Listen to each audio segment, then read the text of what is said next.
All right, good morning. I'll call the order of the June 23rd, 2026 regular meeting of the Santa Barbara County Board of Supervisors. Madam Clerk, please call the roll. Supervisor Lee. Here. Supervisor Capps. Here. Supervisor Hartman. Here. Supervisor Lavadino. Here. And Chair Nelson. Here.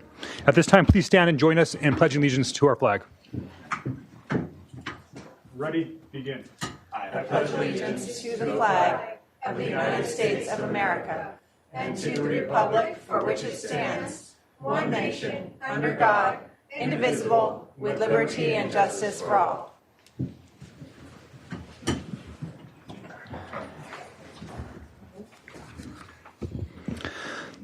The next item of business is the approval of the minutes from June 9th regular meeting and the June 16th budget hearing. Move approval. Second. Okay, motion from Capps and a second from Lavanino. All in favor, Hartman and Lavanino, thank you. All in favor signify by saying aye. Aye. Aye. Opposed? Motion passes unanimously. Next item of business is our County Executive Officer report. CO Miyasato, do you have anything for us this morning? Yes, I do. Just thank you, Chair Nelson and board members.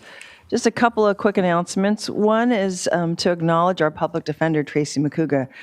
Santa Barbara County Public Defender Tracy McCouga has been appointed to serve on the California Independent Commission on Public Defense, a statewide blue ribbon commission focused on evaluating and advancing public defense services throughout California. The commission brings together leaders from across criminal justice systems to develop recommendations for lasting systemic reform. So congratulations to Ms. McCouga on this prestigious appointment and the opportunity to help shape the future of public defense in California. The second one is just acknowledging First Five. First Five Santa Barbara County recently convened more than 115 education and community leaders to highlight the benefits of nature-based learning for young children. Building on this effort, First Five is partnering with local schools and early learning providers to expand nature exploration areas throughout the county, helping more children access outdoor learning environments that support healthy development, school readiness, and overall well-being. So, big thanks to First Five for doing that. All right. That concludes my report, Chair. All right. Thank you, CO Miyasato. Next item up is, Madam Clerk, are there any announcements or changes to today's agenda? Chair Nelson and members of the board, I do have a few announcements this morning.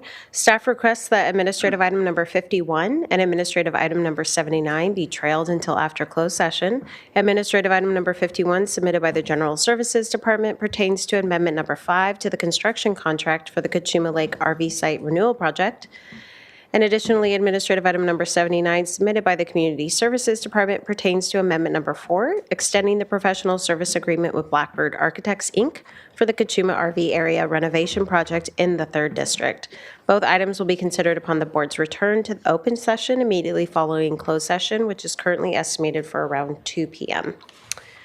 Additionally, please be advised that Spanish and Mixteco interpretation services are available for departmental item number 6 today, which is the annual transparent review of unjust transfers and holds, Truth Act report, and community forum.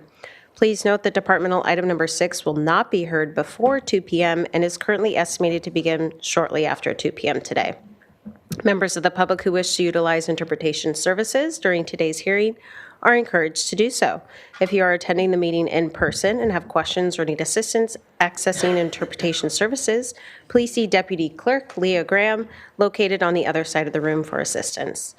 And lastly, for information on the Board of Supervisors' methods of public participation and instructions on how to provide public comment on items listed on today's agenda or during general public comment, please refer to page 2 of the agenda. Individuals who wish to provide verbal public comment may do so via Zoom by registering in advance using the link provided on page 2.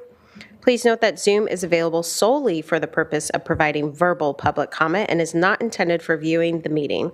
Alternative viewing options are listed on page 2 of the agenda. If you have any questions, please contact the clerk of the board's office at area code 805-568-2240 or by email at sbcob@countyofsb.org. And that concludes my announcements for today. All right. Thank you, Madam Clerk. Next item of business is the administrative agenda. Would any members of the board like to pull items? And I've actually got, right now, item 23 pulled by the public, 39 pulled by the public and by Supervisor Hartman, 42 has been pulled by the public, And then 45 has been pulled by the chair. Is there any other items? Chair Nelson and members of the board, additionally, we just received requests for A49, Okay, and A49 And- pulled by the public? A65 by the public. And 65 by the public, okay. And then we're going to trail item 51 and 74 or 79? Chair Nelson and members of the board, we are trailing A51 and A79. Okay, 51 and 79. All right, I'll take a motion of the administrative agenda with the exception of 23, 39, 42, 45, 49, 65, and 51 and 74. 79. 79, yeah. So moved. Second. All right, motion by Hartman, a second by Lee. All in favor signify by saying aye. Aye. Opposed? Motion passes unanimously. Before we get to those items, the next item of business is the resolutions to be presented. Madam Clerk, will you please read administrative item number 1 into the record? Chair Nelson and members of the board, administrative item number 1 is sponsored by Supervisor Hartman and Supervisor Lavanino. It is to adopt a resolution honoring Ann McCarty upon her retirement from the North County Rape Crisis and Child Protection Center after over 30 years of faithful and distinguished service to the citizens of Santa Barbara County. And joining us in person today, we have Ann McCarty. If you can please make your way to the podium.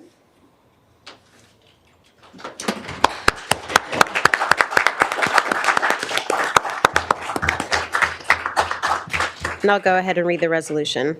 Whereas Ann McCarty is retiring after more than 30 years of dedicated service to the North County Rape Crisis and Child Protection Center, including 10 years as executive director, during which she provided steadfast leadership and compassionate advocacy for vulnerable members of our community. And whereas throughout her tenure, Ann established and strengthened partnerships across Santa Barbara County and was instrumental in integrating human trafficking advocacy into the center's mission, including serving on the Santa Barbara Human Trafficking Task Force since its inception in 2012 and as a current member of its leadership team. And whereas Ann's leadership fostered important collaborations with organizations such as AAUW and Pedal the Pacific to advance efforts to combat human trafficking, while her service on the Child Abuse Prevention Council, Kids Network Executive Committee, First Five Communication Committee, K-12 School Action Group, and Lompoc Youth Violence Coalition. And whereas, beyond her professional accomplishments, Ann has demonstrated an unwavering commitment to community service through her volunteer work with the Lions Club and more than 20 years of support for the Every 15 Minutes program, earning recognition as Woman of the Year by the Lompoc Chamber of Commerce in 2018. And whereas with the support of her husband, Bob, Ann has made a lasting and meaningful impact on the well-being, safety, and resilience of the Santa Barbara County community. Now, therefore, be it hereby ordered and resolved that this Board of Supervisors of the County of Santa Barbara does hereby honor Ann McCarty for her outstanding service, leadership, and dedication to the residents of Santa Barbara County, and extend its sincere appreciation and best wishes for a happy, healthy, and fulfilling retirement surrounded by family, friends, and loved ones, past and adopted today.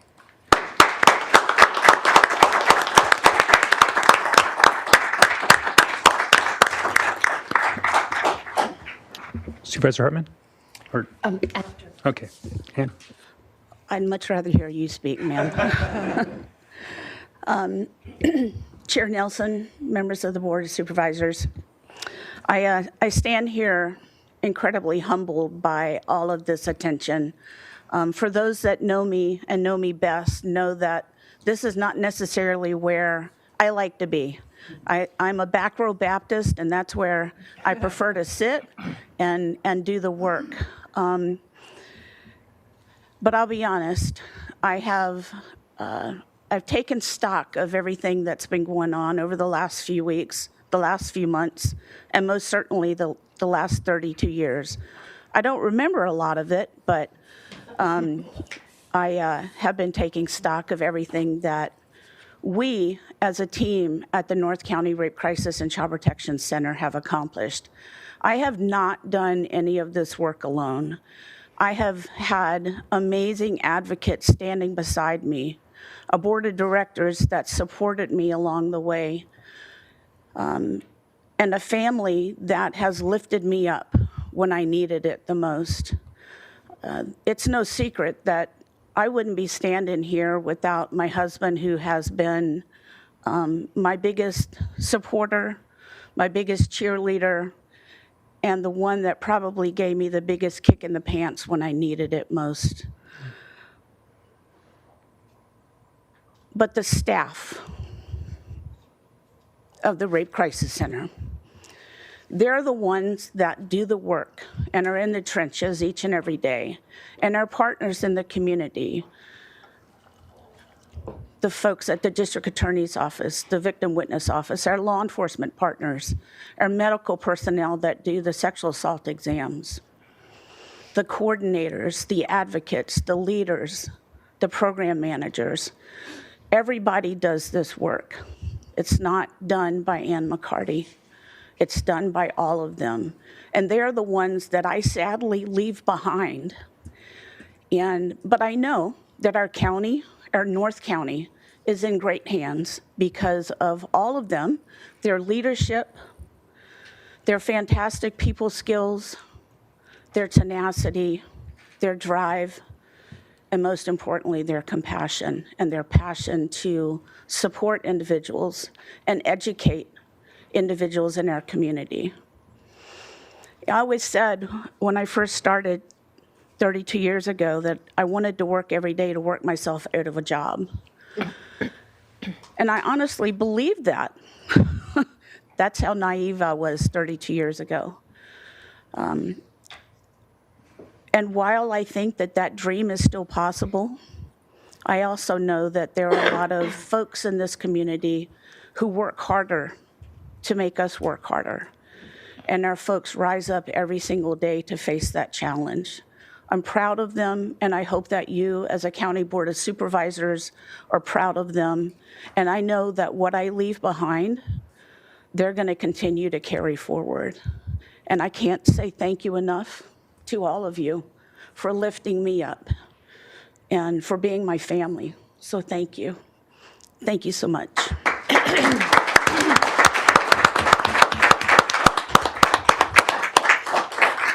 Supervisor Hartman? Yes, I remember being in a conversation with you, Ann, talking about the name of the North County Rape Crisis Center, and you said it would be over your dead body that they ever took the word rape out of that. You have an uncommon ability to lead people gently but firmly toward truths we might rather not face. That sexual violence is not a rare or distant tragedy, but a reality that's actually woven into the fabric of our own communities, our own schools, and our own families. So you've brought that same unflinching honesty into classrooms across North County, where the center's work with young people has given a generation of students the language, the awareness, and the courage to recognize abuse, reject it, and refuse to stay silent. So for those who've already suffered, your center has been a place of transformation. And it helps survivors reclaim the voices and their future. You've spent your career, 32 years, asking Santa Barbara County to be braver and more clear-eyed than we might naturally choose to be. And because of you, we are. Your enduring belief that facing hard truths is the first step towards a safer and more just community. And that's the legacy that will carry on. Thank you so much.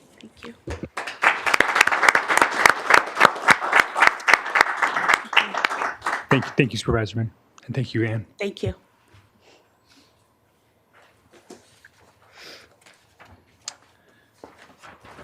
Hard act to follow here, but Madam Clerk, will you please read item number 2 in the record?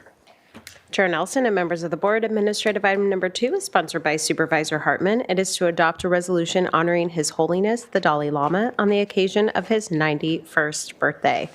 And joining us in person today is Tepo Tuku.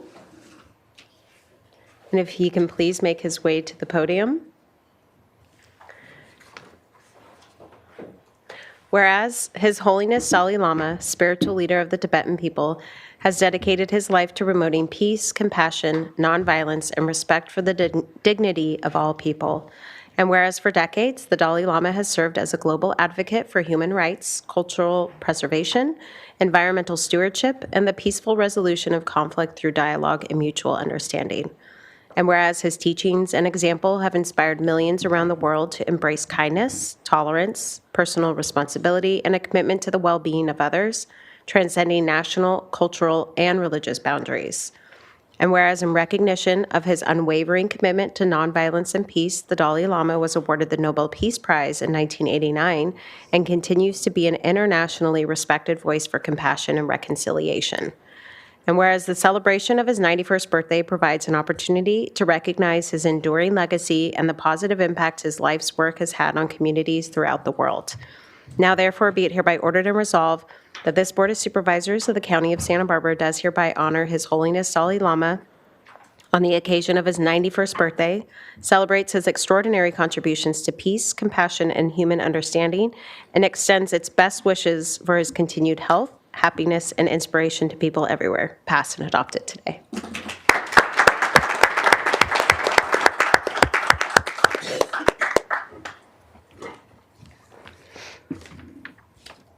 So I extend my heartfelt gratitude to Santa Barbara County Board of Supervisors for proclaiming His Holiness 14 Dalai Lama's 91st birthday as Compassion Day.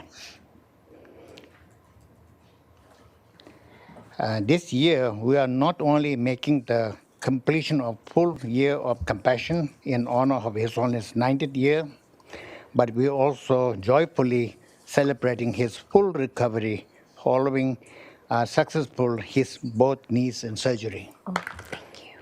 His Holiness has visited Santa Barbara numerous times, building a profound connection with this beautiful community, with the University of Santa Barbara, through the establishment of Dalai Lama Indoor Chair UCSB, has become one of the leading centers for Tibetan Buddhist studies in Northern America.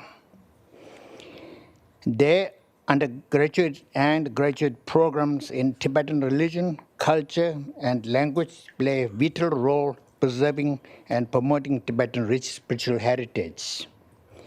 Our shared mission is the carry forward His Holiness' vision, creating a more peaceful and compassionate society. As a community, we all share the responsibility to honor these values, fostering harmony and interreligious understanding. I thank you all. Santa Barbara County is already a beautiful place, and it is my hope that someday soon it will be officially declared Compassion County. May our collective effort bring more compassion, wisdom, and peace to this world. And thank you. And also, I'd love to announce, we'd like to invite all the Santa Barbara County Board of Supervisors and the committee members to celebrate the Dalai Lama's birthday this Saturday, on June 27 at 2 p.m. at the Trinity Episcopal Church, 1500 State Street, Santa Barbara, California. Thank you very much. Peace on earth. Thank you. Thank you very much. Supervisor Hartman? I would just like to add that the Dalai Lama's message of compassion and nonviolence and human dignity really transcends the boundaries of any faith or culture. He spent decades sharing the wisdom of Buddhist philosophy with the world, teaching that the cultivation of inner peace, mindfulness, and loving kindness are not merely religious ideals, but universal human values. His influence in Western thought has been profound, from the mainstream embrace of meditation and mindfulness practices in medicine, education, and mental health, to a broader cultural awakening to the Buddhist principles of impermanence, interconnectedness, and the relief of suffering. The Dalai Lama has shown that ancient wisdom can speak with remarkable clarity to the challenges of modern life. And thank you for continuing each year to bring this forward. We really appreciate it. Thank you, thank you, thank you. I just wanted to, can I? Supervisor Capps? 1 minute. Yeah, thank you, Teppo. I just wanted to thank you as well.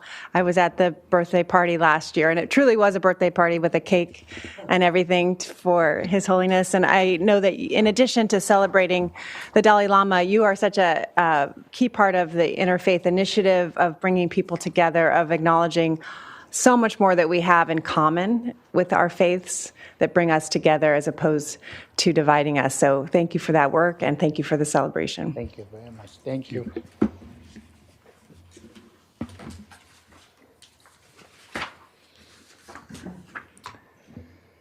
And now that we're done with resolutions, we'll be moving on to our business items here.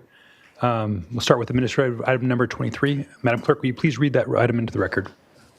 Chair Nelson and members of the board, administrative item number 23 is from the Community Services Department. It is to consider recommendations regarding the authorization to apply for Home Key Plus funding for permanent supportive housing, and this is in the 5th District.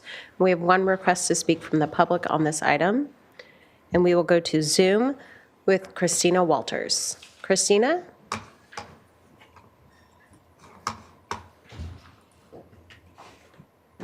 Hello, members of the Board of Supervisors. I'll be speaking on. Christina, hold on just one moment. We can hear you, but you are very quiet. Can you move a little bit closer to your microphone, perhaps?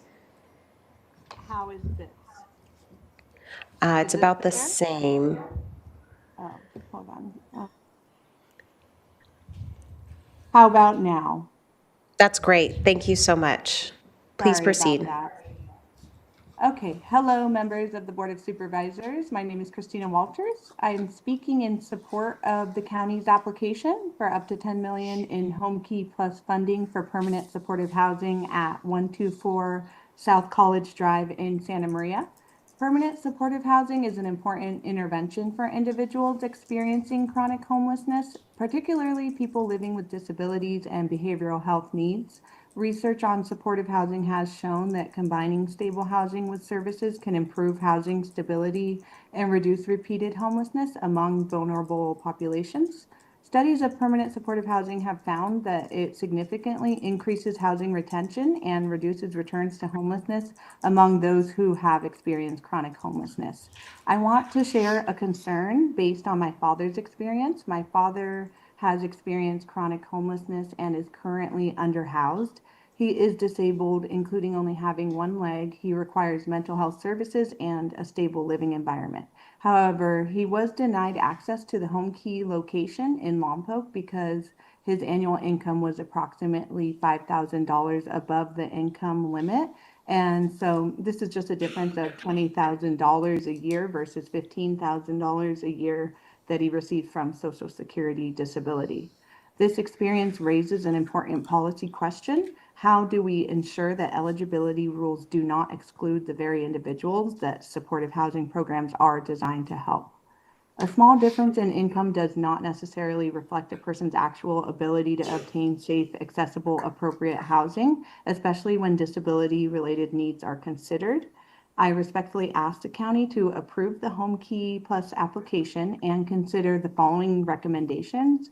First, review how income limits are applied for applicants with significant disabilities, history of chronic homelessness, and high service needs. Second, explore flexible pathways or additional resources for individuals who narrowly exceed income limits but remain unable to secure appropriate housing. And three, ensure that permanent supportive housing programs prioritize residents with the highest barriers to housing stability.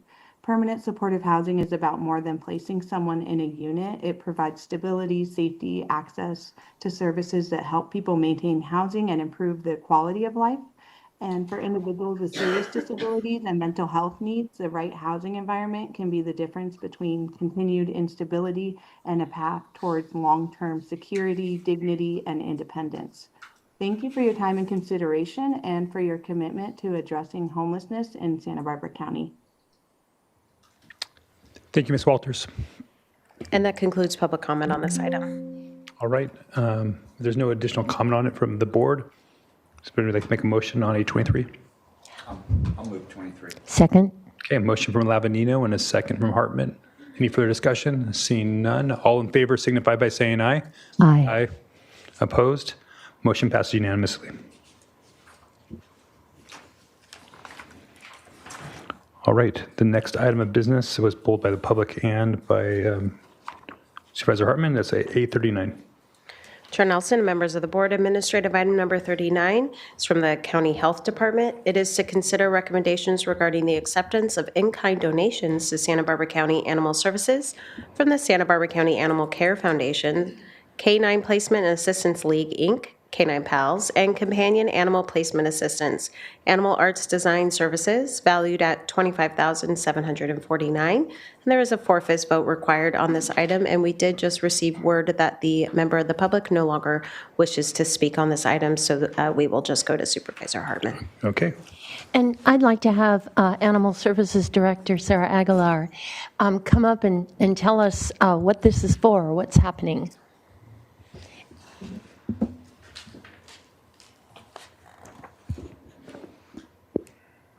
Oh, boy, I was already on. Good morning. Thank you, Supervisor Nelson, members of the board. This item of donation of services of animal arts is being presented today as an additional way to support and best utilize the funding that we're receiving from Supervisor Carbajal and through the state government, or sorry, through the, you know what I'm talking about. Congressman Carbajal, sorry. And to ensure that we use the funds in the best way possible.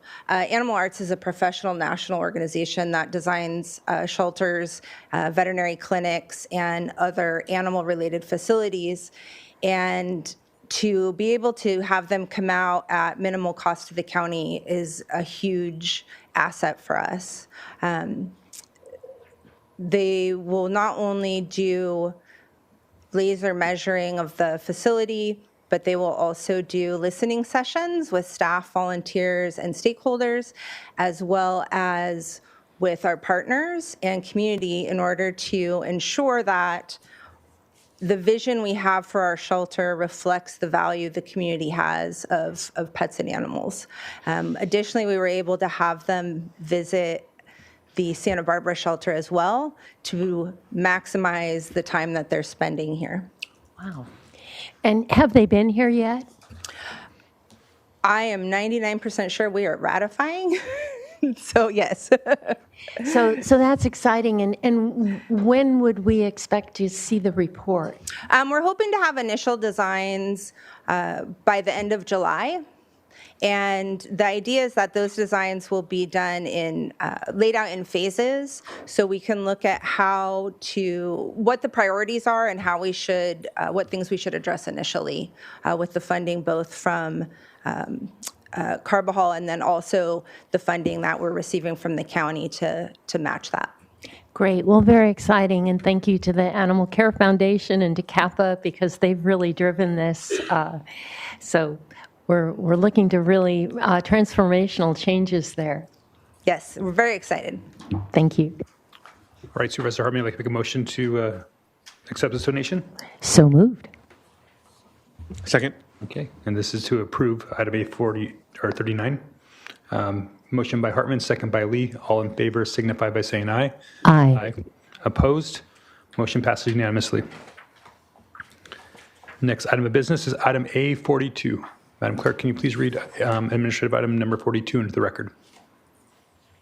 Chair Nelson and members of the board, administrative item number 42 is from the County Health Department. It is to consider recommendations regarding acceptance of donations to Santa Barbara County Animal Services from the Santa Barbara County Animal Care Foundation in the amount of $105,000.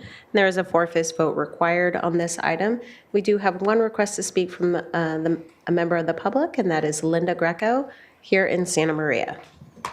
Ms. Greco, welcome.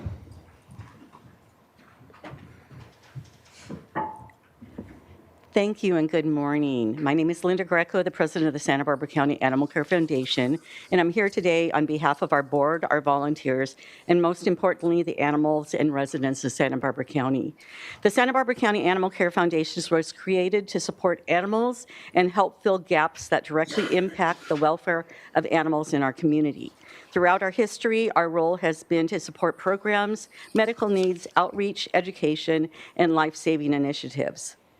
What I am sharing today is an extraordinary action for our organization. Our foundation does not typically fund county animal services positions. That is not our intended role, and it is not a sustainable model. However, these are extraordinary times. We have learned that the loss of an animal control officer position was imminent. We looked beyond the budget line and looked at what the loss would truly mean to the reality of our community. The public often does not see the delicate balance that exists within the already underfunded Animal Services Department. Every position carries tremendous responsibility because the demand of services is always greater than the resources available. The loss of this officer position would have meant public safety calls, animal emergencies, and community response would have been stretched even further. Response capacity would have been reduced significantly, with public animal calls potentially delayed and daily field coverage impacted by 1/3, from 12 hours a day to 8 hours per day. Animal control officers are not just responding to animals, they're responding to concerned citizens, families in crisis, injured animals, dangerous situations, lost pets, and moments where compassion and expertise is most needed. The expectations placed on every animal services employee are incredibly high, and yet they continue to show up each day with dedication, professionalism, and a deep love for the animals and people they serve. Our one-time commitment of $105,000 is not simply about saving a position, it is a message of appreciation. We want every animal services employee to know that their community sees them. We see the long hours, the emotional challenges, the difficult decisions, and the unwavering commitment. We also know that staff morale directly is affected by the things that continue on with the county, and it goes on to the animals that they care. This is our way of standing beside them during an exceptionally challenging time. At the same time, we recognize that long-term solutions require sustainable funding. The foundation is working closely with Animal Services to explore new avenues of support and innovative partnerships. However, this is with the understanding that the county budget challenges subside and the responsibility of ongoing staffing and support is appropriately returned to the county. This funding is a bridge. It's an expression of gratitude. It is a commitment to the animals and people of Santa Barbara County. We thank you guys for your leadership and your support and an incredible team at Animal Services. And I just want to take a moment to put out there that our Tales of Hope Gala event, I know some of you attended last year, that will be coming up on September 20th, and so we hope to see you again. Our Camp Hope event is going on now. That's our camp that we hold in Santa Maria for children 8 to 12 years old. And we do have openings also in July, for July 6th through 10th, and we would love to have any of you stop by, just swing in and peek in and see what our program's all about. And then also, I just want to think about those animals of July 4th. Think about fireworks and any medications that may be needed or keeping animals safe. And Animal Services is holding relaxation clinics. We think that they're the first in the nation. And it's a drive-through clinic where actually people can come and they can get a veterinary exam quickly and get some medication, a free microchip, and some ID for their animals. And that'll be held the next one on July 3rd from 10 to 2. And so we hope to see the community there. And thank you guys so much. We appreciate you. Thank you, Ms. Greco. Supervisor Hartman? Yeah, I just wanted to add my personal experience with our animal control officers. I've had 2 incidents, one where I had a bobcat dying on my property, and someone came out and humanely dealt with that with tremendous professionalism. and another was where a Doberman was running terrified on an access road to the 101 freeway. And people were gathering and we didn't know what to do. And so someone came out. So we really need that, and so glad that you've stepped up. Thank you, Supervisor Hartman. We'll go ahead and get a motion on this, A42. Move staff recommendation. Motion from Supervisor Hartman, Second? second from Supervisor Lee. Any further discussion? Seeing none, all in favor signify by saying aye. Aye. Opposed? Motion passes unanimously.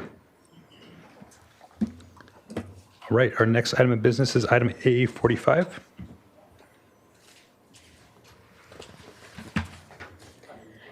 Chair Nelson and members of the board, administrative item number 45 is from the District Attorney's Office. It is to consider recommendations regarding an agreement with Dignity Health for sexual assault response team, medical program operations.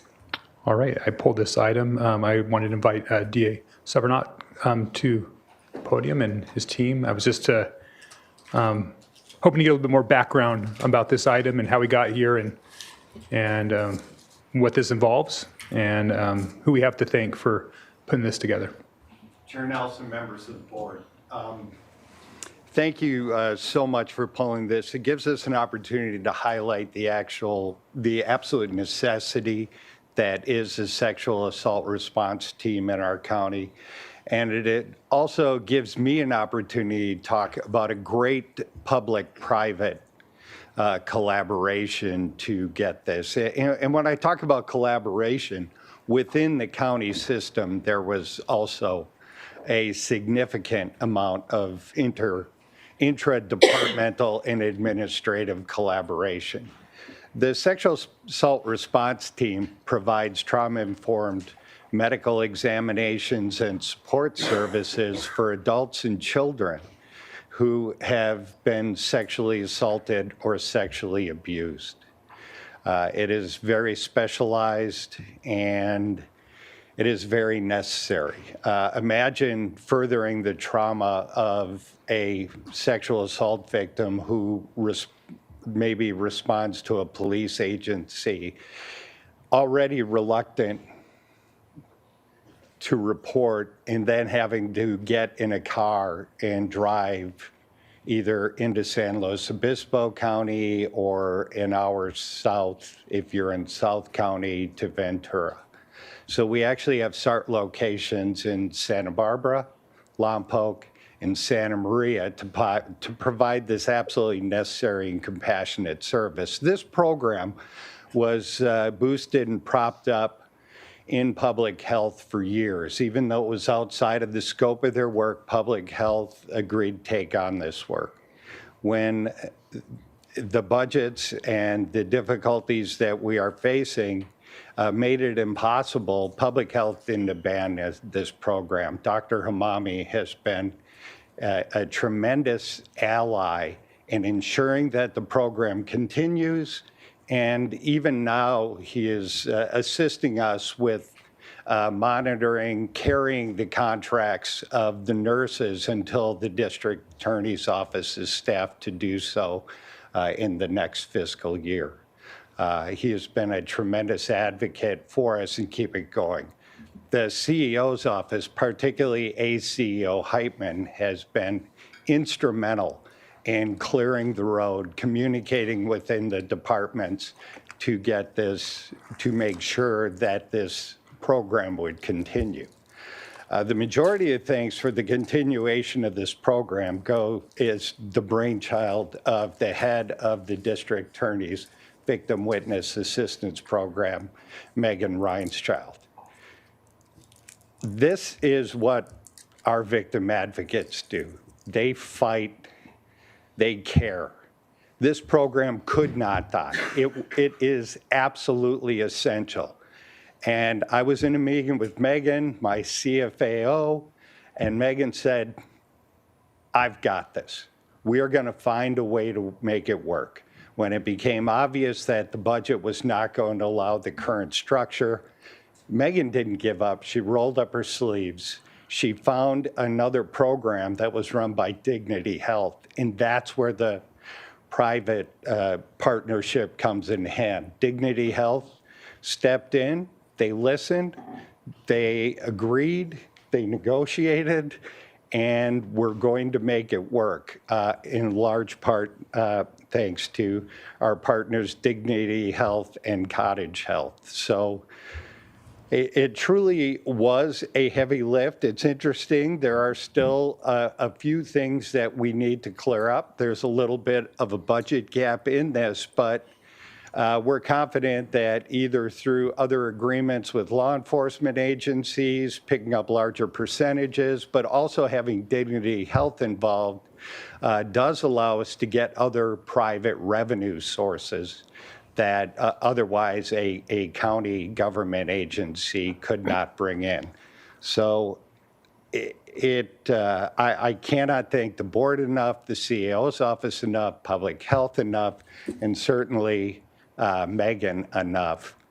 And our survivors of these really horrible, tragic, indescribable crimes, and they need the kind of support that SART offers.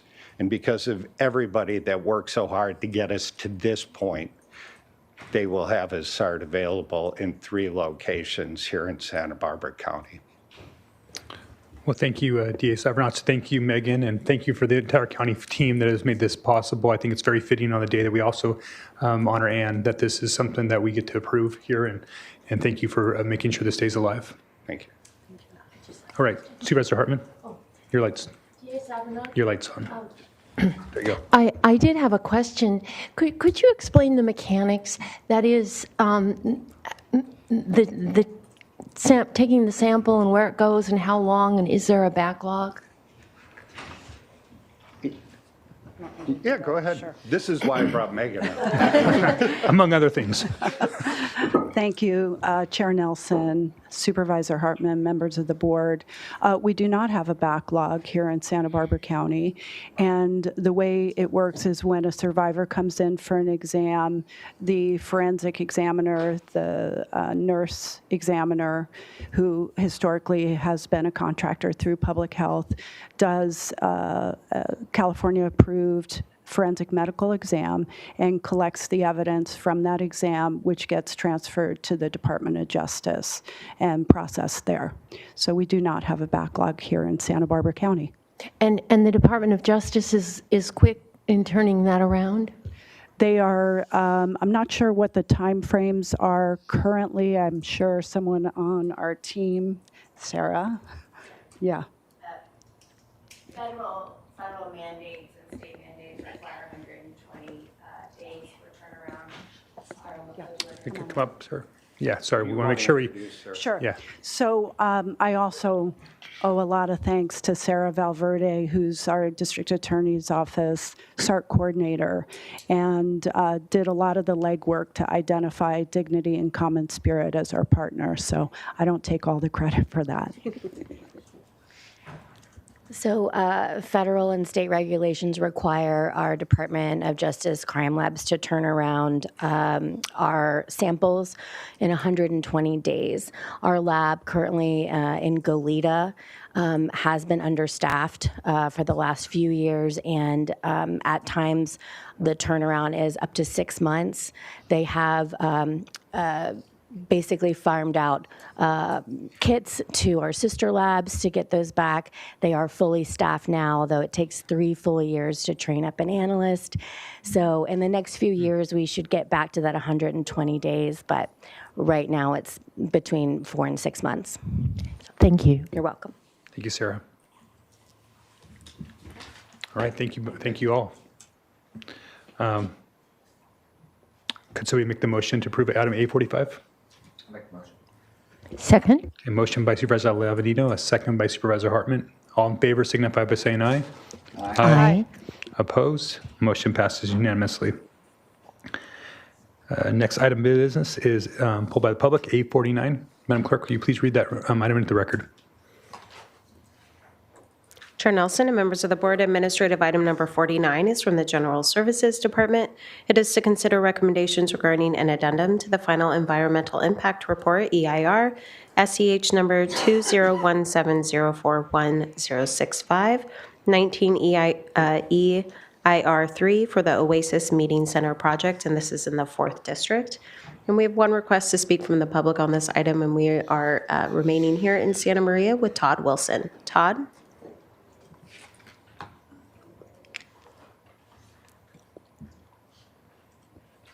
Mr. Chairman and Board of Supervisors, my name's Todd Wilson, and I live in Orchid, 2 lots away from the entryway to this library and Oasis project. And my interest in the Oasis project, and then now the library, has always been traffic. My recommendation is that you deny the request by GSA to conduct the EIR, supplemental EIR. And I read briefly the packet, and I read the traffic report. And the traffic report is based on, without going into serious technicalities, this is really simple, it's clear as day. I'm surprised the GSA director hasn't seen that. The report concluded that there were no impacts on the 19,500 square foot library proposal. And they provided a traffic report because it was a major concern during the Oasis EIR, and this is a supplement to the Oasis EIR. The defined area of the study was 9,520 square feet. They didn't include 10,000 square feet of building as far as a contributing factor. The threshold that's in the study was 110 ADTs. The conclusion in the study was there were 103 ADTs and that there would be no impacts. Well, they didn't study 10,000 square feet, double the size of the study area. Clearly, if they included a factor for the 10,000 square feet, the contribution of traffic to that corner and the entryway, and to a complex intersection near the freeway involving a roundabout county study as far as resolutions of traffic issues. If they actually included a component for that, it would show that there would be significant impacts. And I don't think the board can continue further. CEQA requires, if there are significant impacts, which actually the Oasis project concluded that it was a class 1 impact, I think you should deny this and ask them for some return information to give us a true indicator of what the traffic contribution and the conflicts of the community. And the whole community deserves integrity in these studies. We shouldn't be hiding. We need to get it right. Everyone is for senior center and library, but let's do it right. Thank you, Mr. Wilson. And that concludes public comment on this item. All right. Speaking to that item in particular, since it's in my district and it's something that our office has been monitoring closely, we do know about the traffic impacts that existed in the EIR, and those were, the board made the determination that there was mitigations and measures in place, as well as some things that were significant that we had to move forward with to move a project like this. My office continues to stay engaged in traffic issues in Old Town Orchid, whether that happens with or without these projects moving forward, and I'm comfortable with this next step in the process so we can move forward with these projects. So I'd ask one of my colleagues to make a motion for approval. Move staff recommendation. I'll second. Okay, so we have a motion from Hartman and a second from Lee. Any further discussion? Seeing none, all in favor signify by saying aye. Aye. Opposed? Motion passes unanimously. Next item of business is item number 65, which has been pulled by the public.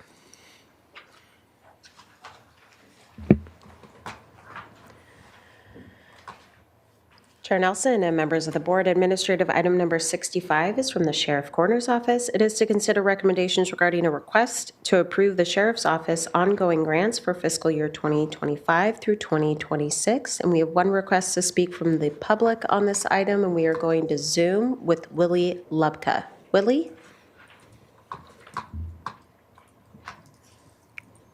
Yes, good morning. Can you hear me? Yes, we can. Please proceed.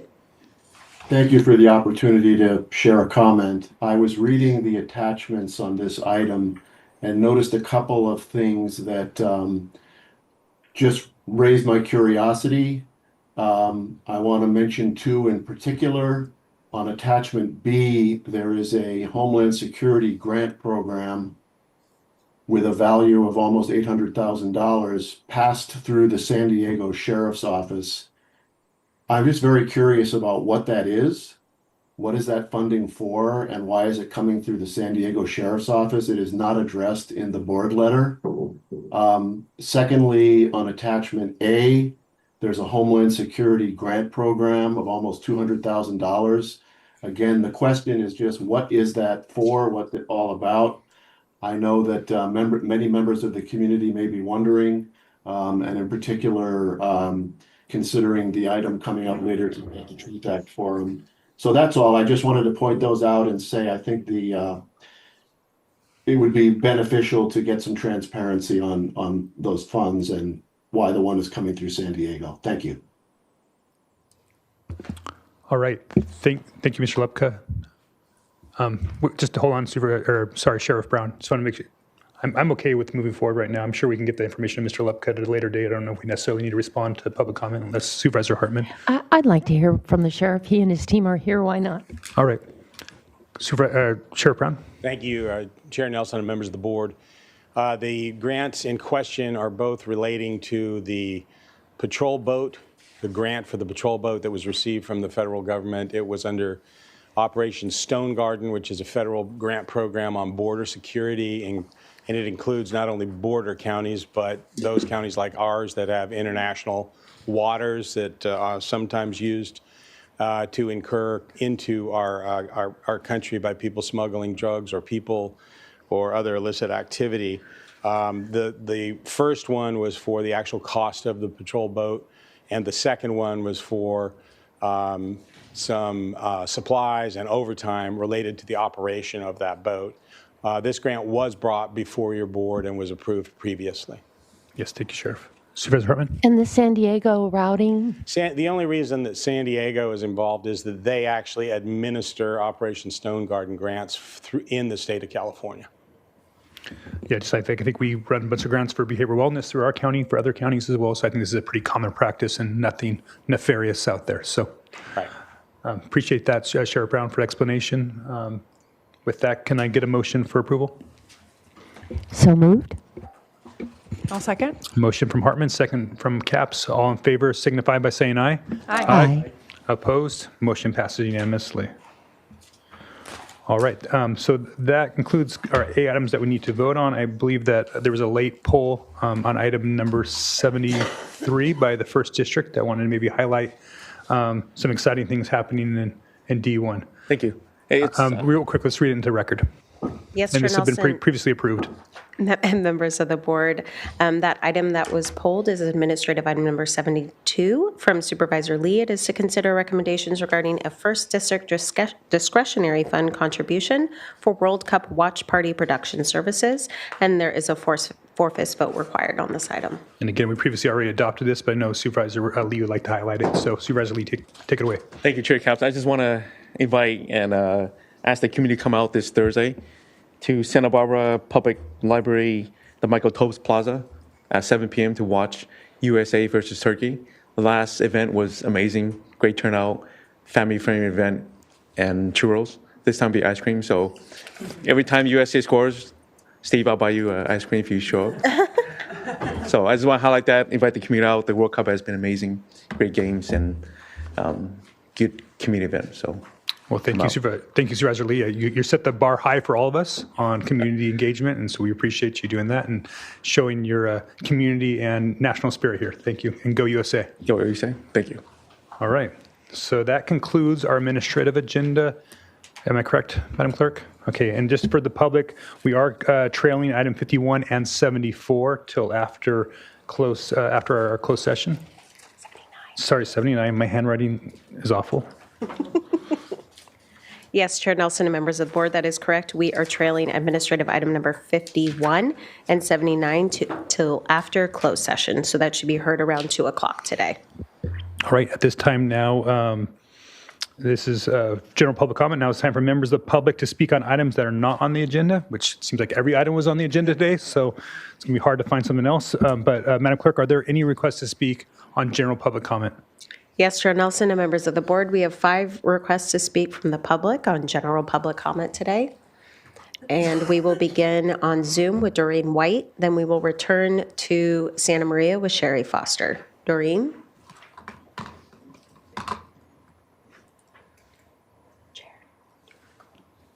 And before Doreen gets started, we're going to go ahead and close general public comment this time.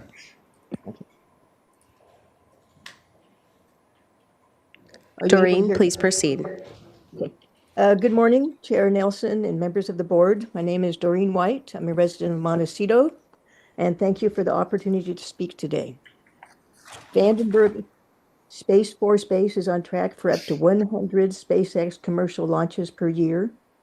While these launches bring jobs and economic activity to our region, they also create real recurring costs for Santa Barbara County residents.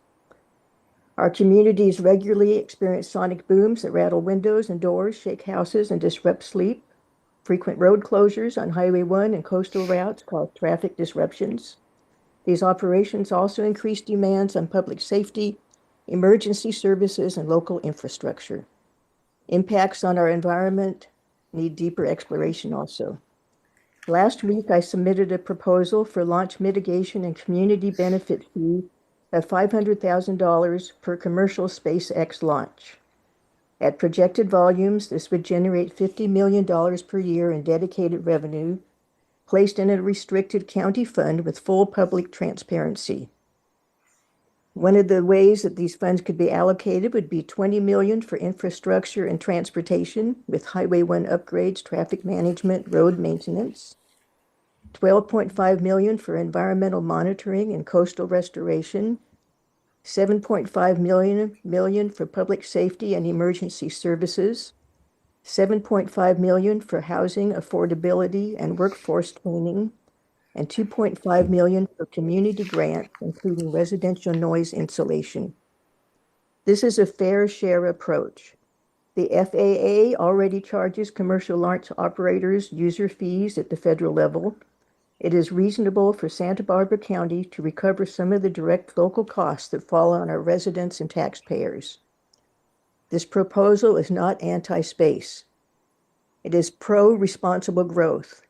It allows the space industry to thrive while ensuring our communities are not left behind to bear the burdens. This will also align the community with SpaceX activities. I respectfully ask the board to 1, agendize this proposal for full discussion, and 2, form a working group that includes community representatives, county staff, Space Force, and SpaceX. Thank you for your time, and I'm happy to answer any questions. I provided a full proposal and budget details to the clerk. Thank you for all your work. Thank you, Ms. White. We will now return to Santa Maria with Sherry Foster to be followed by Chuck Williams. Sherry? Yes. Can I ensure that I have my 6 minutes of accommodation for speaking? Thank you kindly, sir. Okay, to all council members, this letter was actually served upon Sheriff Brown, Joseph E. Holland at their respective addresses, along with the County Board of Supervisors. This is from Robert Paul Preston, Governor Pro Tempore, New California State, P.O. Box 3726, Yuba City, California, 95992, and it was stamped at 11:06 a.m. at the county clerk's office. And it was served also to Santa Barbara County Sheriffs and to Joseph E. Holland. And this is regarding a notice and request to be heard, petition for redress of grievances. Dear Supervisors, Registrar, and Sheriff, The purpose of this notice is to ask for an opportunity to address the entire board and/or a present claim contesting the certification of any election results in the next regularly scheduled meeting of the Board of Supervisors. I am also requesting the board direct the Register of Voters to respond to a request for information below. I invite your attention to California Election Code Section 16100D, which states in part, any elector or a county, city, or any political subdivision of either may contest any election held therein for any of the following causes. D, that illegal votes were cast. The factual basis of my request is that it is common knowledge that there has been a flood of illegal aliens into the state of California, its counties, its cities, and school districts. These non-citizens have apparently been allowed to register with the Department of Motor Vehicles. With that registration, these non-citizens have been provided with voter registration and election ballots. It is also common knowledge that investigative reporters have discovered that some illegal alien non-citizens have in fact voted. Providing these non-citizens voter registration and election ballots gives you, the members of the Board of Supervisors, and you, the Register of Voters, the legal basis to set aside the election and deny its certification due to the number of illegal voters as set forth in California Elections Code, Section 16100, specifically subsection D. This incontrovertible fact give you, Sheriff, not only the right, but the obligation to investigate voter fraud. If the board and register certify the election, they will be committing a felony. To the board and to the registrar, would you please provide me and the person who served this letter on you the process and identify all officers, employees, and volunteers engaged in a collection and counting of ballots, including the disqualification of ballots and voter verification. As a voter in this state, as is the server of this letter named below, we object to our votes being diluted by the votes of those not legally eligible to vote. We also object to any compounding of a felony by certifying the election results. Thank you for responding to this letter, and giving me an audience with you to constitutionally redress this grievance pursuant to the Bill of Rights, Article 1, Section. Yours truly, Robert Paul Preston, New California State Governor Pro Tempore, citizen voter serving this notice, Sherry Foster. And I just have some additional information to say that we are not your enemy. We are here to help to restore the trust of the public and bring true representation back to we the people of Santa Barbara County. And I yield back. Thank you. Thank you, Ms. Foster. We will now go to Chuck Williams, to be followed by Sienna Rodriguez. Chuck? Thank you. Good morning, Board. Chuck Williams, Old Town Orchard resident and also a member of the New California State Movement. First of all, I would like to say that Todd Wilson is 100% correct in his speech today with you folks. He's 100% right. I also represent New California State, and I really hate to be here. Under these serious conditions, the board will be considering certifying the recent election after 30 days of unconstitutional ballot gathering. Not long ago, I personally warned the board at the time about a liability certifying the stolen 2020 election. Then proudly, within 2 minutes of that warning, I got a smirk from the chair, right?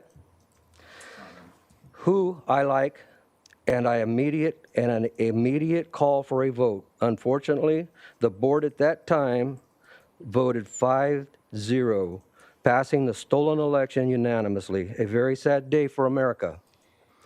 Just to remind you all, this is a very serious matter. You will be held accountable even if you quit your job or retire. This includes those who have lost their seats or quit. Proof of corrupt ballot is overwhelming, and New California State has that proof.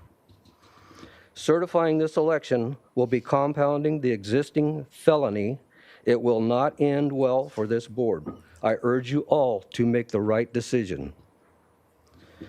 Just a heads up, New California has a DOGE, Department of Government Efficiency, and it's very effective. And DOGE will be looking into this county at some point soon. New California State will follow the U.S. Constitution to the T. No more corruption, no more corrupt deal making or fudging on anything. And thank you guys for taking the time to listen to me. Have a good day. All right, thank you, Mr. Williams. And if you guys have any evidence of election fraud, I really encourage you guys to get that to the district attorney's office. There would be appropriate county or department to work through that. So thank you. We will now go to Sienna Rodriguez to be followed by Xander Rodriguez. Sienna?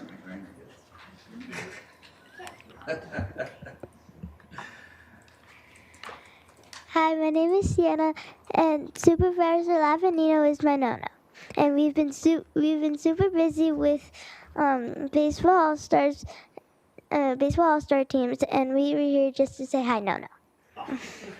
Hi, my name is Xander, and we're excited for you to meet Tyler Nono.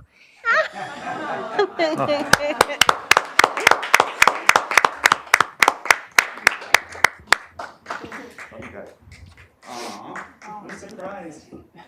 Yeah, let's get a picture. Let's get a picture. Oh my gosh.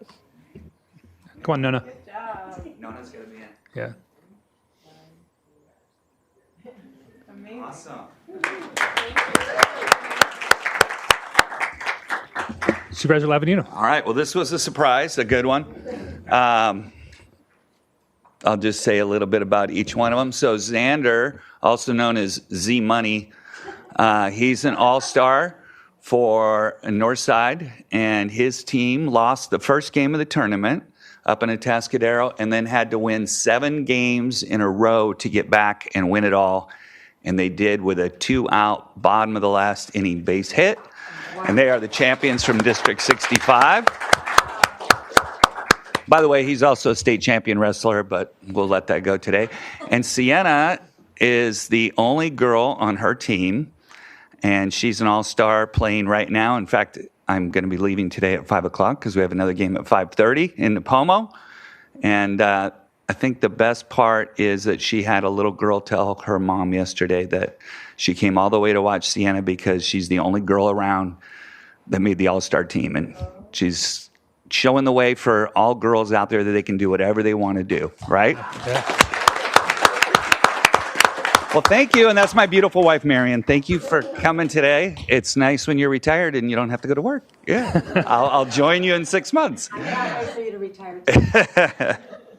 Supervisor Lavanino, potentially the best public comment in 16 years? Possibly, yeah. Possibly. Yeah, that was pretty cool. All right. Well, amazing. All right. So, Madam Clerk, does that conclude general public comment? Yes, Chair Nelson and members of the board, that concludes general public comment for today. All right, and we are moving along here. Let's go ahead and at least do department item number 1. Chair Nelson and members of the board, departmental item number 1 is from the Human Resources Department. It is a hearing to consider recommendations regarding an extra help, service, and retirement waiver and second amendment to the agreement for services as county executive officer. Good morning, Chair Nelson and members of the board. I have a brief report today, and I'm happy to take any questions.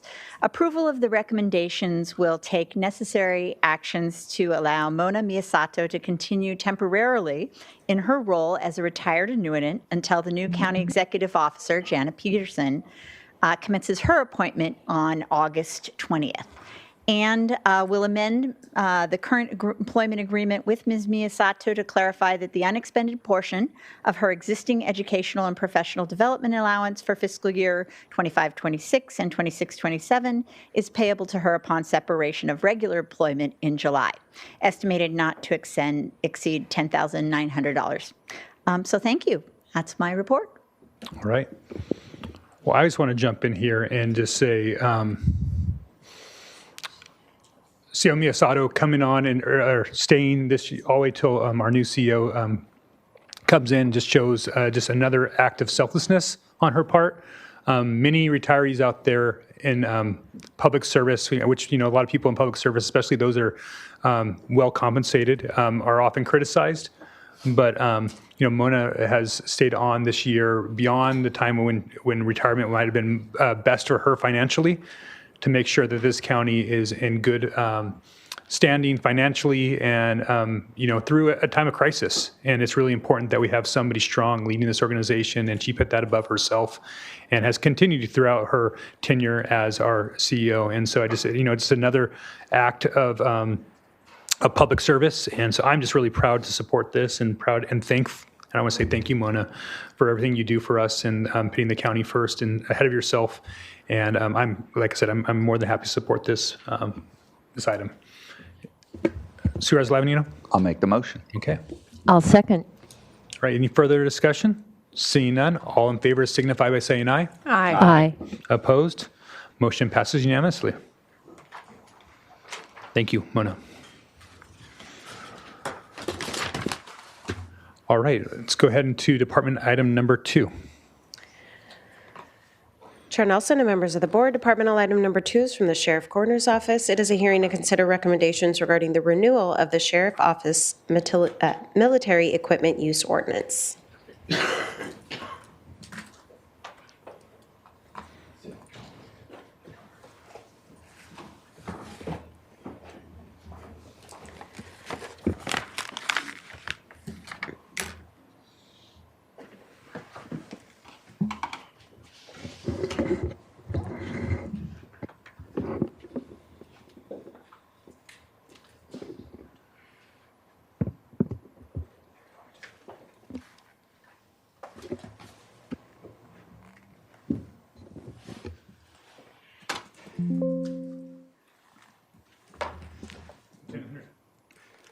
Lieutenant Henderson, please. Good morning, Chair Nelson, members of the board. My name is Lieutenant Travis Henderson. I'm one of the 2 supervisors of the Special Enforcement Team, sometimes referred to as the SWAT team, and I'm here on behalf of our Military Equipment Use Coordinator, Lieutenant Juan Camarena, who is unavailable to come today. And I'm here to present on Assembly Bill 481, which is the readoption and amendment of the Military Equipment Use Policy for the Santa Barbara Sheriff's Office. I'm requesting readoption of the Sheriff's Military Equipment Use Ordinance and Policy today. As a little background, Assembly Bill 481 was signed by Governor Newsom on September 30th, 2021, and made effective January 1st of 2022. On May 17th of 2022, the Board of Supervisors approved the Santa Barbara Sheriff's Military Equipment Policy and Inventory List. Pursuant to AB 481 and Government Code 7072, Parent A, an annual report is required for as long as the equipment is available for use. AB 481 requires the Sheriff's Office to establish a use policy to be readopted by the Board of Supervisors through an ordinance. It identifies certain specialized law enforcement equipment as, quote, military equipment, and requires oversight from the Board of Supervisors for purchase and use of what the bill has deemed military equipment. The law requires the Sheriff's Office to create a use policy, which is codified in Lexipol Policy 707. That has been readopted by the Board of Supervisors after holding a public meeting to seek public input. The purpose is to increase transparency, accountability, and oversight for the acquisition and use of this equipment. AB 481 also requires an annual report to summarize both the equipment use, internal audit, and community feedback. 2 community engagement hearings were hosted by the Sheriff's Office. The first was in Goleta on May 28th, and the second was in Orcutt on June 8th of this year. The purpose of this ordinance, the Sheriff's Office is seeking approval from the Board of Supervisors for the continued acquisition and use of current and futurized specialized law enforcement equipment, to consider any concerns the public may have about safety, civil rights, and the public's welfare, to approve the current use policies, which establish ongoing standards for safe de-escalation techniques and law enforcement equipment, and application consistent with AB 481. The ordinance and use policies will be submitted to the Board of Supervisors for review and approved annually.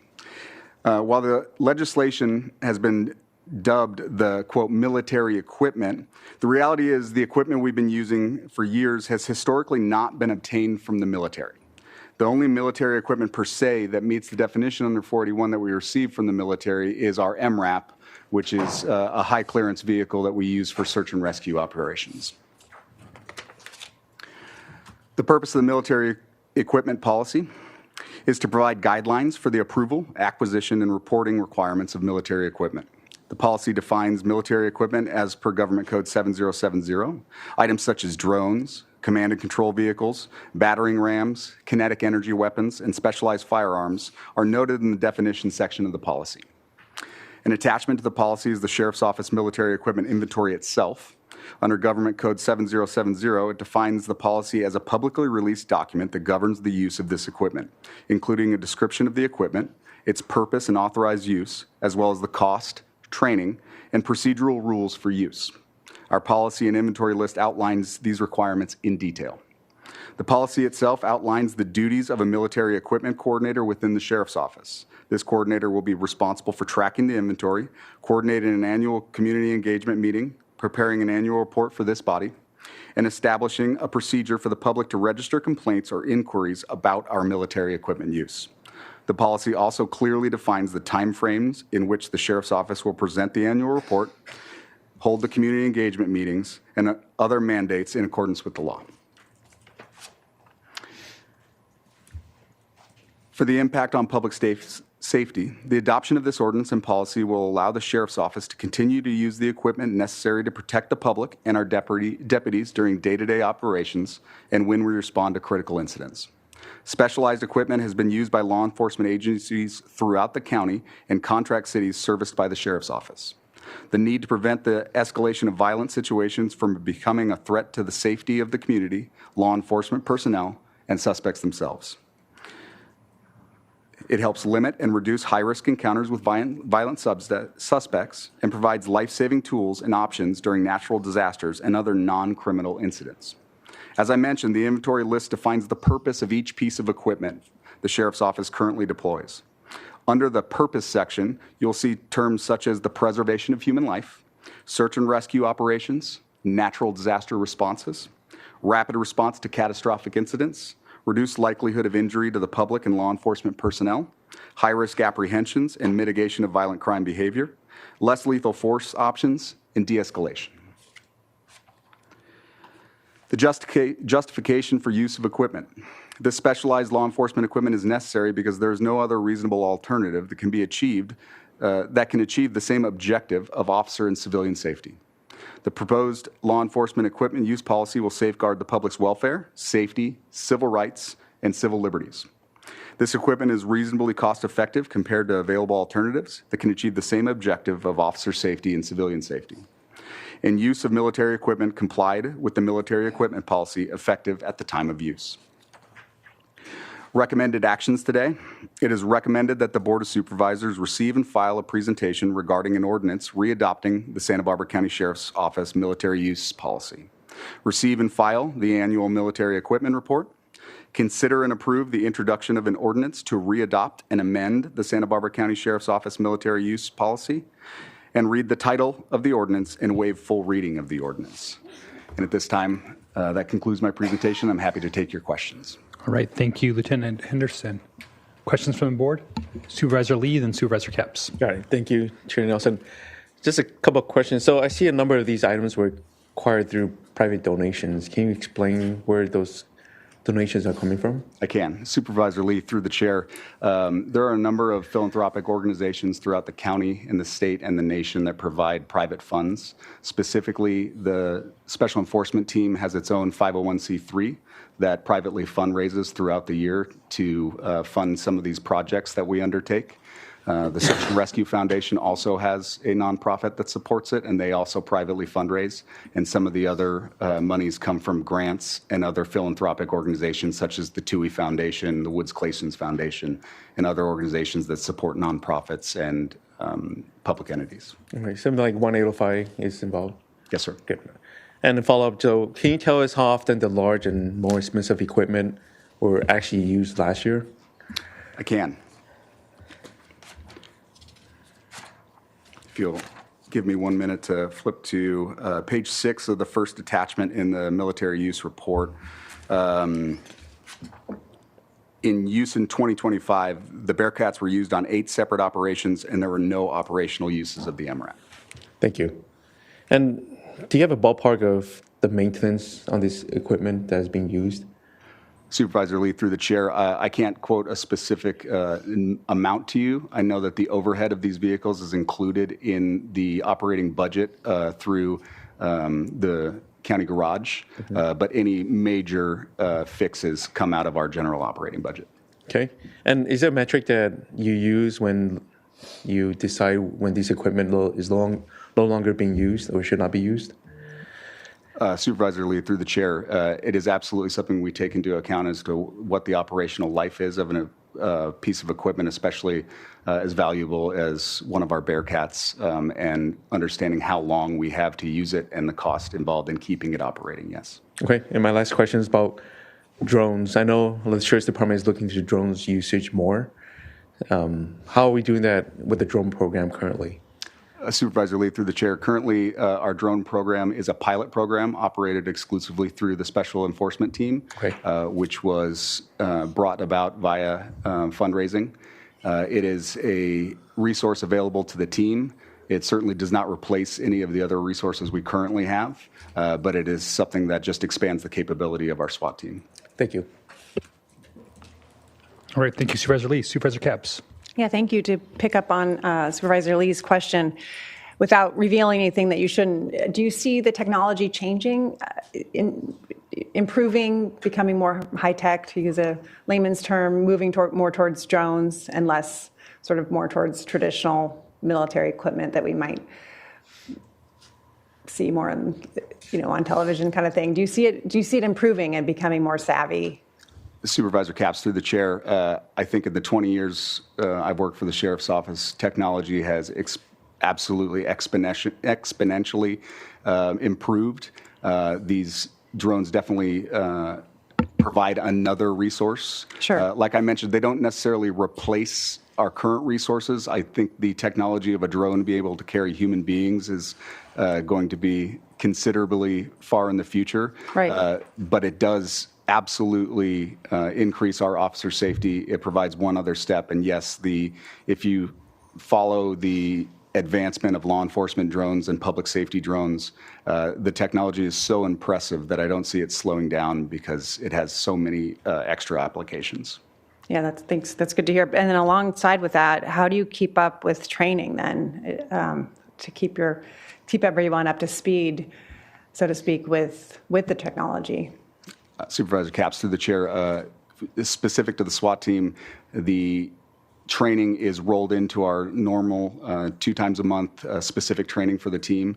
The operators who are assigned to the Special Enforcement Team find time during their normal training hours and in their own time to keep up with FAA regulations and continue to keep that skill set sharp. Okay. And this is perhaps just, I don't understand the inventory list, but on the list, page 7, it says, a bomb squad response truck. It says 2007. I'm assuming that's just on the list because it was purchased in 2007. I just want to make sure you didn't. Are these new? Is this would be a new truck that you purchased this year, or is this just on the list because it's the inventory that stays on the list? Supervisor Capps, through the chair, as part of SB 481, we have to report any piece of equipment that qualifies under the law, as long as it stays in our inventory and is available for use. Okay, and I see that has a lifespan of 25 years. So I just wanted to clarify that because just to make sure that we weren't buying old equipment, but I assume not, so that's good. Okay, those are my questions. Thank you. Thank you, Supervisor Capps. All right, not seeing any other questions. Madam Clerk, do we have any members of the public that are looking to speak on this item? Chair Nelson and members of the board, we have no requests to speak from the public on this item. All right. Supervisor Hartman? Yeah. Do we get this equipment new, or do we get some things used? Supervisor Hartman, through the chair, the only equipment that we receive that is used would be military equipment through the DMRO process, which is previous military equipment such as the MRAP that is cycled out of military service and available for other state and local entities to absorb through DRMO. All of our other purchasing is new vehicles. Most of the grants where we receive money require us to buy new equipment as opposed to used. All right, thank you, Mr. Henderson. And I have to ask the question, so you guys had 2 public hearings in the public, and what was the attendance on those? Chair Nelson, I believe the Goleta meeting had 1 attendee, and I don't believe there were any attendees in the ORCID meeting. I think I count as the 1 attendee in the working meeting, so.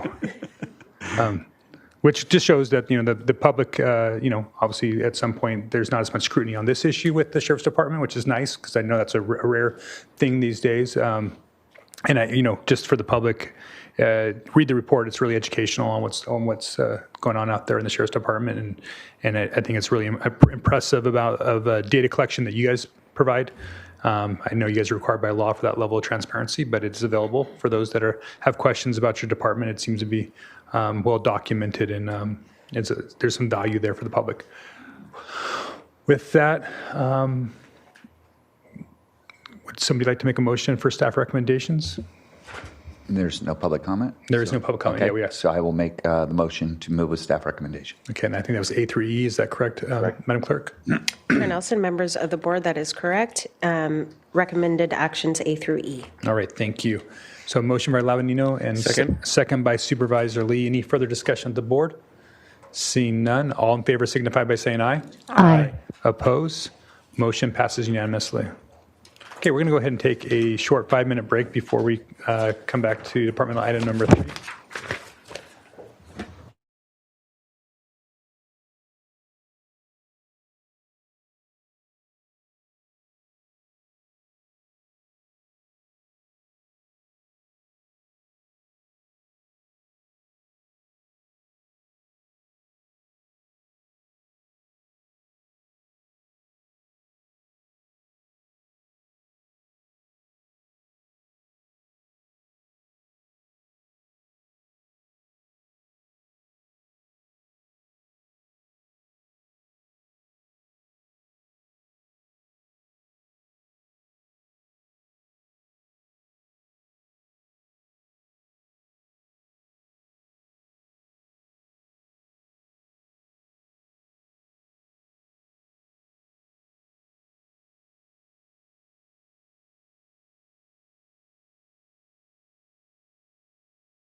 All right, good morning. We're going to reconvene the meeting of June 23rd, 2026, Santa Barbara County Board of Supervisors. We're here in Santa Maria. Our next item of business is department item number 3. Madam Clerk, will you please read that item into the record? Chair Nelson and members of the board, departmental item number 3 is from the General Services Department. It is a hearing to consider recommendations regarding a mobile home rent control petition for review of arbitration, Del Cilio Mobile Home Park, RP folio number 004144, and this is in the 4th District. All right, thank you. So this is a hearing to review the final award of arbitrator John Derrick dated March 31st, 2026 in the matter of the arbitration between Del Cielo MHC LLC Park Management and the homeowners of Del Cielo Mobile Home Community. Before we begin, I would like to ask County Council to briefly describe the legal framework under which the board's review will be conducted, including why this item is before the board today, the standards of review, and a recommendation on how to handle public comment. Madam County Council. Thank you, Mr. Chair and members of the board. So why is this item before your board? An arbitrator issued a final award March 31st of this year. The management filed a timely petition for review of that award, which is pursuant to Rule 23 of the Mobile Home Rent Control Rules for Hearings. The homeowners filed a response, and so this is properly before your board for review. The standard of review is abuse of discretion. So this is different than you use in land use appeals, which is when it's a de novo standard. So the board's role is not to reweigh the evidence or substitute its judgment on the appropriate amount of the rent increase. Under Rule 23, an abuse of discretion is established when the board finds that the arbitrator either failed to proceed in a manner required by law, made a decision not supported by the findings, or made a finding not supported by substantial evidence. When you are looking at the first one, failed to proceed in a manner required by law, that's what the ordinance means as a matter of law, then the board applies independent review and is not required to defer to the arbitrator's construction. But for questions of fact, the board applies substantial evidence and should uphold the arbitrator's factual findings if they're supported by substantial evidence in the record, even if there is contrary evidence. As for the record and public comment, the board's review of this item is further constrained by the mobile home rent control rules, which is codified in the county code. Rule 13 provides that the official record before your board consists exclusively of the materials that were before the arbitrator. Rule 23B allows the board to hear oral argument from the parties and their representatives and their attorneys, but the board's review is limited otherwise to the paper record. But the Brown Act also requires that the board receive public comment. So we recommend that the board make a procedural motion at this point, limiting the hearing to the existing record and receiving public comment as argument rather than new evidence. Thanks. All right, let's go ahead and can we get that part done right now? Is that a motion? So CO's the county council has asked that we recommended to make a motion to limit public comment as arguments and not evidence. I'll make that motion. Okay, Supervisor Lavanino? I'll second. Okay, I'll second. Okay, the motion is also seconded by Supervisor Hartman. Any further discussion on that? Okay, seeing none, all in favor signify by saying aye. Aye. Aye. Opposed? That passes unanimously. So just for the record, for everybody involved, public comment will be viewed as strictly argument and not additional evidence for the record. Okay, the order of today's hearing will be as follows. We'll start off with ex parte disclosures of the board. Then there'll be a staff presentation, followed by a presentation by the management of Del Cielo, then a presentation by the homeowners. 10 minutes has been allotted for each of those two presentations.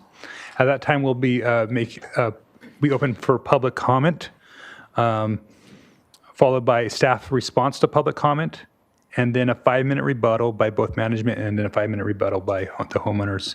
And then we will conclude with deliberations and a vote of the board. So first up here is ex parte disclosure. Do we have any ex parte disclosure? Supervisor Lavanino? I have none to report. Supervisor Hartman? None to report. Supervisor Lee? None to report. Okay. None to report. And I have also none to report on this. So there's no ex parte disclosures here. We have no additional information provided to this board about these proceedings outside of what is already in the record.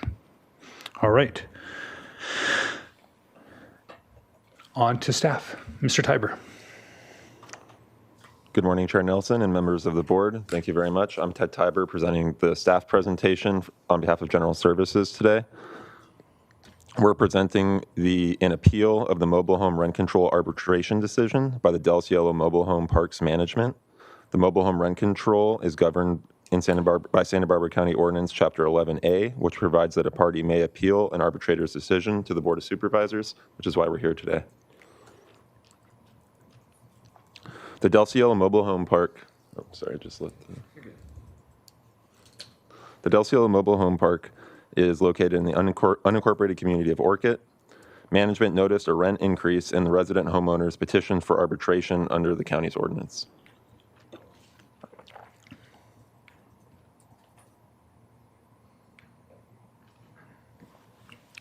So we held a hearing on January 21st this year in this room here in the Santa Maria Board Hearing Room, and written briefs and evidence are included in the record that's on appeal before you today.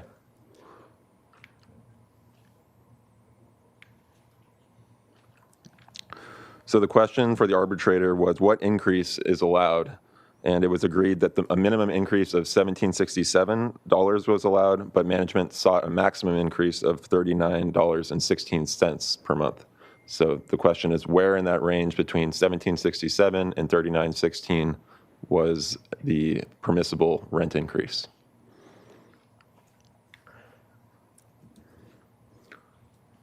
And the hearing closed after the January hearing and briefs on March 13th. So the arbitrator's decision found that within that range, a $24 increase was allowed. That's $6 more than the minimum and $24 less than sought by management. Some of the costs were allowed to come in, other costs were adjusted, and some costs were disallowed entirely.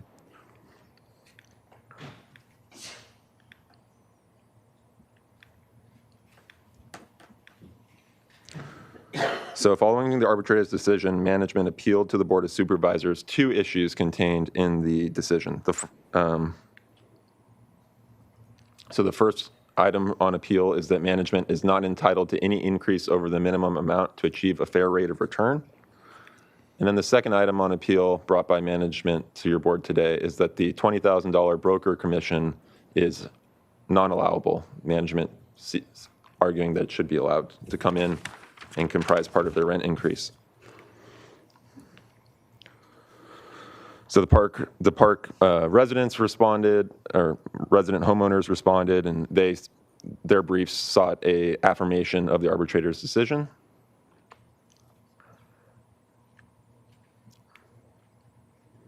And so looking at the first item on appeal before you today, that management is not entitled to any increase over the minimum amount to achieve a fair rate of return.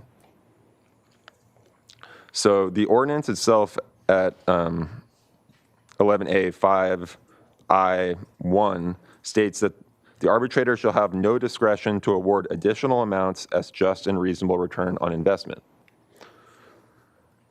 Therefore, issue number 1, or item number 1 on appeal, goes to the legality of the county's ordinance itself. And the arbitrator correctly notes that in his decision that a constitutional challenge of the ordinance is outside of his role in administering the ordinance. So therefore, we recommend affirming the arbitrator's decision. And the second item on appeal before you today is that the $20,000 broker's commission should not be allowed to come in to constitute part of a rent increase.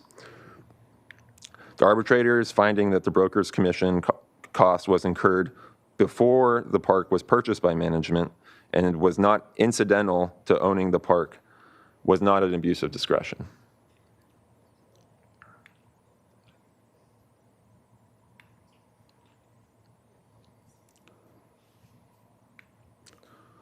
So therefore, in conclusion, we recommend finding that the arbitrator did not abuse his discretion, both both on appeal items 1 and 2, and also adopt the CEQA exemption, that there's no possible significant effect from the recommended actions. And with that, that concludes staff's presentation on this item for. Thank you, Mr. Tiber. And before I go to the presentation by management, I just have a question for County Council. Should the board refrain from asking any questions until we get into deliberations? Not that there are any questions, I'm just curious on how to proceed. Mr. Chair and members of the board, you can ask clarification questions now if you have anything for staff. Okay. But just Right. deliberations would wait.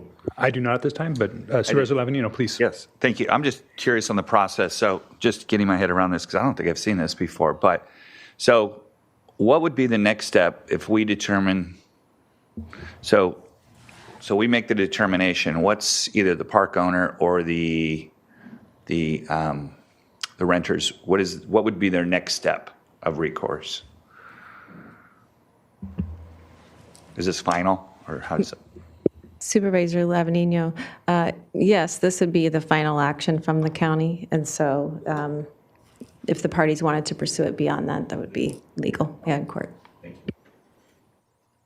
And just so I understand, this appeal has been brought forth by the park itself, is that right? Appealing this?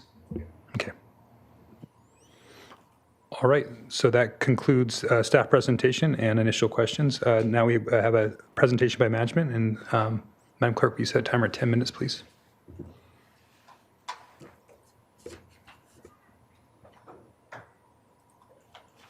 Good morning.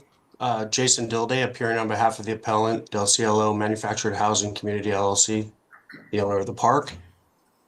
I'll be brief, and I want to be clear about what we are and are not asking you to do today. We're not asking you to rewrite the ordinance. We're not asking you to change the rent formula or to set policy. We're asking you to do the one thing this review is for, to look at whether the arbitrator applied the ordinance the way the law requires. And the heart of it is narrow and concrete. The ordinance establishes abuse of discretion 3 ways that they went over earlier. The arbitrator failed to proceed in the manner required by law, which is what we're focused on. The decision is not supported by findings, or the findings are not supported by substantial evidence. Again, we're on the first one. The arbitrator failed to proceed in the manner required by law. That's a legal question. You review it directly.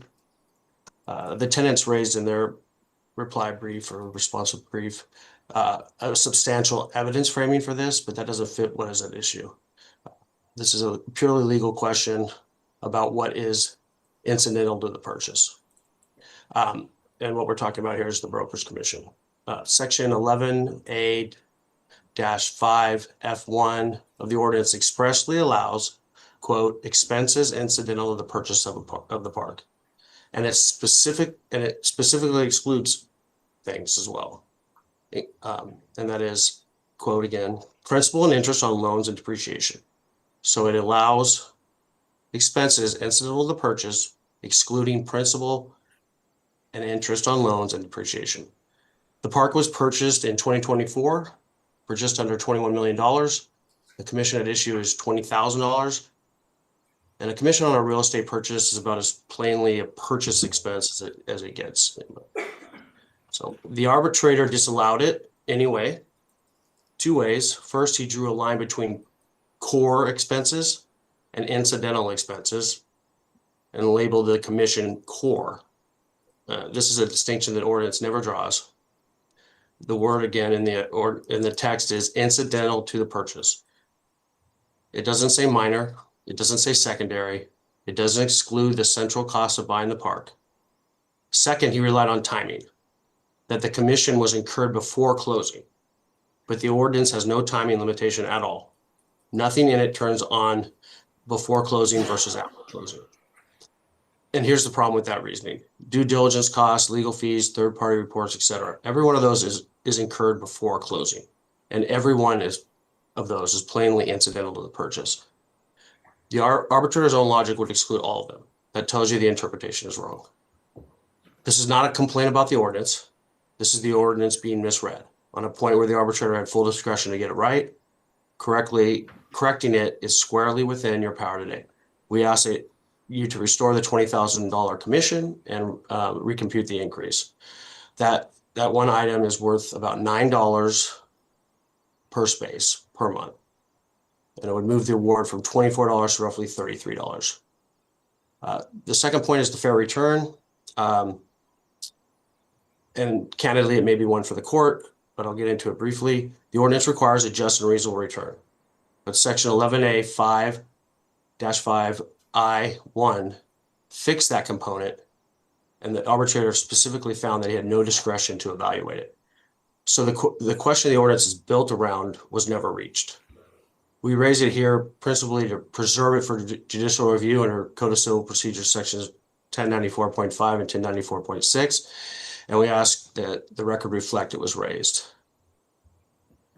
So our request is straightforward: grant the petition, at a minimum, modify the award to restore the $20,000 broker's commission and recompute the increase. Remand for determination consistent with the ordinance, and note for the record that the fair return is raised and preserved. Thank you. I'm happy to answer any questions. All right. Thank you, sir. We'll now take a presentation for, if there's no questions from the board, we'll take a presentation from the homeowners. Yes, thank you, Mr. Chair and Board of Supervisors. Can you hear me? We can. Thank you. Good morning. This is Bruce Stanton, attorney for the affected tenants, respectfully asking that the decision of the arbitrator be affirmed. Disagreement with an arbitrator's decision may be the impetus for appealing that decision, but mere disagreement with the decision is not sufficient ground for overturning it. And when a court reviews administrative decisions such as this, where a non-vested interest is affected by the decision, the court proceeds under what's called the substantial evidence test. Substantial evidence, according to California case law, means more than a mere scintilla, but less than a preponderance. And it means such evidence as a reasonable mind might accept as adequate to support a conclusion. Substantial evidence is that which has ponderable legal significance, is reasonable in nature, of credible and solid value, so that the trier of fact could have found as he or she did. Using the substantial evidence test, a court must resolve reasonable doubts in favor of the administrative decision and uphold that decision if there is any substantial evidence to support its findings. Those are the findings of appellate case law that were quoted by me in the brief in opposition submitted by affected tenants. And in this case, the decision, we believe, recites detailed and well-supported findings and law to support its conclusions, much more than a mere scintilla. There's credible, solid, substantial evidence to support the arbitrator's findings in connection with each of the issues submitted for judicial review. I'd like to emphasize that this was a full day hearing. The decision is a 13.5 to 14-page decision. It's very detailed. The petitioner, the owner, was permitted to submit 23-page opening brief, 27-page response brief. I don't think there's any question that there was adequate opportunity for the park to brief and participate in the hearing and to have all of the issues properly put before the hearing officer. As staff indicated, the amount in controversy here is in fact $21.49. That's really the amount that could have gone either way.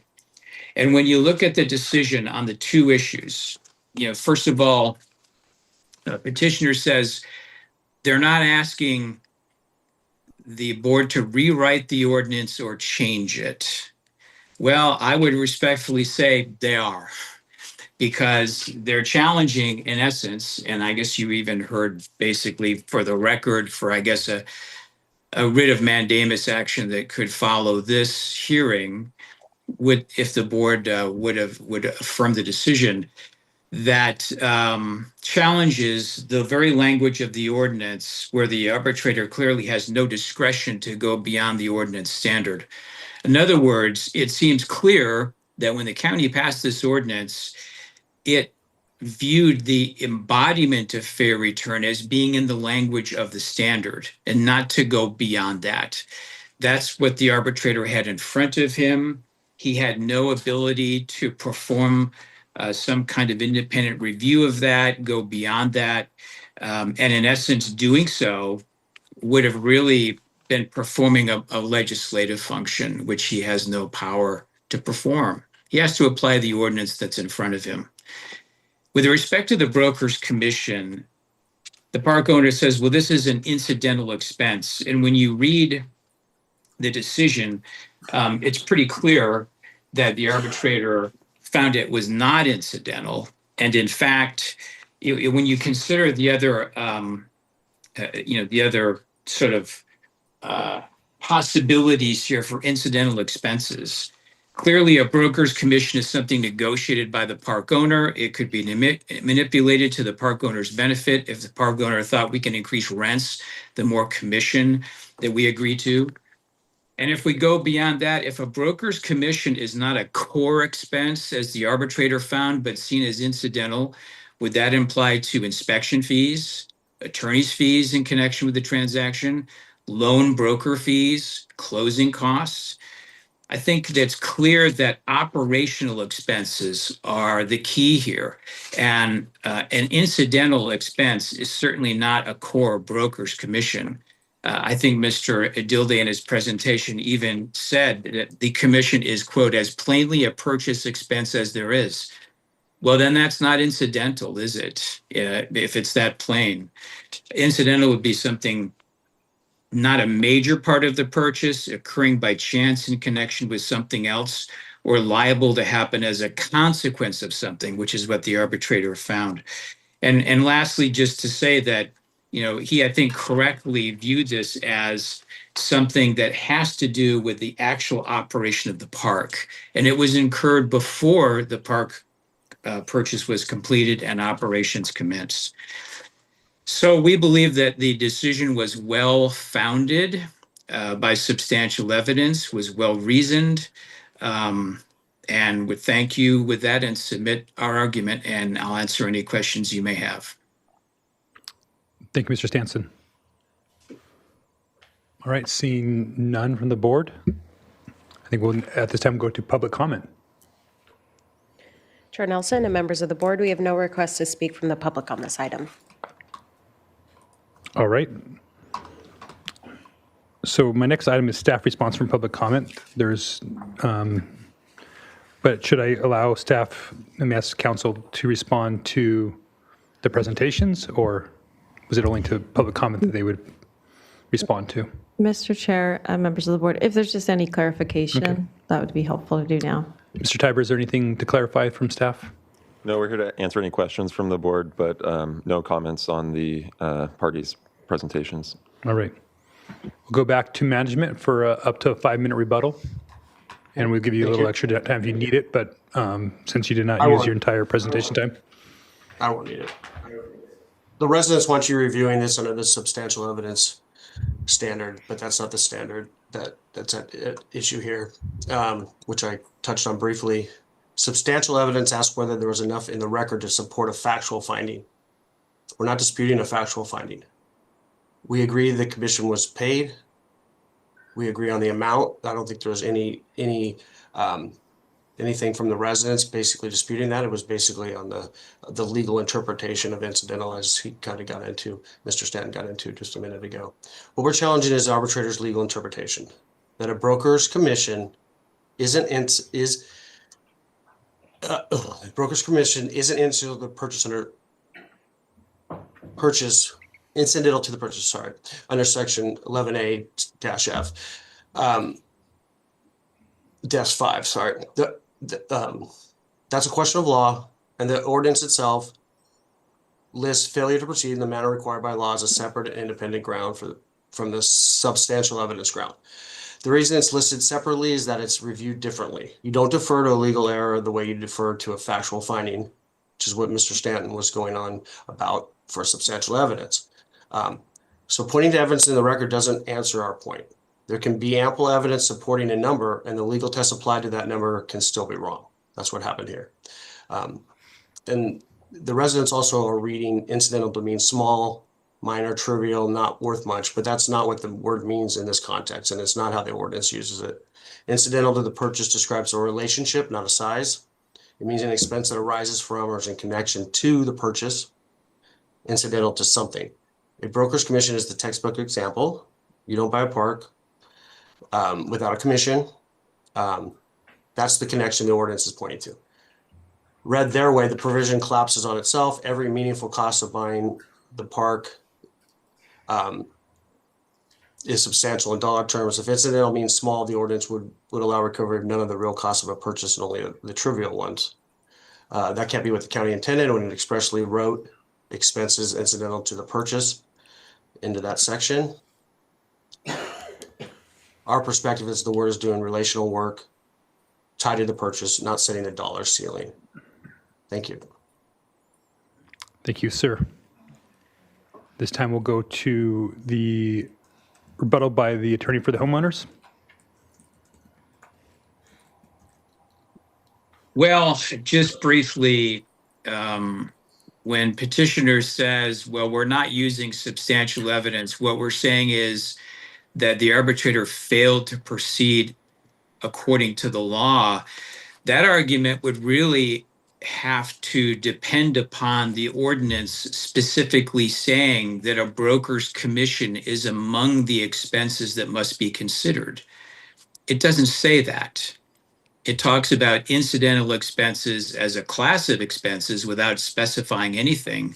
So therefore, once you take that beginning language, then the arbitrator is applying that to make a decision based upon the evidence presented to me. Is this an incidental expense or not?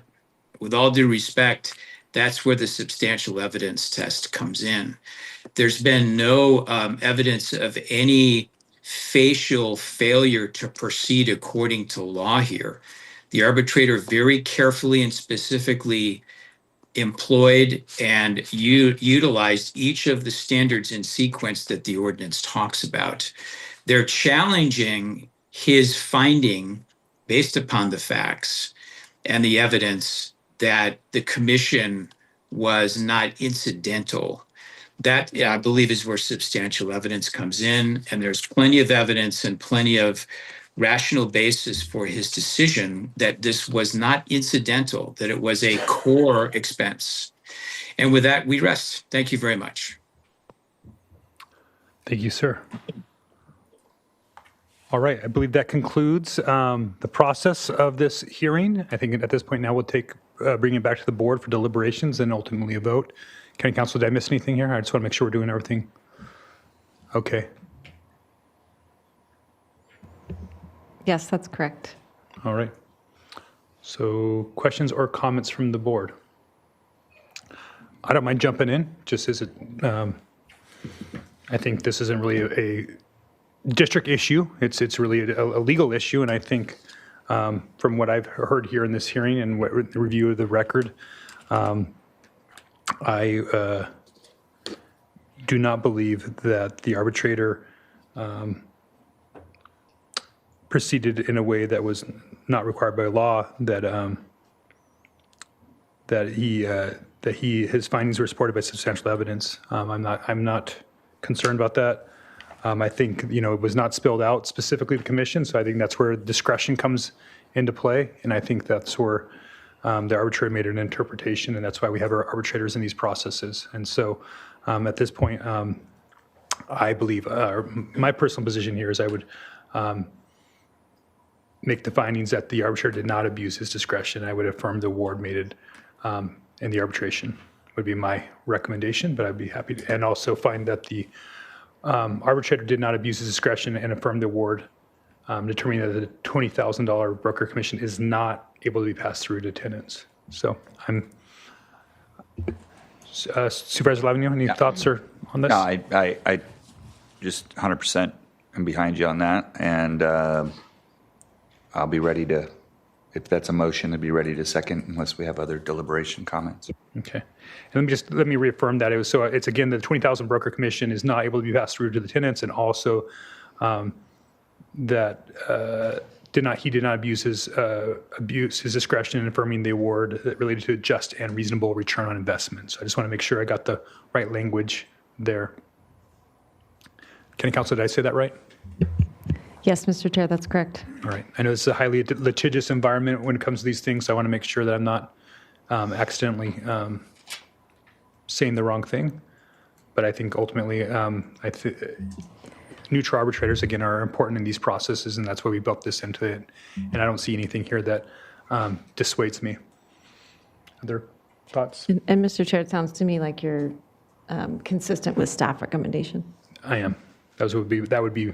Well, actually, I'll ask first. As the chair, I'll ask somebody else to make the motion. Although, Supervisor Hartman, did you want to make any additional comments before we get to the motion? Well, I agree with what you've said. I mean, if you look at the list of things they seem that you're allowed to pass through, they seem to be things that are necessary to the operation and maintenance and repair and amenities that are provided. It doesn't go back before the purchase. And then I'm sort of persuaded by what the arbitrator said, that reading the ordinance as a whole allows for passing through obligations incurred after the change in ownership. To interpret the ordinance differently would be to allow a slew of other expenses to do with purchase of the park. And the attorney for the park residents talked about inspection fees, and that could be a broad list. So I think that would be inconsistent with the list that were given in the statute. So to me, it hardly seems arbitrary and capricious what the arbitrator did. It seems quite reasonable. All right, thank you, Supervisor Hartman. Supervisor Lavanino? All right, so I'll make the motion, and I'm going to read it so that we're clear. That we considered the petition review of the arbitrator's March 31st final award in the matter of Del Cielo Mobile Home Park and the affected tenants. And then B, we made the following determinations regarding the appeal as supporting attachment A, which were the findings. One was we found just 1 through 3. Do you want me to read those, or 1 through 3? Okay. Which was, again, that it was did not abuse its discretion on just and reasonable return, and determining the $20,000 broker commission is not able to be passed through, and that this is not an item under CEQA. Correct. Okay, so there's a motion by Lavanino. And was there a second?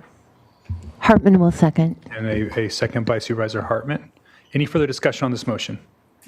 Okay, seeing none. Just for the legal point, let's just go ahead and do a roll call vote on this. Supervisor Lee? Aye. Supervisor Capps? Aye. Supervisor Hartman? Aye. Supervisor Lavanino? Aye. And Chair Nelson? Aye. Motion passes unanimously. Okay. All right, well, that concludes this hearing. Thank you guys for all of you participating. Thank you, staff. Thank you for both sides, and thank you for the public for attending.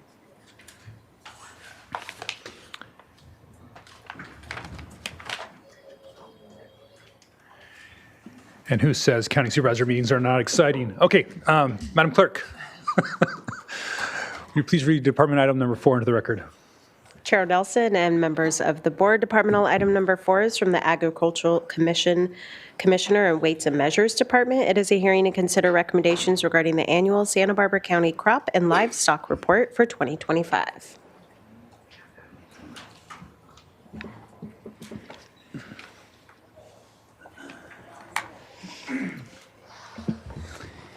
Sheng, please. Thank you, Chair. Good morning, Chair Nelson, members of the board, CEO Miyasato, County Council,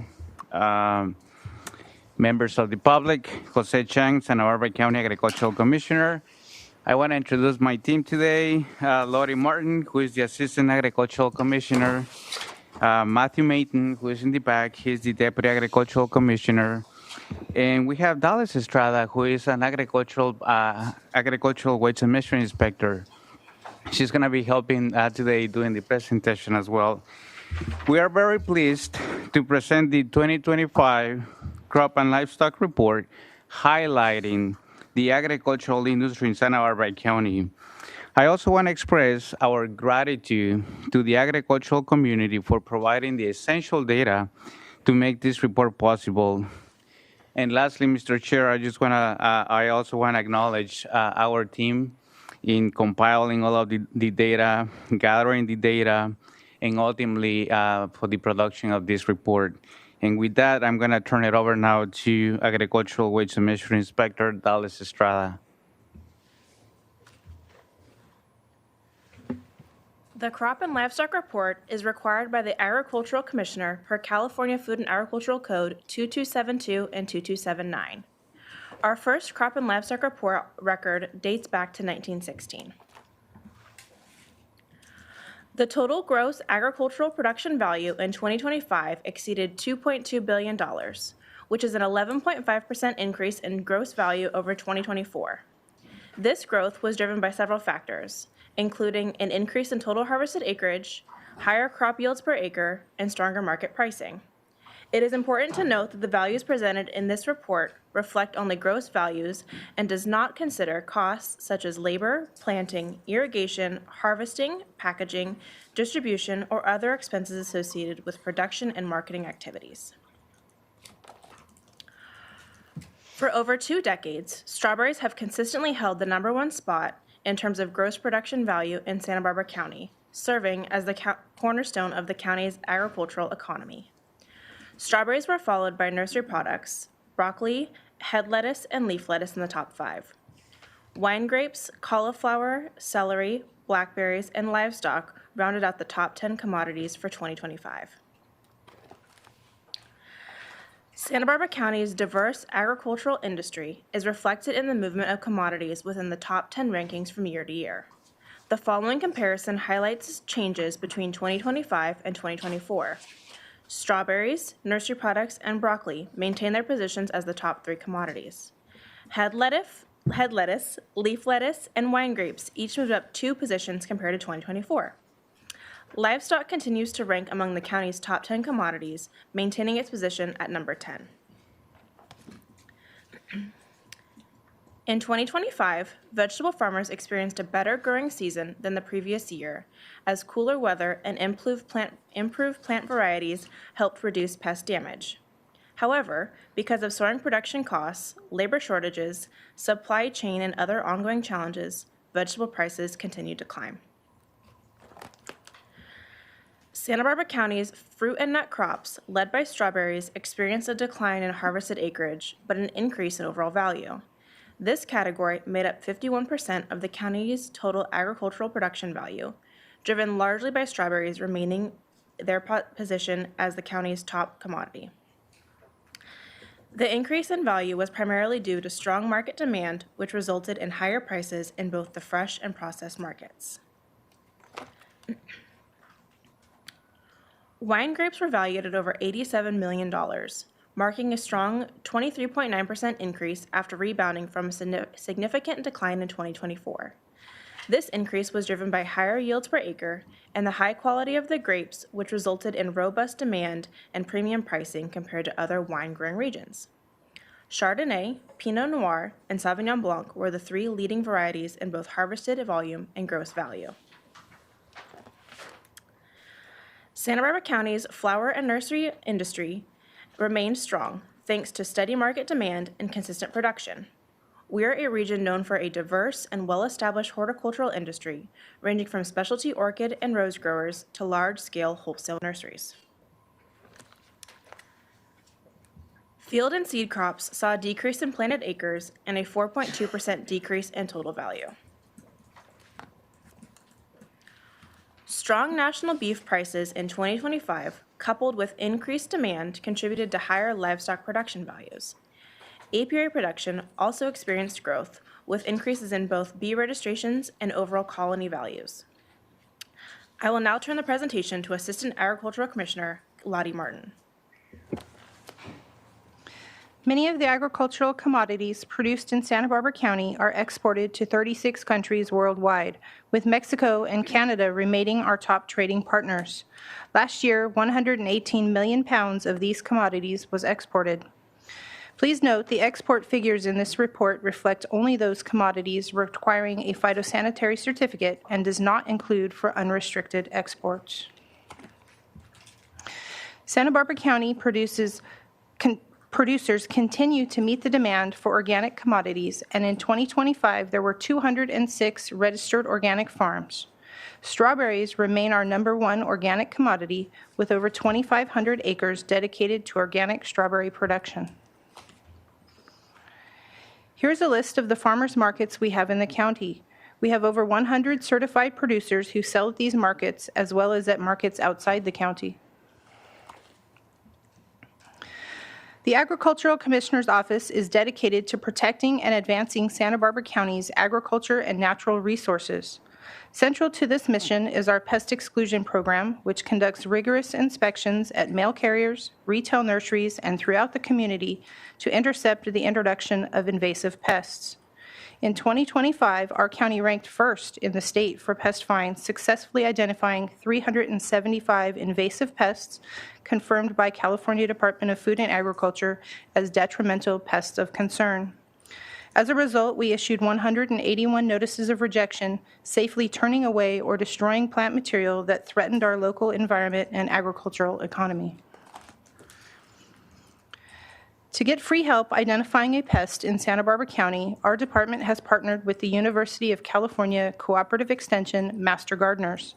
Residents can submit a photo or a sample of the pest along with details about the location and any associated plant damage via email or by dropping it off at one of our department offices. The University of California Cooperative Extension bridges the gap between university research and practical real-world solutions for Santa Barbara County's agriculture. From introducing climate-resilient crop adaptations to managing pest threats, these expert advisors provide direct support, workshops, and programs for our agricultural sector and local communities need to thrive in a changing environment. Staff recommends that the board receive and file the 2025 Crop and Livestock Report and find that the proposed action does not constitute a project within the meaning of CEQA. Thank you, and we are pleased to answer any questions you may have. All right, thank you, Ms. Martin. Questions from the board? Supervisor Lavanino? Oh, I'm going to let it go. let it go. It was cannabis related. So I'm going to go ahead and ask anyway. So I know we don't include cannabis as part of the crop report. We do have it in the crop report, but it's not counted. And now it's being rescheduled. I'm curious, when would it become actually part? When would the numbers actually, when would we start counting that? Yeah, Supervisor Lavanino, through the chair, it ultimately has to become an agricultural commodity at this point. It's still not an agricultural commodity at the federal level, and as such, it's still an illicit commodity and to be counted for the report. But it is included, and you discovered that it is included in the report, the value, and staff does a lot of work, to come up with that value every year as well. Appreciate that. So even if it gets rescheduled from class 1, it's still not an agricultural commodity. That's a whole different process it has to go through. When that eventually, so right now there was a reclassification with cannabis, but if it is, like you said, it to a Schedule 1, then at that point, then it will be included. Yeah, thank you. Okay, great. Thank you, sir. Thank you, Supervisor Lavanino. Supervisor Hartman. Yes. Well, so our berries, including our wine, are increasing, even though the acreage isn't increasing. The yield and the price for the quality, those are what accounts for the, is that correct? Yes, that is correct, Supervisor Hartman, through the chair. And I think we are seeing, especially in the wine grape, acreage, that I think it is becoming stable at this point, and so we don't foresee seeing significant changes in terms of acreage. But obviously, last year it reflected the quality of the wine grapes, and that definitely increased the value for that. And the berries, I'm always amazed the value of them, even though it's not a significant acreage. But definitely, consumers are willing to pay a little bit more for them. And I had no idea that Kuwait and United Arab Emirates were big purchasers of our berries. Yes, they are, and I can actually I witnessed that firsthand. I had a privilege to be in that area of the world, and I actually bought berries from Santa Maria. Oh. And so I have seen our berries, in that part of the world. And my last, you kind of skipped over this a little fast. I almost stopped you in the middle. We're the #1 county for identifying pests in California. Could you elaborate on what that means? Yes, Supervisor Hartman, through the chair. We have the most pest fines for B and C and A and B and quarantine-related pests in the state. And so we consistently, our staff is amazing. They consistently find things at the carriers that would, potentially get out into the area and cause harm. And then we'll be adding a dog to our team soon, so that's really exciting. So I expect our numbers will increase even further. But yes, we hold the record in the state right now. And you have, could you talk more about your partnership with Master Gardeners, and is that common elsewhere, and what role do they play? So we do partner with the University Cooperative Extension and the Master Gardeners, and that is common in other areas of the county. San Luis hosts them, and so they work out of that office as well, and those partnerships are pretty common throughout the state. But basically, the Master Gardeners are a volunteer corps that's trained by the University Cooperative Extension to identify pests, and currently they are working in our Santa Barbara office to restore and build a teaching garden. So in a few months, if you have the opportunity, we'd love for you to stop by and check it out because they're doing a really fantastic job. I would love to see it, and congratulations. That's an extraordinary to be #1 in the entire state. That really shows a lot of concerted effort and smart working. Thank you. Thank you. All right, thank you, Supervisor Hartman. Supervisor Capps. Well, thank you for the report. I always look forward to this. It makes me proud. I know it makes us all proud. So just a very general question. When you get these results, when you look at the data and you step back and we're at the end of the fiscal year and resources are tight, what are your takeaways for where you can focus, or what sort of some lessons that you take from this? Yeah, Supervisor Capps, through the chair, thank you for the question. I actually was anticipating, I gotta say that I was anticipating your question, and I do, we do reflect collectively, and I think, one word that I can describe it is the resiliency of not only the agricultural industry, but also the agricultural workforce. And last year it was certainly very challenging and difficult for everybody. But I also bring it back home, and I see the team that we have in our office. And I think, when you look at the number of pest fines that we are seeing and intercepting, we feel very proud of that. And as you can, this year the budget is very challenging, and probably for the foreseeable future, it will be like that. But we are also, doing better, more with less, and we take a lot of pride on that. But definitely, I see the resiliency of both the agricultural workforce and the agricultural industry, and I think that is a reflection in the report. Thank you. All right, thank you, Supervisor Capps. Madam Clerk, do we have any public comment on this item? Chair Nelson and members of the board, we do have one request to speak from the public on this item. We are going to remain here in Santa Maria, and we will now go to Claire Weinman. Claire?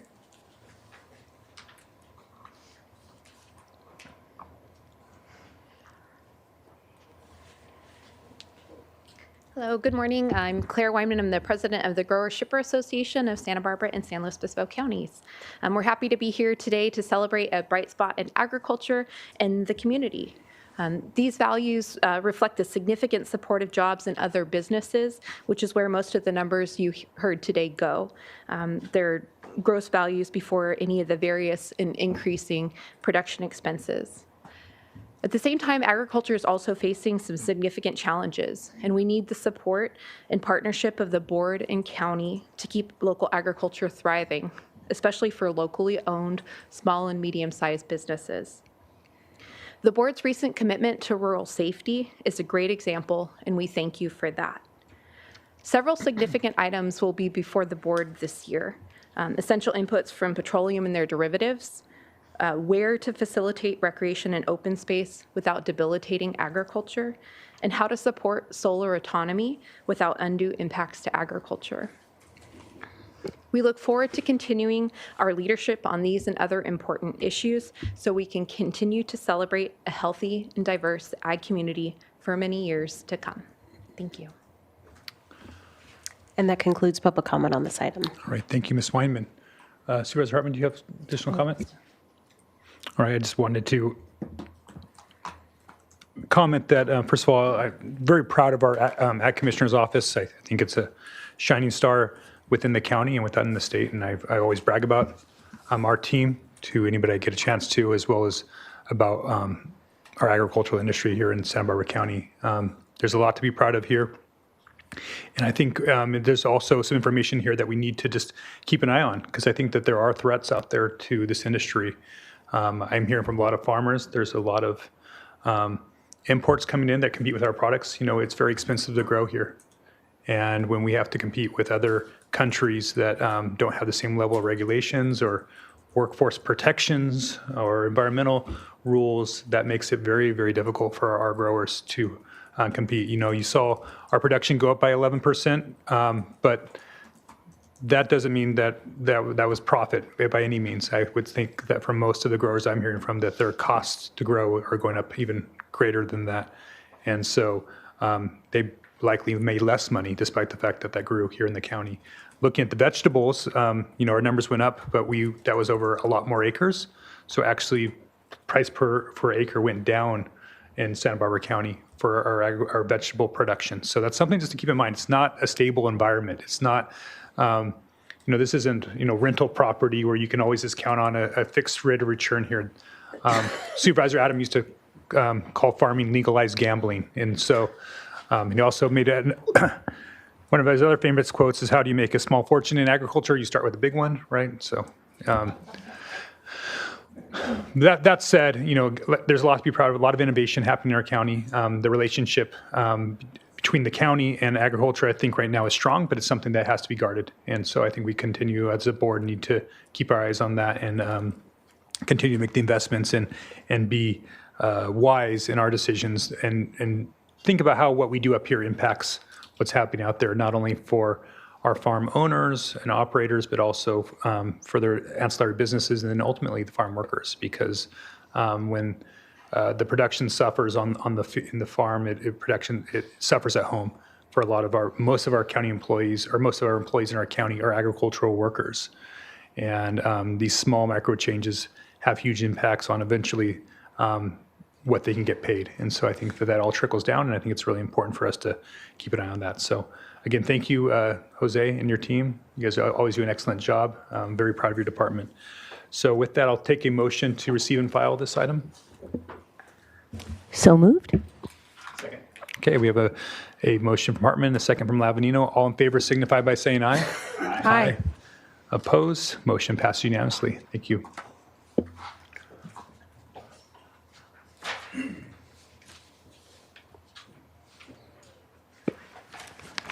And Jose, don't go anywhere? Okay. Gave us the good news. Now you're going to give us the bad news. Okay. All right. Thank you. Madam Clerk, will you please read item number 5 into the record? Chair Nelson and members of the board, departmental item number 5 is from the Agricultural Commissioner and Weights and Measures Department. It is a hearing to consider recommendations regarding an ordinance amending the Agricultural Commissioner's fee schedule, Weights and Measures fee section. Okay, Chair Nelson, members of the board, CEO Miyasato, County Council Van Mullen, county staff, members of the public. Again, Jose Chang, Santa Barbara County Agricultural Commissioner, as well as the sealer of the county. With me today are Lori Martin, and she's going to be in the back, the Assistant Agricultural Commissioner and sealer, Matthew Mayton, who is the Deputy Agricultural Commissioner and sealer, and Daniel Garcia, who is the Supervising Inspector. And Daniel is going to be doing the presentation today And we are here today because we are proposing to amend our agricultural commissioner's fees schedule, specifically the weights and measures section. I will turn it over now to Daniel. Effective January 2024, Assembly Bill 1304 amended state law by updating Business and Professions Code 12240. This bill increased the maximum annual registration fee to improve cost recovery for counties conducting commercial device inspections. While this change has narrowed the funding gap for this service in Santa Barbara County, the maximum allowable fees still do not fully offset the total operational costs of these mandated device inspections.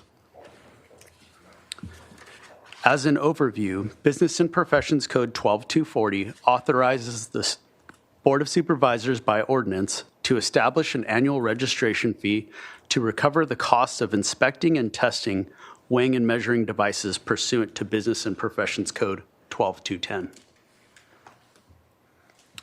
This slide shows our current versus our proposed device registration fees.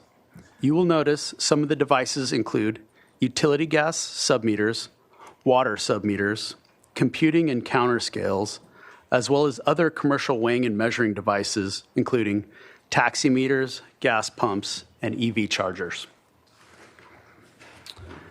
Staff recommends adjusting device fees to cover rising operational costs, including staff, equipment, and training, as well as meeting board policy requirement for full cost recovery.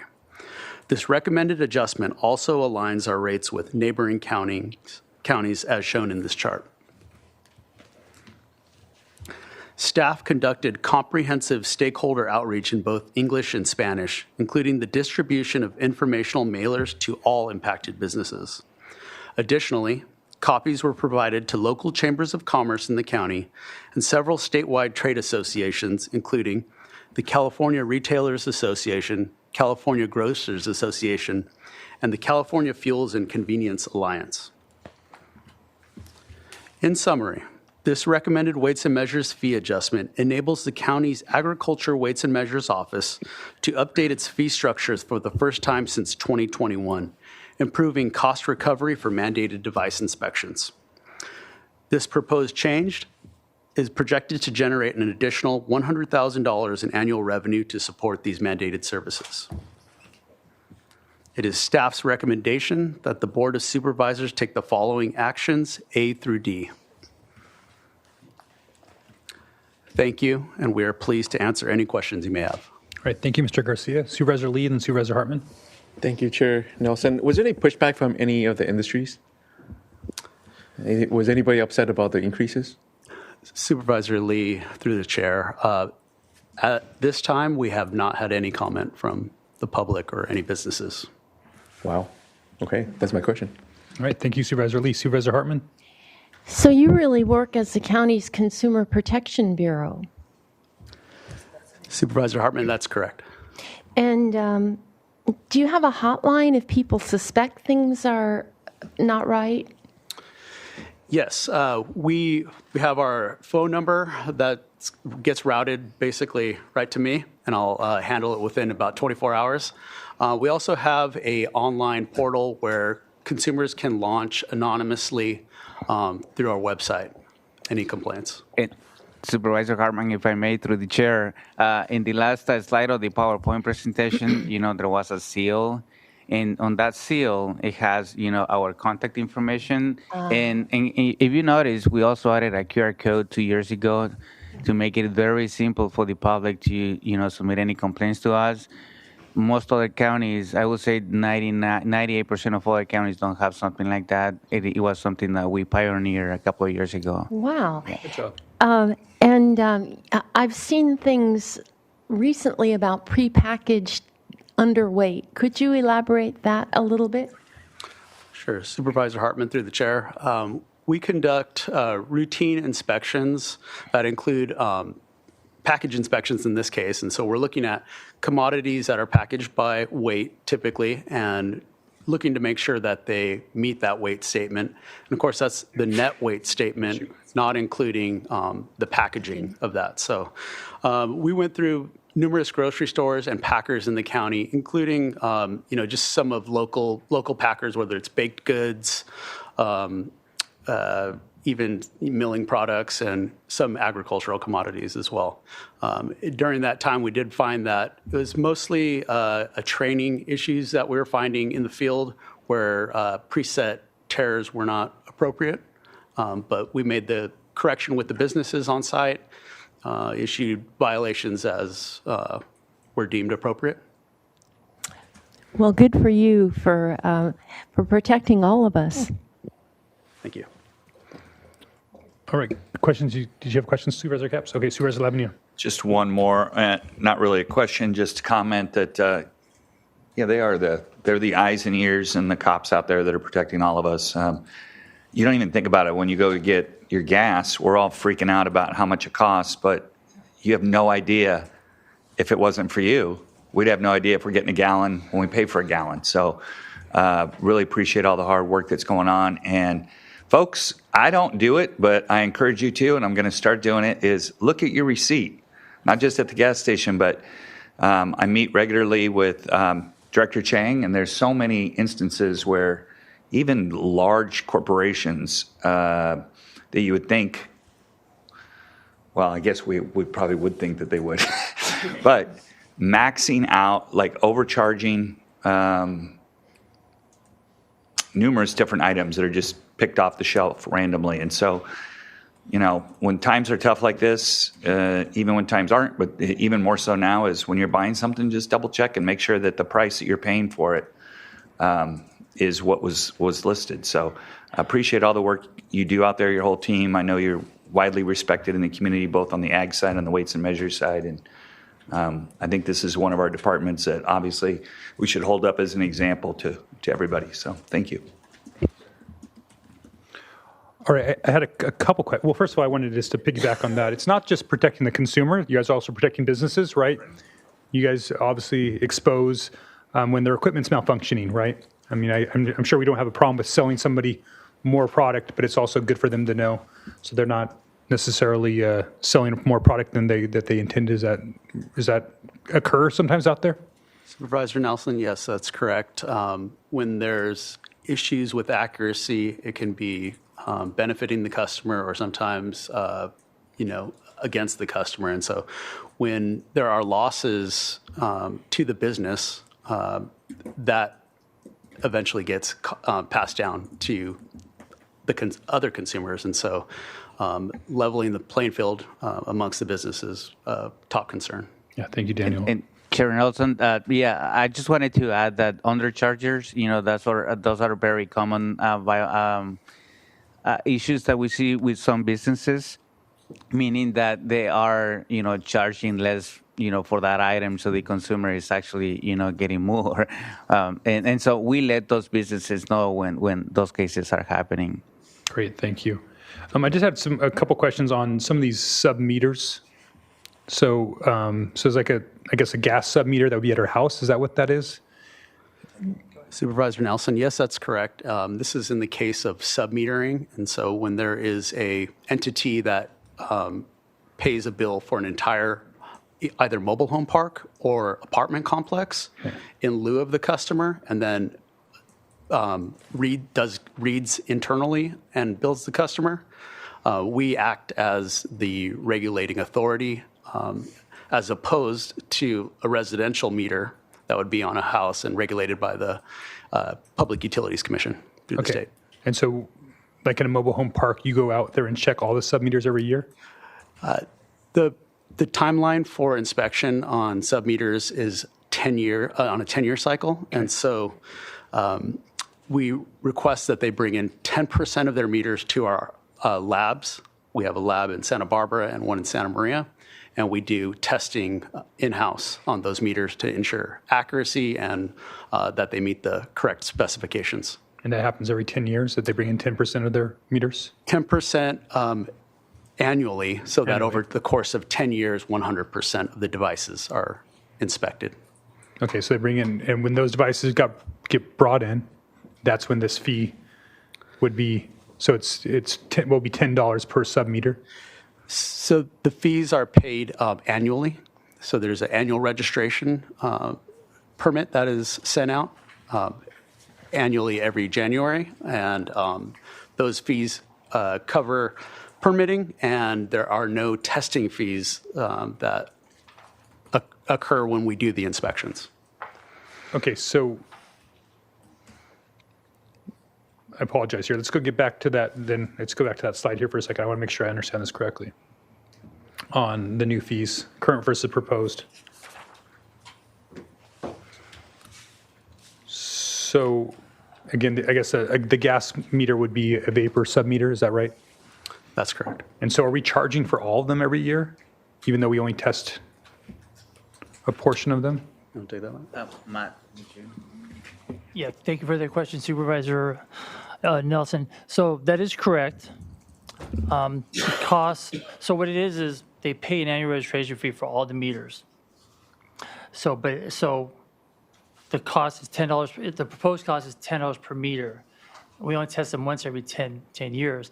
But the actual cost, the fee study that we did, that was reviewed and approved by the auditor's office, the actual cost is like $123 to test each individual meter. So Gotcha. broken up into 10 years, it's $12. Okay. So that's how we figured out their rate for the cost. I appreciate that explanation. Yeah. I mean, I was curious about how that all worked, and so I think it's more reasonable to do it that way. So that Exactly, seems yeah. okay. All right. Well, I'm obviously never a huge fan of increased fees, but I see these ones to be really important for both consumers and businesses, and reasonable. And I think you guys do a really good job trying to keep those down. Not all departments do that, but I know you guys do, and so I really appreciate that. And so I'll support it with the motion when somebody's ready to make it. And I guess we should ask, is there any public comment on this item? Chair Nelson and members of the board, we have no requests to speak from the public on this item. All right. Any further questions or discussion? Seeing none. Would somebody want to jump in and make a motion to adopt staff recommendation? So moved. Supervisor Hartman's made a motion. Second. Second by Supervisor Lee. Any further discussion on the motion? Seeing none, all in favor signify by saying aye. Aye. Aye. Opposed? Motion passes unanimously. All right, thank you, Jose and team.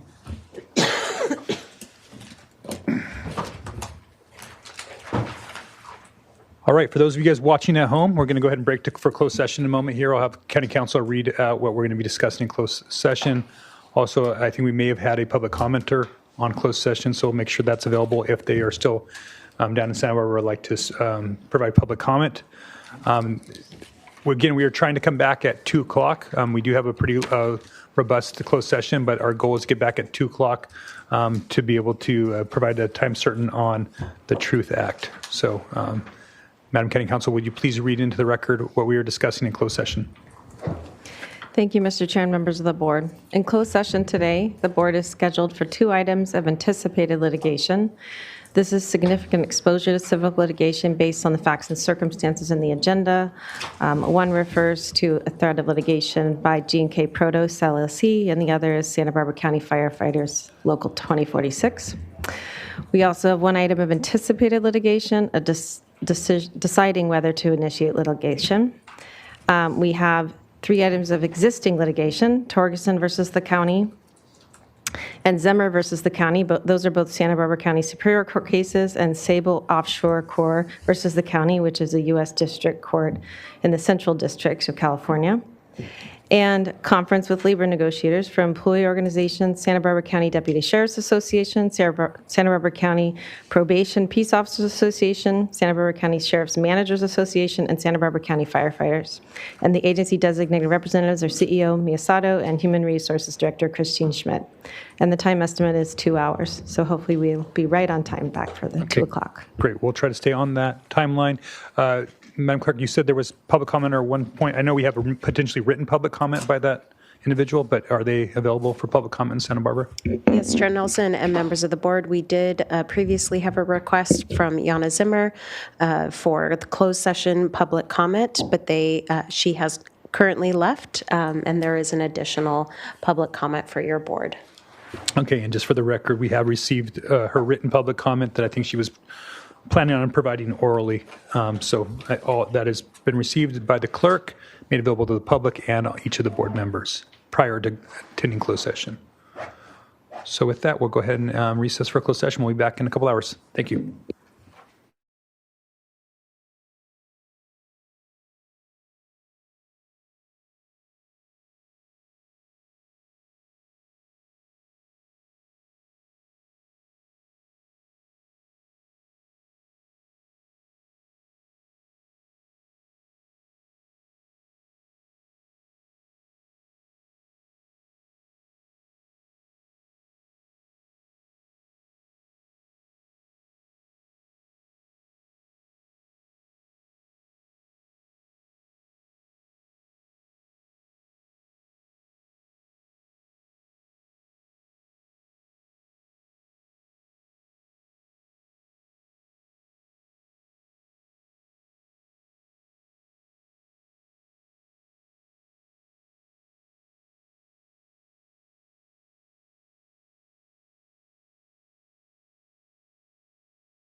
All right, everybody, good afternoon.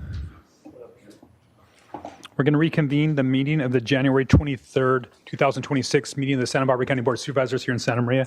We're just returning from closed session. Madam County Counsel, will you please report out on items discussed? Thank you, Mr. Chair, members of the board. The board met in closed session. 2 items of anticipated litigation based on the facts and circumstances listed in the agenda. 1 item of anticipated litigation of deciding whether to initiate civil litigation. 3 cases of existing litigation, Torgerson versus the county, Zemmer versus the county, and Sable Offshore Corps versus the county, and conference with labor negotiators with the unions listed, and the board took no reportable action. All right, thank you very much. Just a little bit of housekeeping before we get on with our final item for the day. This item number 6, the Truth Act. We have to return to 2 administrative items that have already been read into the record. It's A51 and A79. Madam Clerk, has there been any public comment on either one of those items? Chair Nelson and members of the board, we have no requests to speak from the public for administrative item number 51, nor for administrative item number 79. Okay, great. I will take a motion to approve A51 and A79. So moved. Second. Okay, a motion from Hartman, a second by Lee. Any further discussion of the board? Seeing none, all in favor signify by saying aye. Aye. Opposed? Motion passes unanimously. Okay, at this time, we'll begin item number 6. Madam Clerk, will you please read this item into the record? Chair Nelson and members of the board, departmental item number 6 is from the Sheriff Coroner's Office. It is a hearing to consider recommendations regarding the annual transparent review of unjust transfers and holds, Truth, Act, Report, and Community Forum. And before we proceed, Chair Nelson and members of the board, I do have a quick announcement for the public. Yes, go ahead. No. As noted this morning, please be advised that Spanish and Mixteco interpretation services are available for departmental item number 6, the annual transparent review of unjust transfers and holds, Truth Act. Please note the members of the public who wish to utilize interpretation services during today's hearing are encouraged to do so. If you are attending the meeting in person, have questions, or need assistance accessing interpretation services, please see Deputy Clerk Leo Graham located on that side of the room. And now I will go to Carlos, who will interpret in Spanish, and then we will also have interpretation in Mixteco as well. Estos procedimientos se van a llevar a cabo con interpretación simultánea en español. Aquellos que quieran escuchar los procedimientos en español, vienen aquí y la secretaria les va a proveer unos audífonos. Carlos. Donde ustedes van a escuchar en español simultáneamente. Oh, good. I thought my voice was loud enough, my apologies. Donde van a poder escuchar en sus oídos la interpretación simultánea de todos los procedimientos en español. Luego, durante los procedimientos que ustedes quieran venir a hablar en español, cuando se presentan aquí al micrófono, pueden venir y expresarse en español y yo voy a hacer la interpretación en español. Y ahora le van a hacer toda la misma presentación en mixteco. I have done the whole bilingual explanation in Spanish, and now the Mixteco interpreter is going to say it in Mixteco. Thank you, gracias. Abandendo kibiyu Francisca Camarillo ñanda guaña tonta viña kibichi tu yondo shiniño chaso doña diña junta yochi tonsa shiña ton inglés bacana su tu yondo conindo chaso doña tonda via tonsabi ra chisa tanda caña mesa kubinda quinto iña aloyo chaso do shinsondo tanayando chiña podio ganashi ra kubikando tondavi ra tandira mindi nda guandiña tonsabi.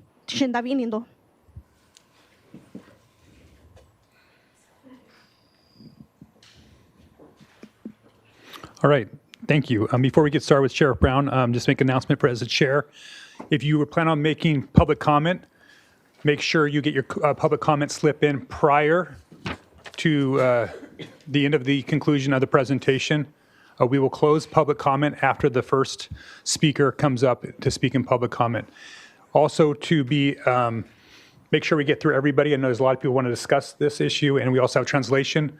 We're going to have public comment at 2 minutes, so that allows for time for as many people to speak as possible, as well as time for interpretation, and still be able to manage this item in a appropriate way. So with that, Sheriff Brown. Thank you, Chair Nelson and members of the board. Good afternoon. We are here today to share information with you and with members of the public regarding persons to whom our agency provided access to federal authorities in accordance with California's Trust, Truth, and Values Acts.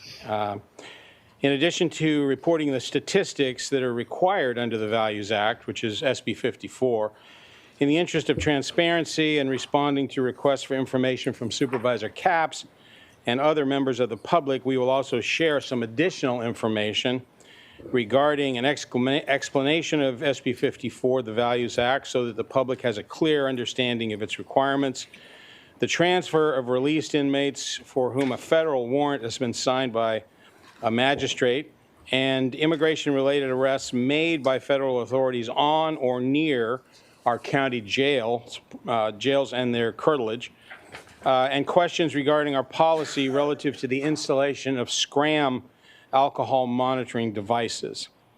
I'm now going to turn the presentation over to Chief Custody Deputy Ryan Sullivan, who will walk you through the background for the hearing and through the data from our 2025 report. I will be back at the end of the presentation to finish up what I just said I would add, and then to conclude and be available for any questions. Thank you, Sheriff. And I'd like to thank you for bringing it early this year. I mean, I think that's something that there's a lot of interest in that. So I just wanted to thank you and your department for bringing it in such a timely manner. Mr. Sullivan. Good afternoon, Chair, board members.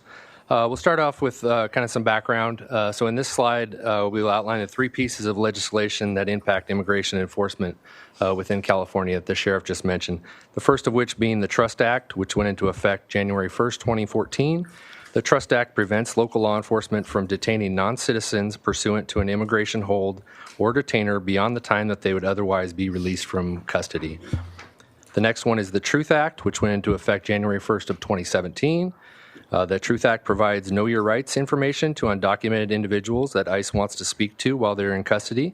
It also requires that local law enforcement disclose ICE access to undocumented persons who are in local custody in 4 different ways. The first Truth Act requires that a law enforcement agency must provide a written consent form prior to an interview with ICE, which is translated in multiple language, and it explains the purpose of the interview, that the interview is voluntary, and that the individual may decline to be interviewed. If ICE is notified of an individual's release date and time, then the same notification must be provided to the individual and their attorney or permitted designee. As mentioned before, the Truth Act also mandates that the local governing body hold an annual public forum, which is why we're here today. Next piece of legislation is the Values Act, which is commonly referred to as Senate Bill 54. It prohibits state and local law enforcement agencies from using money or personnel to investigate, interrogate, detain, detect, or arrest persons for immigration enforcement purposes. It also required the California Attorney General to publish model policies limiting assistance with immigration enforcement to the fullest extent possible for use by public schools, libraries, and health facilities and courthouses. The Values Act amended Section 7282.5 of the California Government Code, which reads, a law enforcement official shall have discretion to cooperate with immigration authorities only if doing so would not violate any federal, state, or local law or local policy, and where permitted by the California Values Act. This discretion only applies for individuals who have been convicted of a serious or violent felony, or a felony in which they were imprisoned in state prison, or for several specified offenses that are delineated within that section of the Government Code. If the conviction for one of these specified offenses was a misdemeanor conviction, law enforcement can only cooperate if the conviction occurred within the past 5 years. If the conviction for one of these specified offenses was a felony conviction, law enforcement can only cooperate if the conviction occurred within the past 15 years. Next slide. The Sheriff's Office does not enforce immigration law. The Sheriff's Office does, within the law, authorizes individuals to be transferred under the Values Act. Our policy is a comprehensive document that directs the actions of custody deputies and records personnel as it relates to compliance with the Truth Act. Our policy outlines what forms must be provided to inmates, under what circumstances, and how ICE interviews are to be conducted and how ICE access requests are to be handled under the law. The Santa Barbara Sheriff's Office does not enforce immigration law, does not check immigration status on anyone we arrest or book into custody at the jails, does not hold anyone beyond the release date in the absence of a warrant signed by a judge, and does not share information with ICE unless the requirements outlined within the Truth, Trust, and Values Acts are met. Now we're going to step a little bit into our process for notification. And this process begins when an individual is booked into a jail in our county. Following the booking of an individual into jail, they are fingerprinted to confirm their identity and ensure that the subject does not have any active wants or warrants we were not previously aware of or the law enforcement agency was not previously aware of. We do not ask or otherwise check immigration status and do not notify ICE of the arrest. ICE does receive notification of fingerprint records from the Department of Justice following their electronic submission. If ICE is interested in obtaining information regarding an individual in our custody, they will notify our Custody Records Bureau via fax or email of the information they are requesting. These are ICE requests that we are referring to in our reported numbers in an upcoming slide. Our custody record staff will manually research the inmate's criminal history and current charges to determine if there are any exceptions pursuant to the balance that is established within the Truth, Trust, and Values Acts.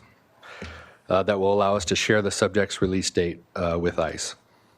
If there are exceptions, custody record staff will distribute written notification to the incarcerated person advising them that they qualify for information sharing in accordance with the Truth Act, and the person's record will be flagged in the jail management system. If there are not any noted exceptions, the request is filed in the incarcerated person's record and no response is given to ICE. Written notification is still distributed to that person to advise them of ICE's interest, but that they did not meet the exception for our agency to notify ICE of their release. If an individual does qualify under the criteria specified within the Values Act, once that person is sentenced or the release date is known, ICE is notified via email. These are the qualified total that we'll reference here in a later slide, and that's how they're notified. Santa Barbara Sheriff's Office does not hold or retain individuals for ICE transfer past their release time. Once individuals are eligible for release from our custody, ICE must be at the facility to transfer the individual in a safe and secure manner.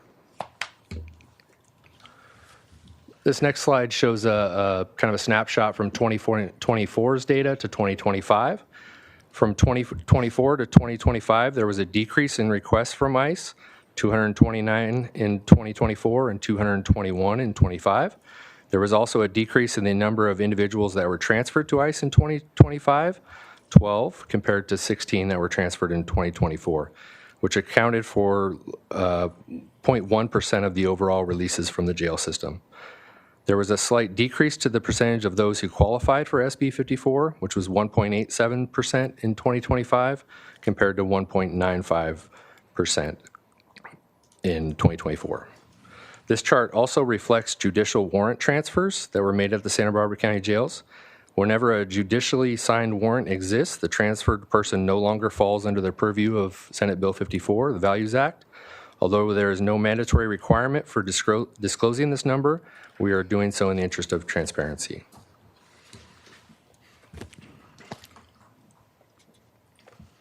In these next three slides, I'll go over some of the background of the 12 individuals that were transferred in calendar year 2025. These charts show how many times each individual has been in Santa Barbara County jail system.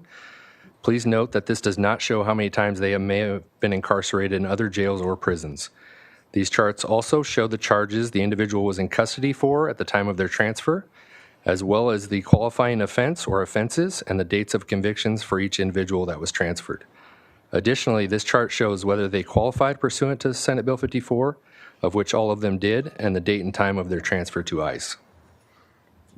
Please note that, as I mentioned earlier, for qualifying convictions for specified offenses, there's a 5-year look-back period for misdemeanor convictions and a 15-year look-back period for felony convictions.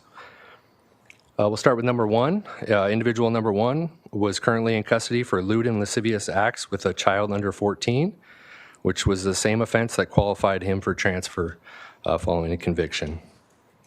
That person had been in our custody once before. Number 2 was currently in custody for a felony violation of probation for multiple domestic violence-related convictions, which qualified them for transfer. That person had been in our custody 13 separate times. Person 3 had been in our custody 12 separate times and was in custody for conspiracy to commit fraud and had a qualifying carjacking conviction. Individual 4 had been in our custody 8 separate times and was in custody for kidnapping, domestic violence, false imprisonment, and assault with a deadly weapon, and was ultimately convicted of assault with a deadly weapon, which is a qualifying offense. Moving on to the next slide. Person number 5 was in custody for a felony violation of probation for domestic violence and cruelty to a child and had a qualifying felony conviction for domestic violence. They had been in our custody 3 times. Individual number 6 was in custody for felony violation of probation for domestic violence and driving under the influence of alcohol or drugs, along with other offenses. They had a previous qualifying conviction for felony domestic violence and had been in our custody 7 separate times.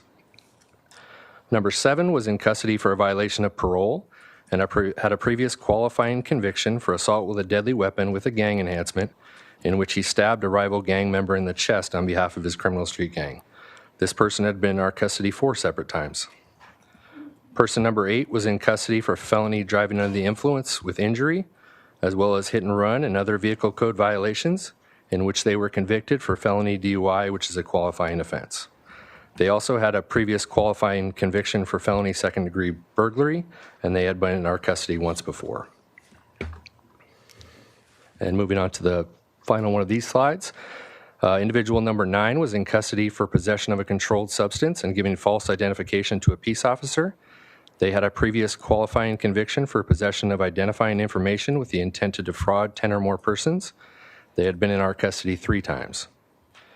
Person number 10 was in custody for felony violation of probation on drug and theft cases and had 2 previous qualifying convictions, one for felony possession of controlled substances for sale and the other for possession of identifying information with the intent to defraud 10 or more persons. That person had been in our custody 19 separate times.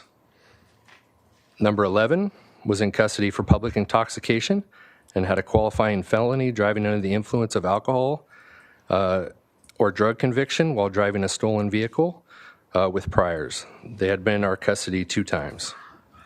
And lastly, individual 12 was in custody for a misdemeanor domestic violence case, had been in our custody 6 separate times, and had a qualifying conviction for felony driving under the influence of alcohol or drugs with prior conviction. I will now turn the presentation back to Sheriff Brown.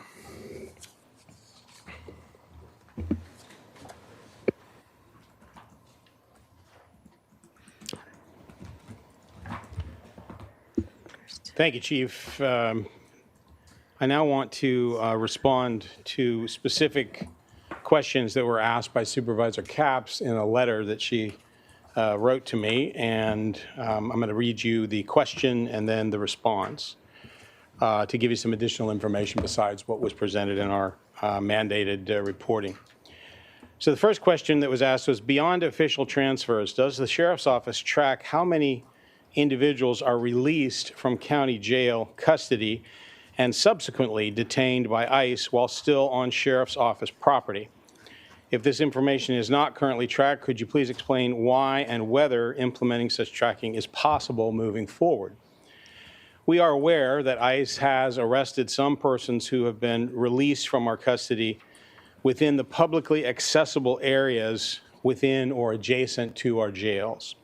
These include lobbies and waiting areas, sidewalk areas, and parking lots, as well as roadways within or on the periphery of the jails. When such arrests are made, they are made by ICE personnel without the involvement, coordination, cooperation, or assistance of Santa Barbara County Sheriff's personnel, and usually without our being previously notified that they will be operating or working in those areas. Sometimes it is obvious that ICE is awaiting the release of a certain person, i.e. if they are in or outside the lobby or waiting area and are incidentally observed by our staff.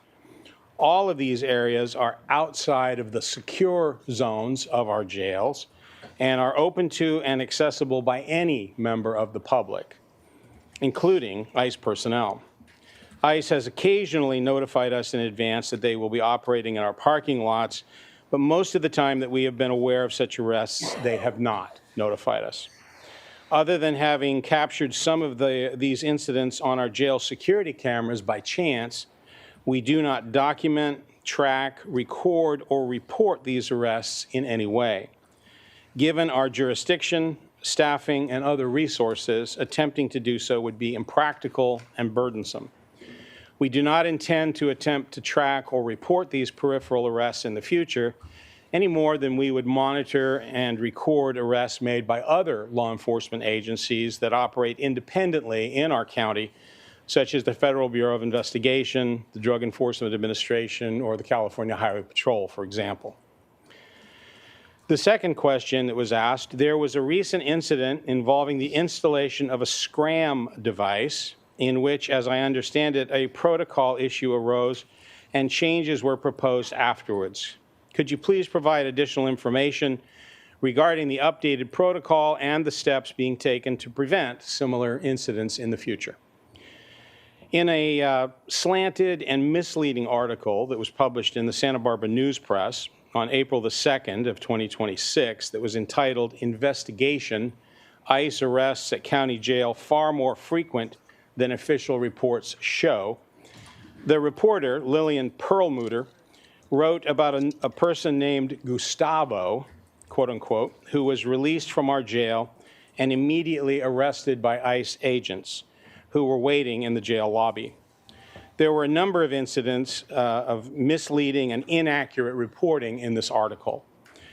First, Ms. Perlmutter described Gustavo as having been, and I quote, arrested by local police after a fight with his wife, end quote. In fact, this inmate had been arrested for felony charges of having beaten and strangled his wife on 2 separate occasions. She quoted Gustavo as saying, and I quote, "They," referring to Santa Barbara Sheriff custody deputies, "led me out by the arms and ICE was already there," end quote. As a result of this allegation, we subsequently went back and reviewed security video of the date of this release and found that it had been captured on our main jail surveillance cameras. Although clearly identified, ICE agents were waiting for him in the lobby. Gustavo walked out of the Sally Port under his own power with no custody deputy holding his arms or touching him in any manner. Thus, Gustavo lied about the actions of the ICE agents, and the reporter repeated that lie as though it was the truth. Further review of the video showed that ICE agents had taken Gustavo into custody before a scram technician who had been waiting in the lobby himself could attach a scram device to Gustavo's ankle.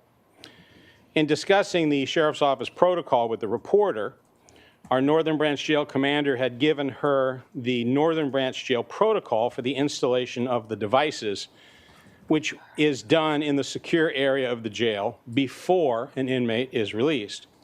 However, the practice at the time in the South County Jail, which has less space in its internal release area, was for the scram technician to await the release inmate in the waiting area and install the device at that location, being witnessed by custody deputies who would accompany the released inmate into the lobby.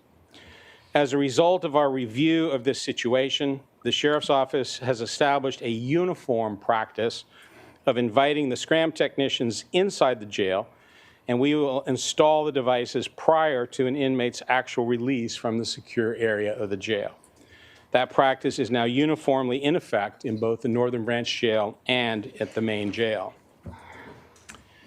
The third question, during my time as board chair, I formally invited ICE representatives to participate in a public hearing, but did not receive a response. I understand that your office has been in contact with ICE representatives regarding the upcoming Truth Act forum. Can you confirm if they will be in attendance at this forum? The contact that I had with the acting field director was based on the invitation that had been offered by Supervisor Capps, and I passed that invitation on to our local acting ICE field operations director last month. I have not spoken with him since then, but I did receive a text message from him yesterday that said that they regretfully would not be here because in order to do so, they required clearance from headquarters, and that clearance had not come through for them. Question number 4. For this upcoming hearing, today's hearing, please provide the public with a clearer understanding of SB 54, as stakeholders have consistently observed a general lack of understanding regarding the law, its requirements, and the limits it places on local agencies. Greater public education on this issue would help reduce confusion and improve transparency. Custody Commander Ryan Sullivan just presented a detailed summary of SB 54, the Truth Act, at the beginning of this presentation. Generally, the law prohibits the use of state or local resources to assist the federal government in the enforcement of immigration law. However, there are a number of exceptions if that person of interest has been convicted of violent or serious felony offenses within the past 15 years, or of certain misdemeanor or wobbler charges, wobbler being could be filed as either a felony or a misdemeanor. And if that's the case, the misdemeanor, if it's a misdemeanor charge, it would be within the last 5 years. It is certainly understandable that there's some confusion about SB 54. It is an incredibly complicated and convoluted law which references other parts of California law which have listings of offenses, and rather than having one just laundry list of what is and what is not an offense that qualifies under SB 54, you have to do this back and forth situation, and it's been difficult to understand, not just for members of the public, it's been difficult for us and for our staff over the years to understand it as well. So it's completely understandable. We have worked with our district attorney, our public defender, and county counsel to develop an easy-to-review listing of offenses which do qualify under those exceptions to SB 54. And that has not been an easy undertaking, but it has been something that we have done. So with that,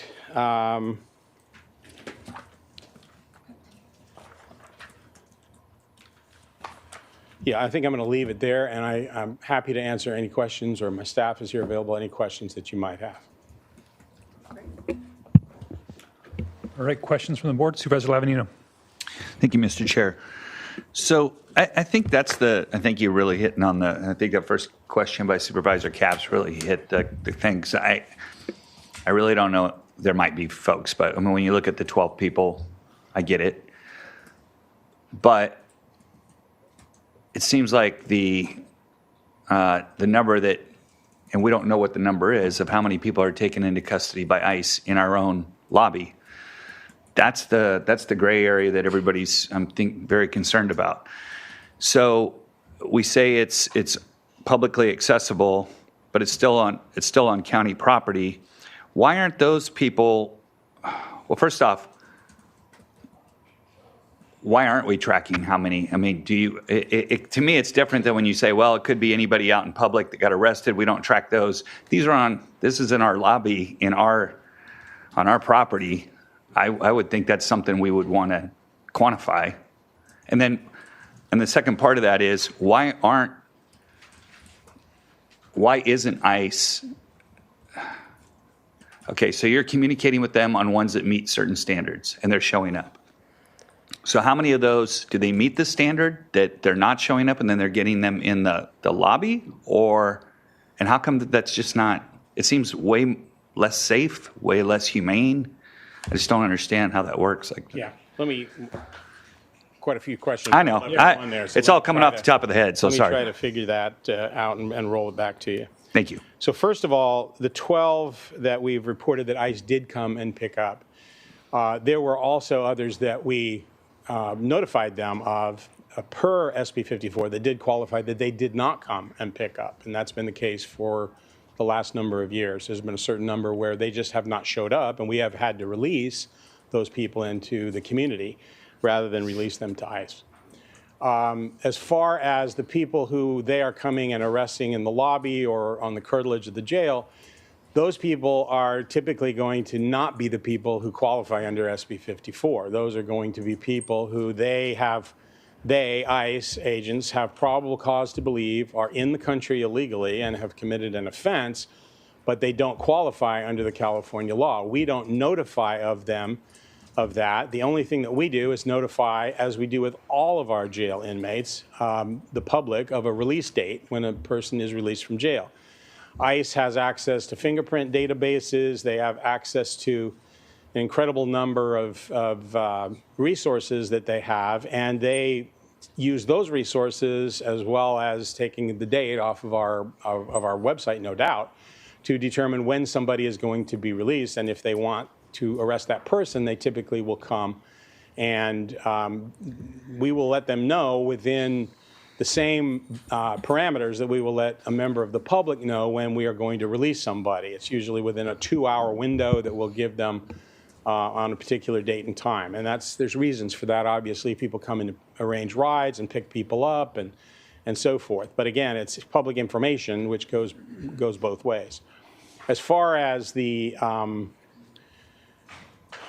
think did I answer all of those, the one for me was, why don't we track the number? Yeah, the reason we don't track them is because we just don't know all of them. For example, take the Northern Branch Jail, for example. The way our jail is designed, it's very different than the Southern Jail. A person is released from custody through a sally port that goes out onto a walkway and walks out into the front of the jail. And we don't have anybody outside monitoring that. In other words, they're released directly from the secure area of the jail to the outdoors.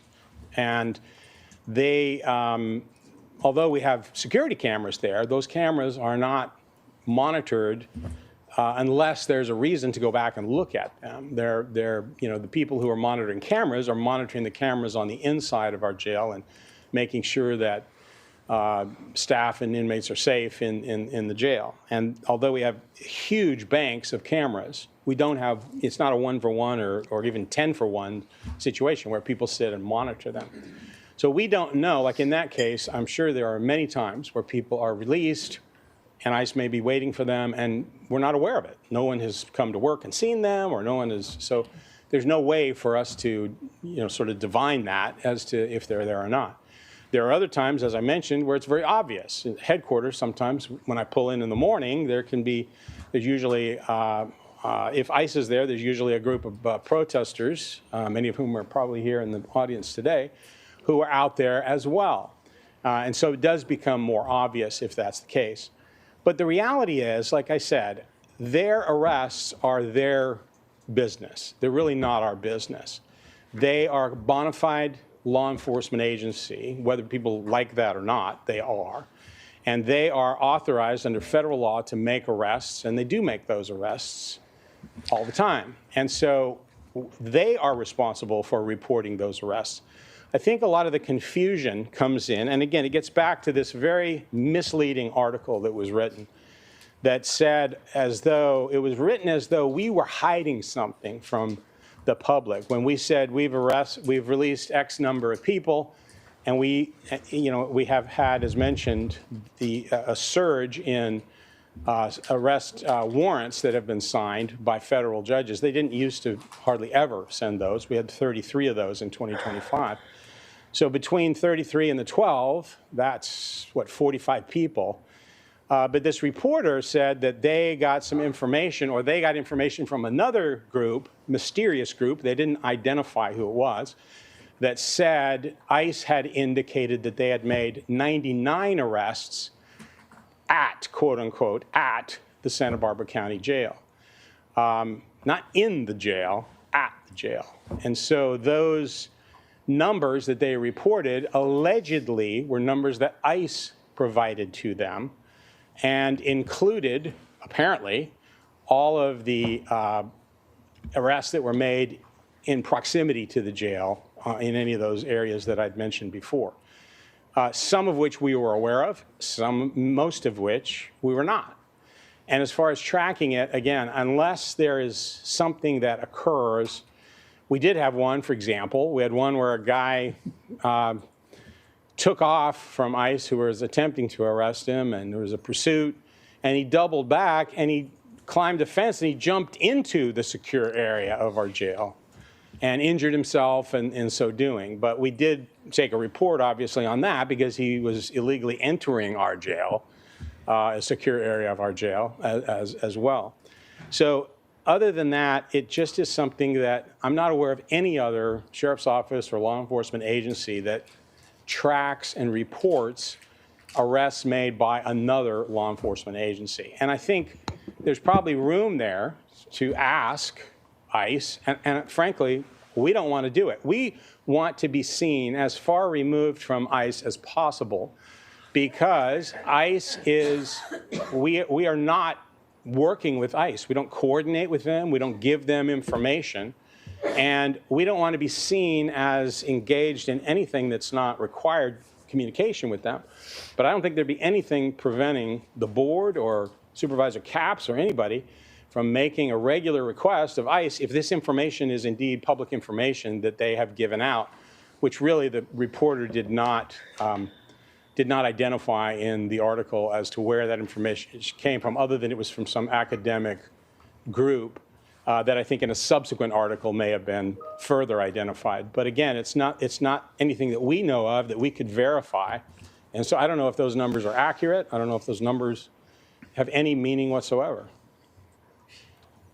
You good, Steve? Yeah. All right. Supervisor Capps. Well, thank you, Sheriff, for answering the questions, and you've gone beyond what the law requires today, and that's noted and appreciated. So just to build on the topic here, because it is of concern how many arrests are happening on your property, on the jail property, and to be clear, you run the jail. The Board of Supervisors does not. It's your policies that control the jail, and you are making it abundantly clear that you do not track the arrests that happen in the lobbies, in the parking lots. And so I just want to clarify, are there any legal restrictions that prevent you from doing that? You've made it clear that you don't want to coordinate, although you text, so there is some coordination, but are there any legal policies or restrictions that could prevent you from jotting down somewhere if there's an arrest in a lobby so that we could start tracking, you could start tracking?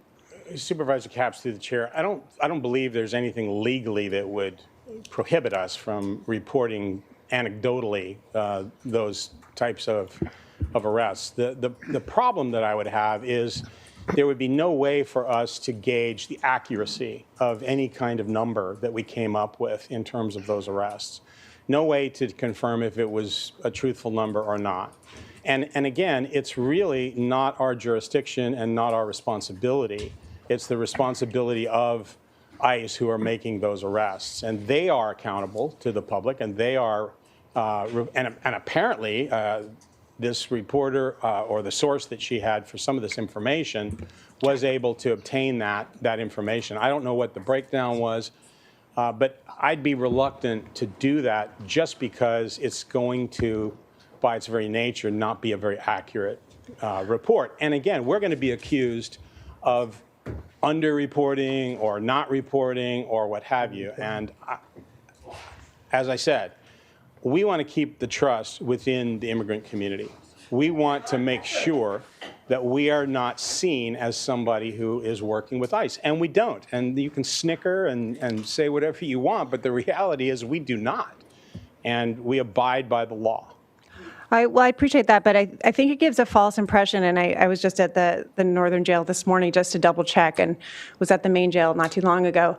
It's not as though it's Grand Central Station. It's literally like as if there were an arrest right there. We would all be very much aware and very much cognizant if that was happening. So to be sort of unaware of what's happening also presents a real red flag to me of jail oversight. And again, you run the jail, but I would just wonder what's in place then to evaluate the impacts. I mean, this is happening almost every day, every other day, every third day. This is not sort of a once in a blue moon situation. And I imagine this is, these are your inmates that have been released. You know who they are.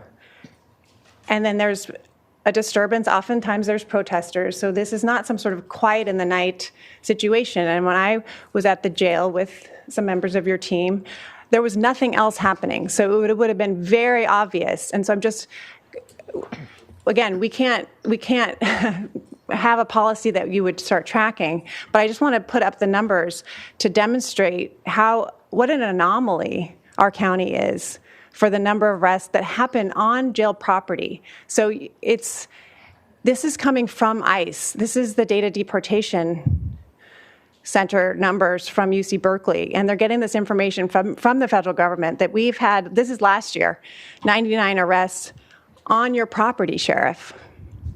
This is not on Calle Real or on Betaravia. This is on jail property. So Santa Clara is a big county. They had 3. Kern, big county. Fresno, 16. Imperial, 33. Ventura, 49. SLO, 55. Why 99? And yet we don't track, or we don't seem to have a sense of this is a situation we need to get a handle of, right? I mean, there's safety concerns, there's fiscal concerns, there's oversight concerns. Do we have cameras in the parking lots? These are inmates that are released, and so it just really begs the question of what sort of evaluation process is happening. Are you thinking of a new policy? Well, Supervisor Capps, up until today, we haven't seen these numbers. These were the numbers that were in that report in the news press. This is very accessible, and if you could continue with the next slide, this is a disturbing. I need to tell you, this is disturbing. But this is the White House. This is whitehouse.gov. This is where these numbers come from. This is the website. It's the main page. whitehouse.gov, aliens. You can keep going. There's a heat map of Santa Barbara, California, and this is where the number's coming from. So if we're not tracking, as Santa Barbara County, where you, as an elected official, represent immigrants, where are people supposed to get numbers? Well, Supervisor Capps, through the chair, first of all, as I said, this is the first time that we've seen these numbers. And the numbers, to my recollection, other than that 99 number, which was reported by Ms. Perlmutter in her initial article, which was allegedly a number that was given to this academic group that may be the one that you've quoted on the slide, I don't know. But it appears to be that those numbers to the left are anecdotal numbers. They're not official numbers that are released by anybody. And as far as this White House map, I don't see any numbers, and I don't know. Yeah, it's hard to zoom in, but this is anybody can go to it. It's really disturbing. What I'm saying is that it's whitehouse.gov. Yeah. That number of 99, apparently, and again, I've not asked and got this clarified, but apparently that number would include the official number that we released, that was 12, the 33 that were picked up on federal warrants, so that would make a total of 45, and then supposedly perhaps the balance of 99, 45 making up 99, perhaps the balance of that number are numbers of people who have been arrested at or around the jail over the 2025 year, and that may or may not be the case. I don't know. We don't have any way to verify that, and those are not our numbers, and so it's not appropriate. I'm not aware of any other sheriff in the state of California that is reporting arrests that are made by an agency other than by the sheriff's office. And there's reasons for that, as I say. It's because those numbers are not numbers that we can verify. Well, yeah, you've made it abundantly clear that you're not going to start tracking, but I would just ask you to reconsider, because in addition to the trauma that everybody's going through, and I don't mean to add to it by putting up a White House website, which is literally the homepage right now, so maybe we want to take that down. But it's just for our government, for our county to not be tracking and to not have access. And I don't know if the Sheriff's Department isn't doing it, who would?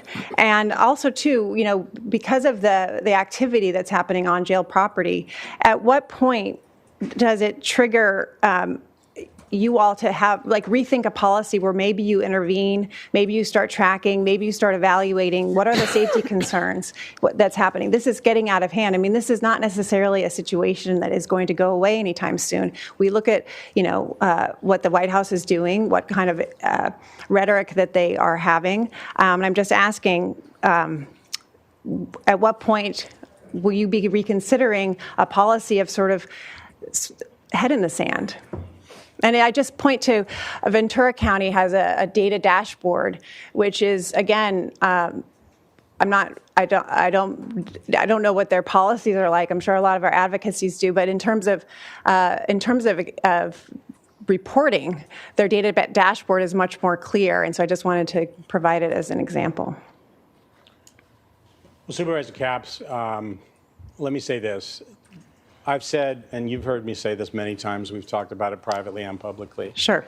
That it is a given that if ICE is not arresting people at the jail or in the jail, they are going to be arresting people in the community. They're not going to not arrest people. That is their responsibility. That is their mandate. As you've pointed out, they're the most well-funded law enforcement agency in America right now. In the world. So they will be carrying out their mission one way or another. And frankly, I would much rather they arrest people in our jail if we can legally provide them access to them through SB 54, which is state law, or even at our jail, because it's going to be less disruptive, it's going to be less safe if it's going to be more safe if they do it at the jail location rather than if they do it in the community. We've all seen these instances in the community where there's confrontations, there's the potential for violence, for peripheral arrests, for all kinds of problems and issues. And I don't want to see that, quite frankly, in our community. You've also seen and heard that the people who we turned over to ICE, those 12 people, were all convicted of serious offenses. They were all repeat offenders that were in our jail facility.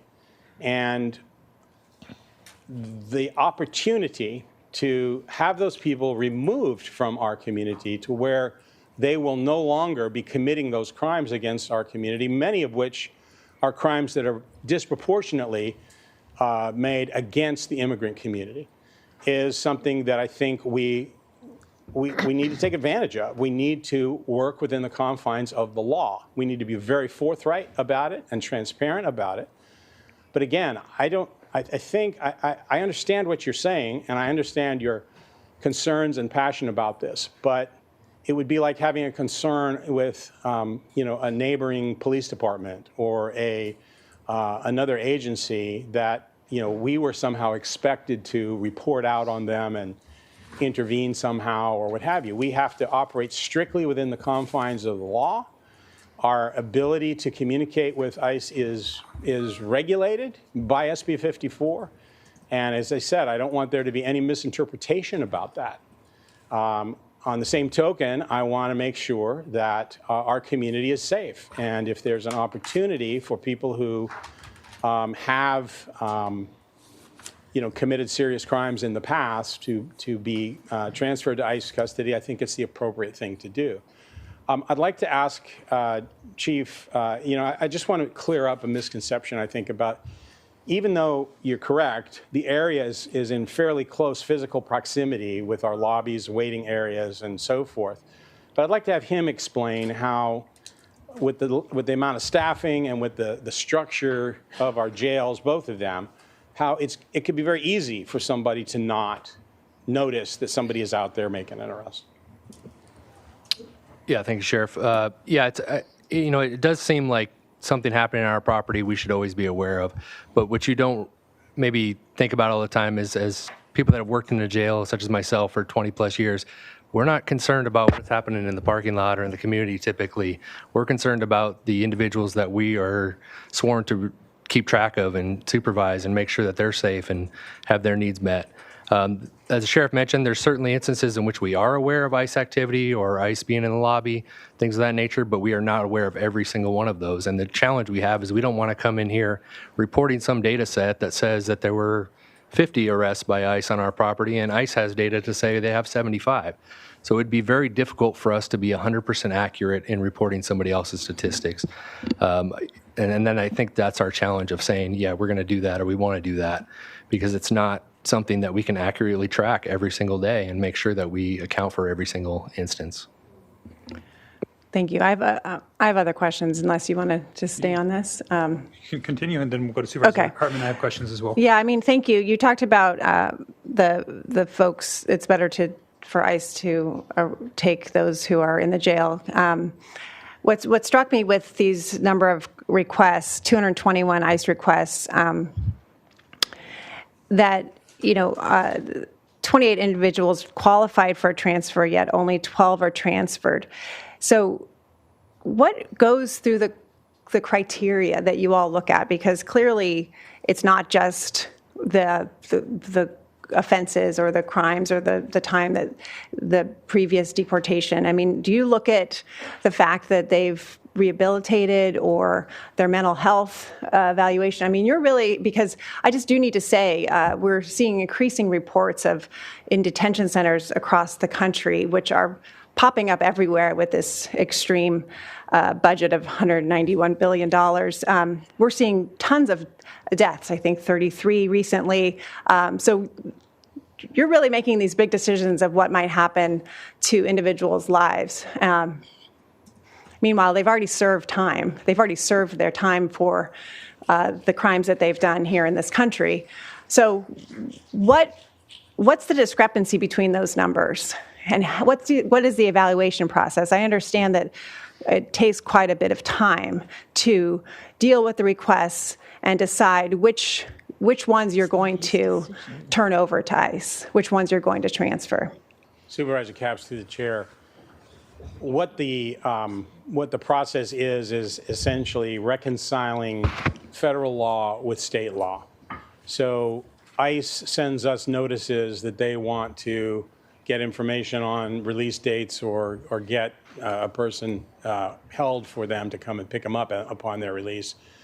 They're not constrained by SB 54 and its prodigy. So they basically issue these notices to us, and the job that we have is to then take the notice that they give with the inmate information that they provide and to research that inmate's criminal history to see if they and their current charge to see if they qualify under SB 54. That's the only litmus test. It's not there's no test about rehabilitation or anything. They're still in our custody for the primary offense that they're currently dealing with. And so that information is determined whether A, it meets the criteria, or B, it does not meet the criteria. If it meets the criteria, we will cooperate with them as we are allowed to under the law. If it does not meet the criteria, we do not cooperate with them. But the numbers don't match that, because it says in your data that 28 individuals qualified for a transfer, yet only 12 were transferred. ICE only showed up 12 times out of 28. In other words, 16 times when people who would have been qualified for release, ICE was not there to pick them up, and they were released as the law requires.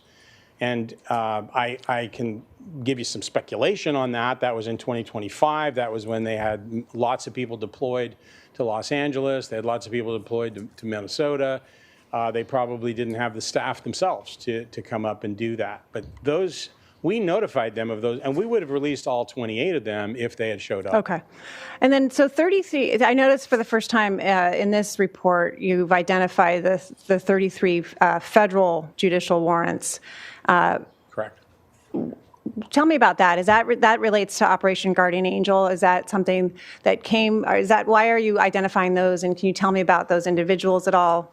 So, Supervisor Capps, through the chair, heretofore, it was very rare for us to get a federal magistrate signed warrant. Yeah. There's a lot of hoops that have to be jumped through. It's a difficult process, from what I understand, for the U.S. Attorney's Office to go through and do that.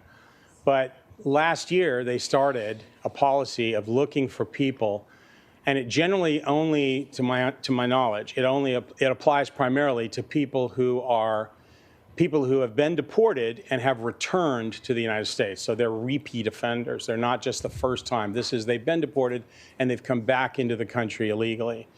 If that's the case, there's a certain federal statute that they can seek and obtain a warrant from a federal magistrate, and the magistrate will sign that warrant. That signed warrant has full force and authority, just as any other federal or state judge-signed warrant does, which requires us to hold that person for a reasonable period of time until they come and pick that person up. At that point, they essentially go off the books as far as SB 54 is concerned. It's a completely separate item. We reported those numbers to you just because we wanted to be fully transparent about how many people were released to ICE on those warrants, but they are separate and distinctly different from what the normal quote-unquote process would have been under SB 54. But it's a relatively new policy change by the U.S. Attorney's Office. So you saw an uptick from the year before? Correct. Yeah, I don't think we had any the year before. Right, okay. And how much time would you say all of these requests take as you're evaluating the 221 and then you get to ultimately to the 12 that were transferred? I mean, how much staff time to process this, to look through, to see who's actually qualifies under the law? How many, if you had to put a dollar amount or resources, would you say? I've heard that it's time intensive. I don't think it's superficial, the amount of time. I think it does take some time. All of those people obviously have to have criminal histories run and reviewed, and then determine if those offenses and or the current offense meets the criteria of SB 54. But 220 some, and of those, there was a very limited number that actually met the criteria of SB 54. As I say, I don't know if the chief or anybody has any information about how long. We happen to have somebody here who does this work, and she is very good at what she does in that respect. But that's part of her job, in working in jail records to make this information known. Okay, so it's just one person's job that really goes through all of these 221 requests. Yeah, and what happens is if they meet the criteria, then there's, the paperwork is placed into the inmate's jail file, and if they do not meet the criteria, they're not. So it's if they don't qualify under SB 54, and there were other provisions of SB 54. There are other provisions where ICE can request, for example, to come and interview somebody, but they rarely, if ever, do that anymore. I haven't heard of that happening for the last several years. Okay, and thank you for clarifying on the SCRAM technology. This is my last set of questions right now. But I just want to make sure I understand, because it was alarming to hear about that incident in that article, but also a second incident where the SCRAM ankle bracelet was put on in a public setting. So so that I understand, you now have changed the protocol where the SCRAM technology will only be put on inside the jail, not in a public place, for both jails. Is that correct? That is correct, but I just do want to clarify. So there's no way that ICE, my question is, there's no way that ICE would be tipped off about this happening? No. About the installation of the SCRAM device? Yes. I mean, I suppose they could be tipped, by a SCRAM technician or somebody, but it's certainly not information that we would release, from our jail. And I just want to mention that, again, the way this distorted news article was written, it made it sound as though we were holding information back or we were doing something that was wrong. It was done for the best of intentions. It was to make the best use of available space. Normally, when someone's getting released and they need to get a SCRAM device put on, they're more than happy to get that SCRAM device put on because that's going to facilitate their release. So we had done it in the lobby because there wasn't enough area in the main jail booking and release area to do it and to have additional people and doing that. But because she made this kind of big deal out of nothing, we ended up saying, okay, we're just going to go with a uniform policy. But there was nothing that was untoward or inappropriate with the policy that we had.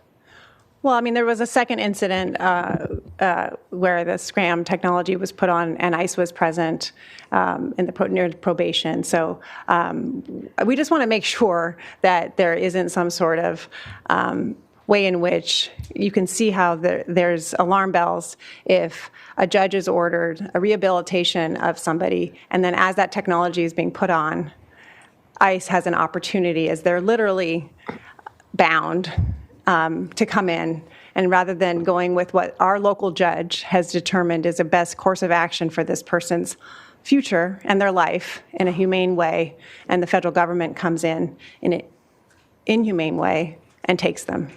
And I don't think that is a small thing or something that's been blown out of proportion. You can dispute the facts, but I also think if you communicate more, which is what I've been encouraging you to do, and you are right now, so I appreciate the dialogue, then people don't jump to different conclusions, and that's what we're trying to improve. Well, I appreciate that, and I think that, you know, the reality is and I don't know if you have numbers, even estimated numbers, but the number of people that are released with SCRAM devices is somewhat limited. I mean, I don't know if we could give you that, but it's not. It's an unusual occurrence. Let's just put it that way. It's not something that is super routine. So you're saying right now on the record that there's no sort of tip-off to ICE when the SCRAM devices are being put on? Well, I'm not aware of any tipping going on at all in any circumstances. And if that was to come to our attention, that would be a violation of the law, and that would be grounds for us to investigate and potentially take disciplinary action against someone if it was one of our employees. As far as what it may be being done by someone else that's not employed by us, I don't know. I don't have control over that. Supervisor Capps, if I might add a little, I don't think it's specifically related to the SCRAM. It may be more related to the Sheriff's and Probation's electronic monitoring program. So individuals that are on electronic monitoring GPS do have a date in which they are finished with their sentence, and they would return back to the jail to return their electronic monitoring device. Neither probation nor the sheriff's office shares location data or anything like that with ICE, but ICE would know the release date if they, saw it on the website or something like that. So I think we did have an instance or two of that maybe a year or two ago in which ICE did access some individuals that were turning themselves back in or turning their device back in at the jail lobbies. But it was not SCRAM related. It was Sheriff's GPS. Okay. Well, I've asked enough questions for now. Thank you, Sheriff. Appreciate it. Thank you, Supervisor Capps. Supervisor Hartman. Yeah, I just have one question. So this report is for 2025, and that was, I think it was that year that we got the letter from AG Banta about the different, how you define transfer versus rearrest. And I wonder if you could just expand upon that and explain how, if at all, that affects our numbers. Sure. We historically had not categorized a rearrest where someone's released and then rearrested by ICE as a transfer. In our parlance, in the sheriff's office lingo, a transfer of a prisoner is one that is done between agencies where that person never leaves custody, never has, never gets dressed out in their own clothes, never gets their property given back to them. It's a specific definition that we have for that. So we didn't use that terminology, and we reported for a number of years a number of, a negative number in terms of transfers, at the same time that we were completely and openly reporting all of our SB 54 related transfers. And someone looked at these two things and said, wait, they're reporting 0 transfers when in fact they have, done X number, that whatever we reported in the Truth Act hearing. After some communication with the Attorney General's office, the Attorney General's office opined that we should call them transfers rather than rearrests. And we complied with that, and we went back and we, I think it was for 5 years, we went back and actually adjusted the numbers. Those numbers were adjusted on the Attorney General's website as well. So we no longer use that, our local definition of a transfer. We call them all transfers now. And rather than, you know, we now, it's now called a transfer officially. We now actually do a transfer within the confines of the jail in those circumstances. So it is not, it's still a little different because we're still releasing the person with their property and their own clothes. We're not keeping them in a prisoner's uniform or any of that. So did that change the numbers? I mean, No. Okay. I mean, the numbers, it changed it from 0 that we had reported Yeah. back for several years to whatever that actual number was. But it never now, changed anything on the SB 54 reported numbers that are from the forums.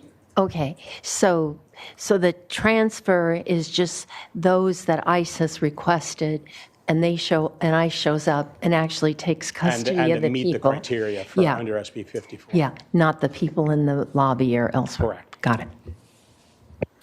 Thank you, Supervisor Hartman. And I've got a couple questions. I actually spent some time with Ms. Perlmutter, the reporter, and she obviously didn't understand that people get it fingerprinted and that goes into a database, and there's a lot of publicly accessible information. I think you went through that a little bit with your chart, but I think it's important for the public and everybody to understand that there's a lot of information out there that ICE can look at that may not be coming directly from your department, might be coming from the courts, right? The court cases happen in public, right? Yeah. I know when there's a court calendar, right, where you see, somebody could get fingerprinted. ICE could look at the court calendar, see that somebody's in court that day, so there's a chance that they may be released. Could actually probably watch court on Zoom, which you can do, and know if they're going to be released, that they're going back to the courthouse to be released, right? I mean, that's a reasonable thing that ICE could be doing. That does not include any coordination from your department. No, Chair Nelson, you're 100% right. The reality is everyone that we arrest, we fingerprint under an electronic national system that takes their fingerprints and provides those fingerprints to the FBI, and through them it is provided to all federal law enforcement agencies as well. And so we are just doing what is the standard protocol across the nation. So it doesn't matter your immigration status on whether you get fingerprinted or not? Absolutely not. Okay. And we don't, and as mentioned before, we don't even ask anyone their immigration status. We'll ask where their place of birth is, but they could be a naturalized citizen for all we know. We don't question them about that. We don't go into that. But the information, as you say, is gleaned by ICE from a variety of different sources, including that national fingerprint database, which is, the first thing that happens when somebody is arrested. So that if you're ICE and you're looking for, you have maybe a list of people that you might be targeting because they may have committed crimes here, and you might want to have them Oftentimes could be someone who's been previously deported and fingerprinted. That fingerprint is now in the system. They get a hit from those fingerprints electronically. Could be somebody that is wanted for some kind of federal criminal offense. They have all of those federal databases and resources at their disposal.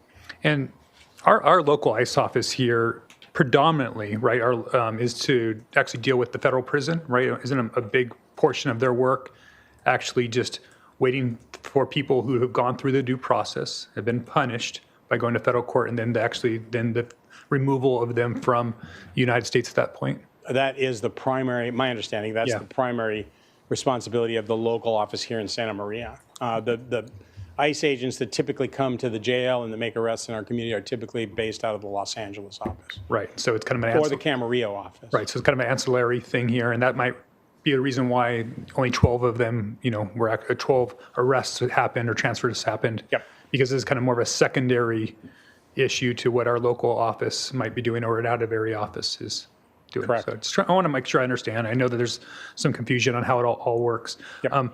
I did want to clarify one thing. If I can get slide 7 up here for a minute.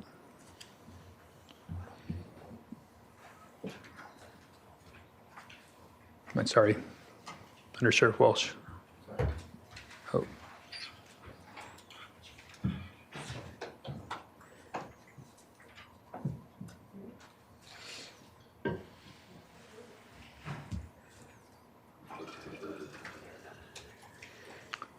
All right, so this is 24, 25 comparison. And so outside of the judicial warrants, all the numbers went down from 24 under a different presidential administration to the new administration, right? Correct. Okay, I just want to make sure I read that correctly. So 24 Biden, 25 Trump, numbers went down, outrage went up. Correct. Okay, We don't have 2026 yet. okay. I'm happy to see 26 numbers too. Any preview? I don't know. Any preview? Or how are we tracking? No, we don't have those numbers available Okay. at this point. All right. And we certainly want to make sure they're very accurate when we Yeah, release them. absolutely. And if I could add, that's one of the problems that when this news article came out by Ms. Perlmutter, Yeah. she released information that we hadn't released to the public and that she had obtained under a Freedom of Information Act request from us. We hadn't completely processed it and, made sure it was ready for prime time either. And so, again, it was written in such a way that it was we were somehow withholding some information or holding something back. Absolutely not the case. Like I said, I was interviewed. We spent about an hour together on the phone. And that was obviously the premise of the article going into it before she learned a little bit more about the process. And she is a professional journalist who works for a variety of different newspapers, and her specialty is immigration, and her body of work is fairly extensive, but it's very much negative towards law enforcement. So I mean, it's historically that's the way her articles are written. Understood. All right. Thank you. That concludes, I guess, Sheriff's presentation and questions for now. I think we'll go to public comment. Madam Clerk, how many public commenters do we have this time? Chair Nelson and members of the board, we have 65 requests to speak from the public on this item. Okay, as previously mentioned, you have 2 minutes to speak. Again, we have some that will be done in multi-language, so we're going to need some extra time on those, and they will be allotted. The time is appropriate. As soon as the first speaker comes up, we'll be closing public comment.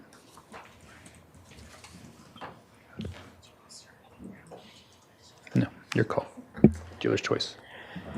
Chair Nelson and members of the board, we are going to begin on Zoom with Jose Vasquez, to be followed by Ivan Vega. Jose?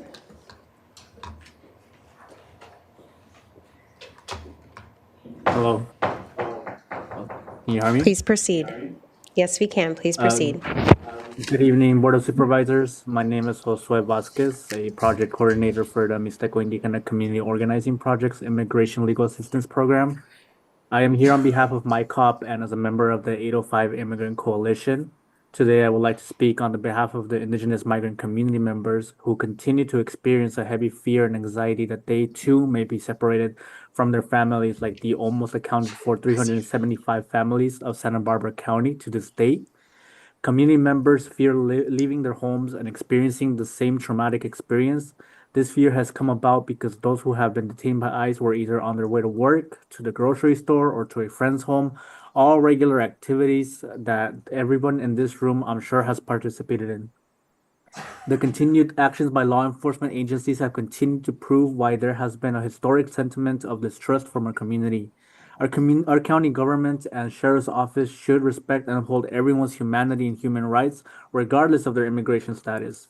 This county should stand with community members, the rule of law, and due process rights by ending all ICE transfers and notifications to Santa Barbara County in compliance with state law. Please join the over 10 counties that have already ended ICE collusion. Thank you. We will now go to Ivan Vega, to be followed by Fernando Hernandez. Ivan?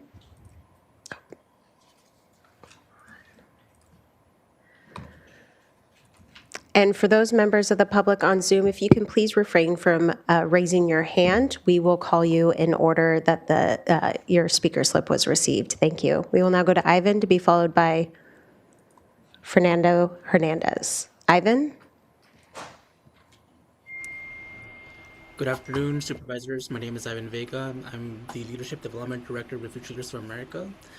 I believe that ending the Santa Barbara County Sheriff's Office voluntary collaboration with ICE is a positive and necessary step in supporting equal due process and greater public safety for all. The people in the county jails, regardless of the severity of their crime, have paid their debt to society and have been released as ordered by a local judge. However, Sheriff Brown has never declined an ICE transfer request that he considers to be SB 54 eligible, even though California law gives him the complete discretion to disregard those requests, as many other sheriffs do. This is a clear case of aiding and abetting a system of injustice that actively harms and may even result in the death of our many community members. Our county government and sheriff's office should respect and uphold every person's humanity and human rights regardless of their immigration status. We do not want any of our county institutions to take part of a violent, ever-expanding, and unaccountable system. By separating the law enforcement agencies from federal immigration enforcement, the Sheriff's Office can build trust with all residents in Santa Barbara County and stop terrorizing our communities. We will now go to Fernando Hernandez to be followed by Amanda Green. Fernando?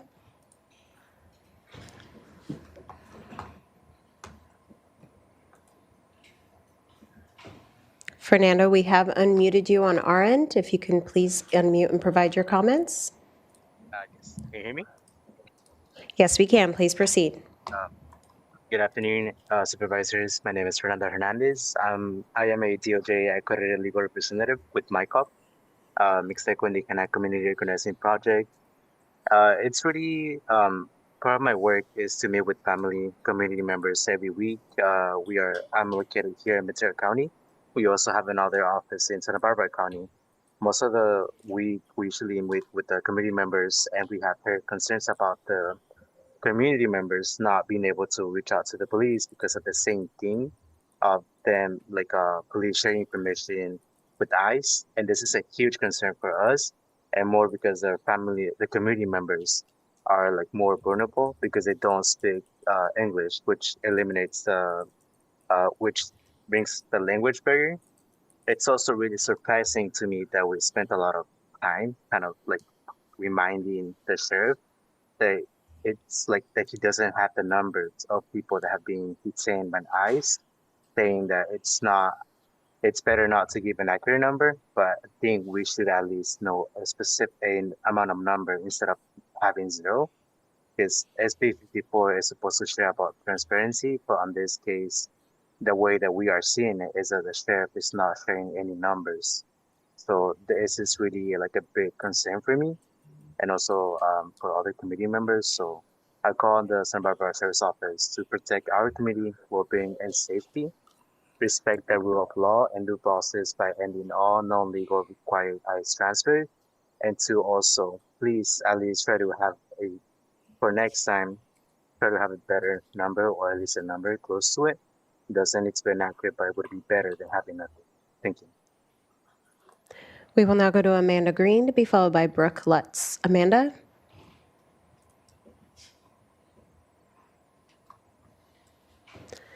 Amanda, we have unmuted you on our end. If you can please unmute on your end to provide your comments. Amanda Green on Zoom.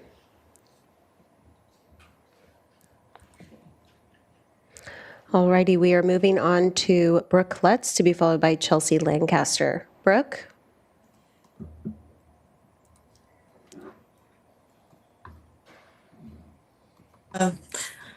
My name is Brooke Lotz, and I'm a resident of Santa Barbara and an immigration attorney, and today I'm speaking as a member of the public.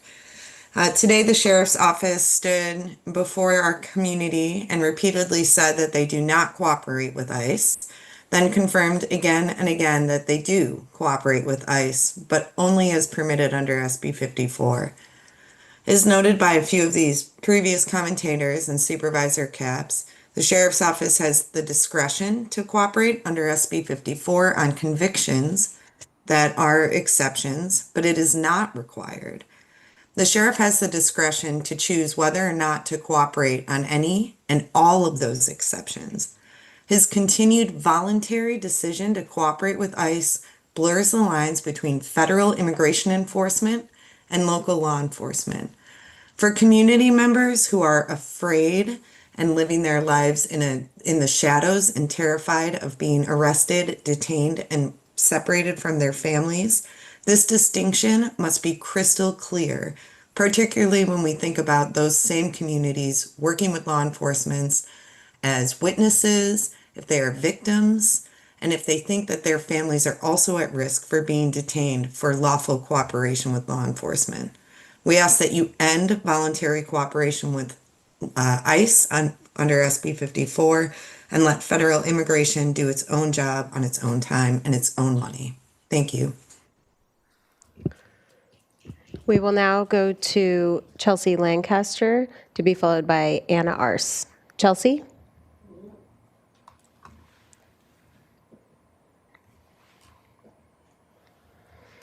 And Chelsea, we have unmuted you on our end. If you can please unmute on your end to provide your comments. Chelsea Lancaster on Zoom, if you can please unmute to provide your comments. We will now go to Anna Arce to be followed by Jacqueline Carlson. Anna? Hello? Hi. Hi, Anna. Please proceed. Yes. I urge the Santa Barbara County Sheriff's Office to end all voluntary collaborations with ICE. No one should be transferred into a detention system that has been repeatedly practiced deadly crowding, inadequate medical care, abuse, neglect, and violations of basic human rights. When local law enforcement voluntarily facilitates ICE transfers, it contributes to those violent harms. This cooperation is not required by law.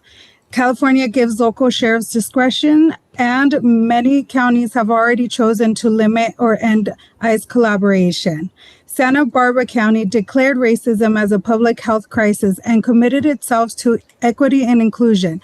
Those commitments require action. We cannot claim to value justice while voluntarily participating in a system that disproportionately impacts immigrant, Black, brown, and marginalized communities.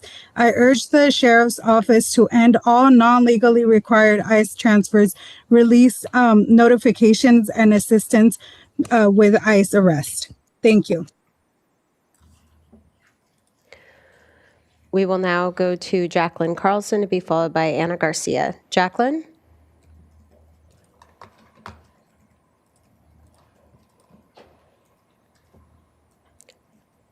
Jacqueline, it appears you are unmuted, but we cannot hear you. Jacqueline Carlson? Yes, can you hear me now? Yes, we can. Please proceed. Orders. Supervisors, my name is Jacqueline Carlson.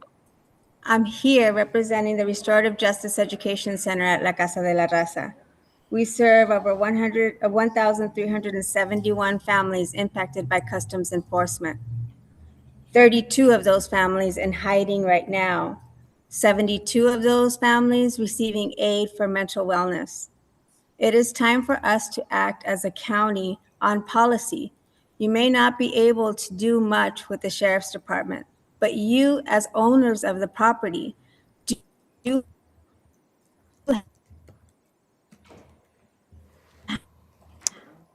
Jacqueline, unfortunately, you are breaking in and out. Perhaps you can move. Hi, Jacqueline. Please proceed. You're just breaking up a little bit. Okay, so to cut it short, what I'm saying is that you as Board of Supervisors have the responsibility for that property. And regardless of what happens at the inside of the county jail, you should provide safety. There's ways you can do that, and you've done that at the Department of Social Services, Veterans Services, and other agencies. Why? Because at the end, it takes civil action to move policy when our boards of supervisors don't. And your responsibility over providing safety in parking lots and other settings is still your responsibility, regardless of what the Sheriff's Department does, where you can provide safety officers and security officers like you do in all of your other buildings.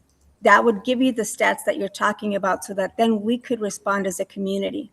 We ask you that you start to explore that, because in policymaking, you do have the responsibility of the safety of people on your properties, regardless of whether they're in a parking lot, in a structure, or in a lobby.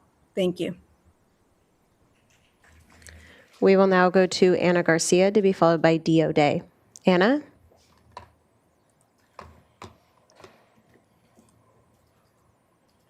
Hello. So Sheriff Bill Brown is lying. He's off script now and trying to swirl our thoughts so we don't notice. To the sheriff, whether approved under these laws or not, we demand that you stop sharing data voluntarily with ICE or any databases that they can access. Emphasis on voluntary. Now, let me tell you that there is a deputy present every time that I have witnessed ICE at a jail release. For example, just last week, I saw an ICE agent force their way into what you kept calling the secure area and forcefully drag a person being released from your custody out of that secure area. Was that reported by the 2 deputies who were present? Here's another one. After seeing ICE do it over 10 times, I decided to take a peek in the glass and facing the secure area a few days ago. And then immediately a voice came over the intercom asking what I was doing. Seems like it's selective awareness that affects whether you or your staff notice what might be happening in the lobby. And lastly, Sheriff, I want you to remember that there is video of everything you and your deputies are facilitating. Santa Barbara County voters, pay attention. We need to deal with this shitty situation, so let's flush Brown down. We will now go to Diodea, to be followed by Sarah Paredes. D.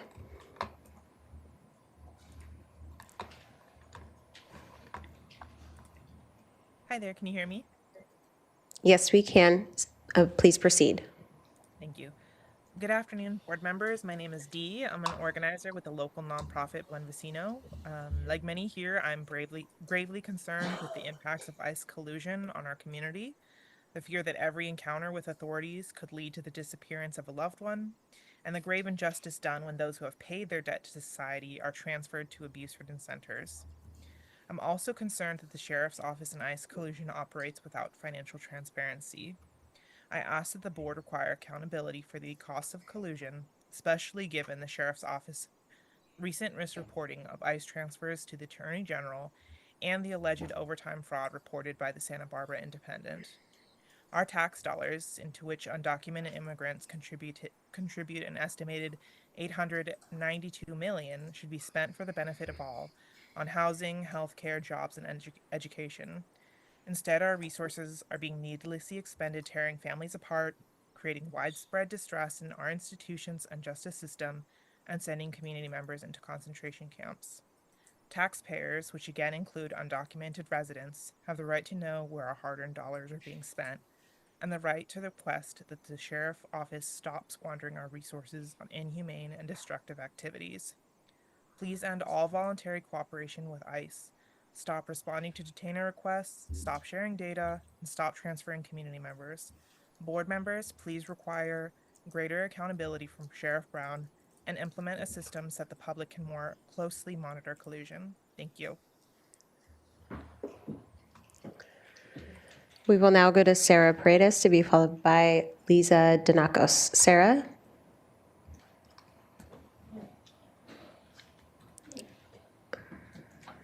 Oh, it appears we lost Sarah. We will now go to Liza Danakos, to be followed by Liam Bronkar. Liza?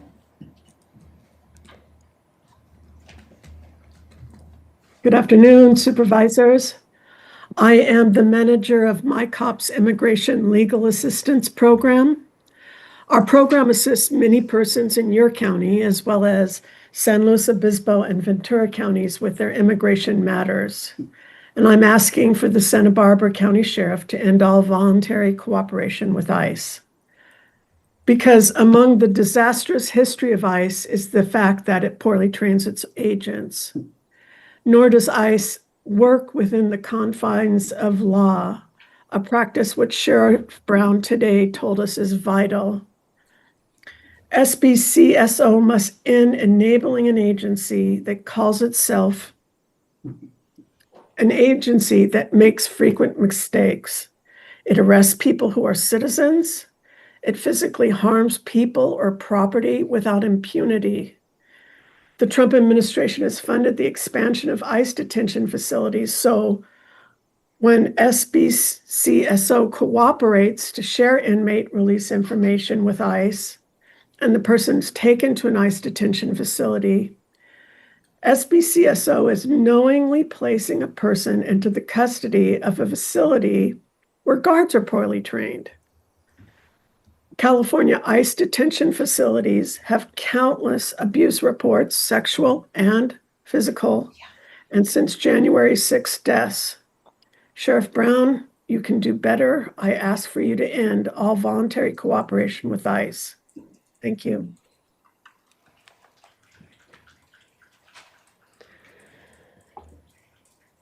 We will now go to Liam Bronkard to be followed by Blake Onisev. Liam?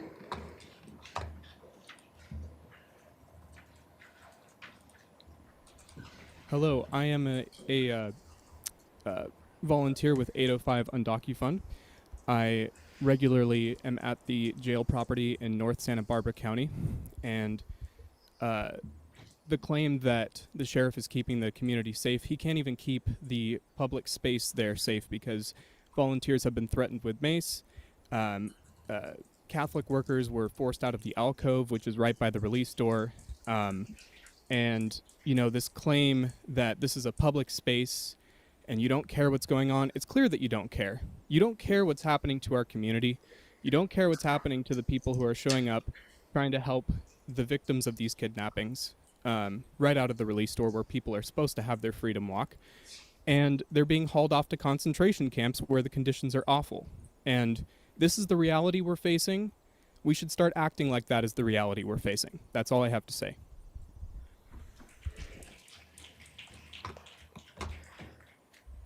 We will now go to Blake Onisev, and we will return to Sarah Paredes. Blake?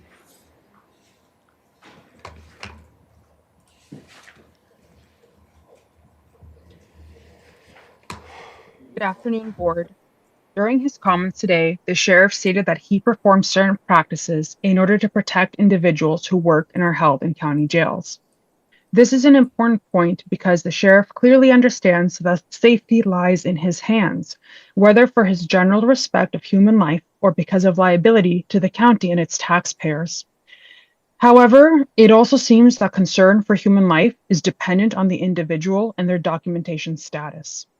First, by voluntarily working with ICE without a judicial warrant, the sheriff is actively choosing to see immigrants as inherently less than individuals born in the U.S. The sheriff therefore believes it is okay to have double standards for immigrants.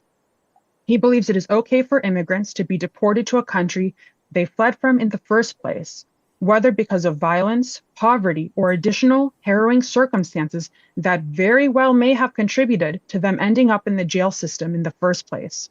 There is a vast body of research proving this. An individual working for a public institution should be against double standards that treat individuals differently based on where they were born, especially after they've already served their sentences.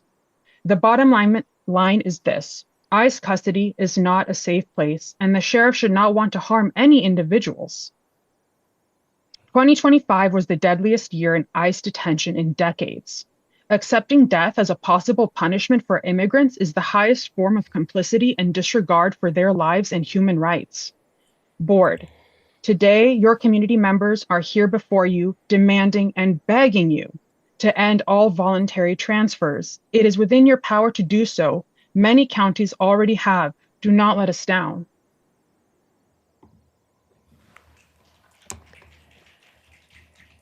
We will now go to Sarah Paredes to be followed by Christina P. Sarah? Hello, my name is Sarah Paredes with Buen Vecino. Thank you to the clerk for letting me back in. I'm here tonight to speak about transparency, accountability, and compliance with California law. The Truth Act was created so that communities can know when and how local law enforcement cooperates with federal immigration authorities. Last year, Buen Vecino discovered a troubling discrepancy.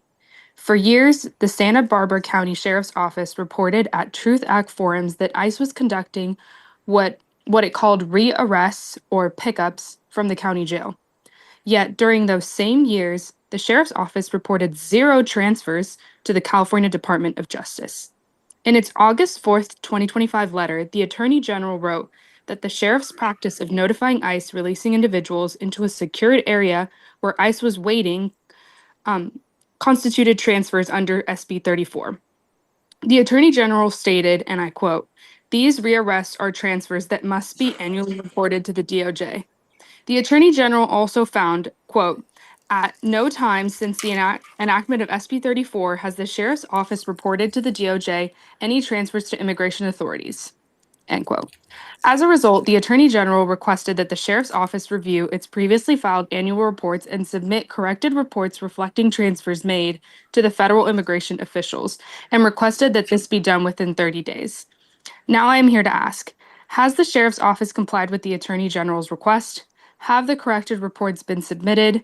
And will you provide the community with an update on what actions were taken in response to the Attorney General's findings? The purpose of the Truth Back is transparency, and the community deserves to know whether the sheriff has complied. We look forward to hearing from you. Thank you for your time. We will now go to Christina P., then we will go to Santa Barbara to begin with Kristen Santiago. Christina P.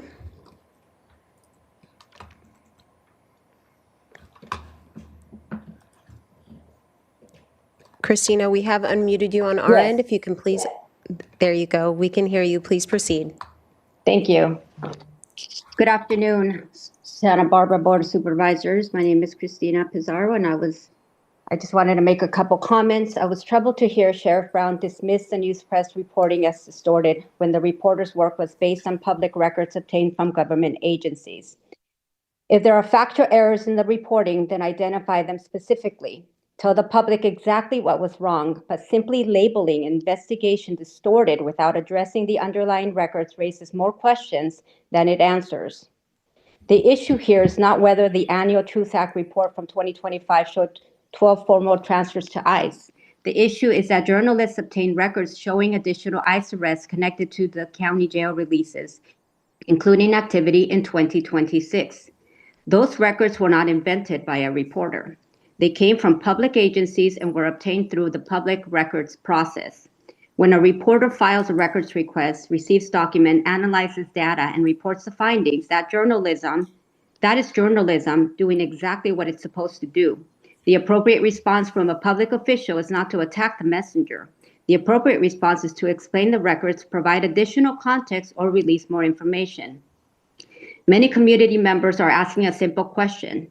If records exist showing ICE arrests associated with the county jail releases in 2026, why isn't the Sheriff's Office proactively providing current data instead of requiring journalists and advocates to piece it together through records requests? Transparency should not depend on who has the resources to file requests or analyze documents. Transparency should be the default. Calling the reporting distorted risks undermining public trust in journalism without addressing the substance of what was reported. The public deserves more than a dismissal. We deserve answers. How many ICE-related notifications, transfers, and post-release arrests have occurred in 2026? What information does the Sheriff's Office possess? What records have been released and what records have not? These are factual. Thank you, Christina. That is your time. Thank you. We will now go to Santa Barbara to begin with Kristen Santiago, to be followed by Annie Krinsky. Kristen?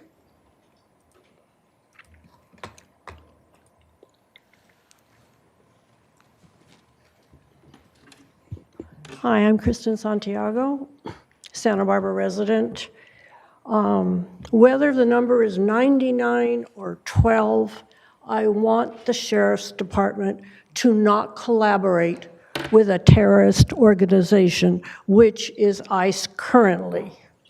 I want ICE, the Sheriff's Department wasn't involved, as far as I know, in the Glass House Farms. Maybe they were, I'm not sure. But I want to take a story from there to show what I am trying to articulate here. There was a young woman working there who was a Santa Barbara resident. She had her 2-year-old toddler in a daycare situation with a close friend. She got caught up in the raids. I imagine she was undocumented. She was sent to LA, and then she was sent to Texas Detention Center, where she stayed until October. She was there chained up, couldn't take a shower the whole time, and I am sure this woman has never committed a criminal act. She was fortunate that the woman who's taking care of her child managed to get to the border once this woman was released and give her her child. I use this story to tell you we are living in extraordinary times, and we need to protect our neighbors.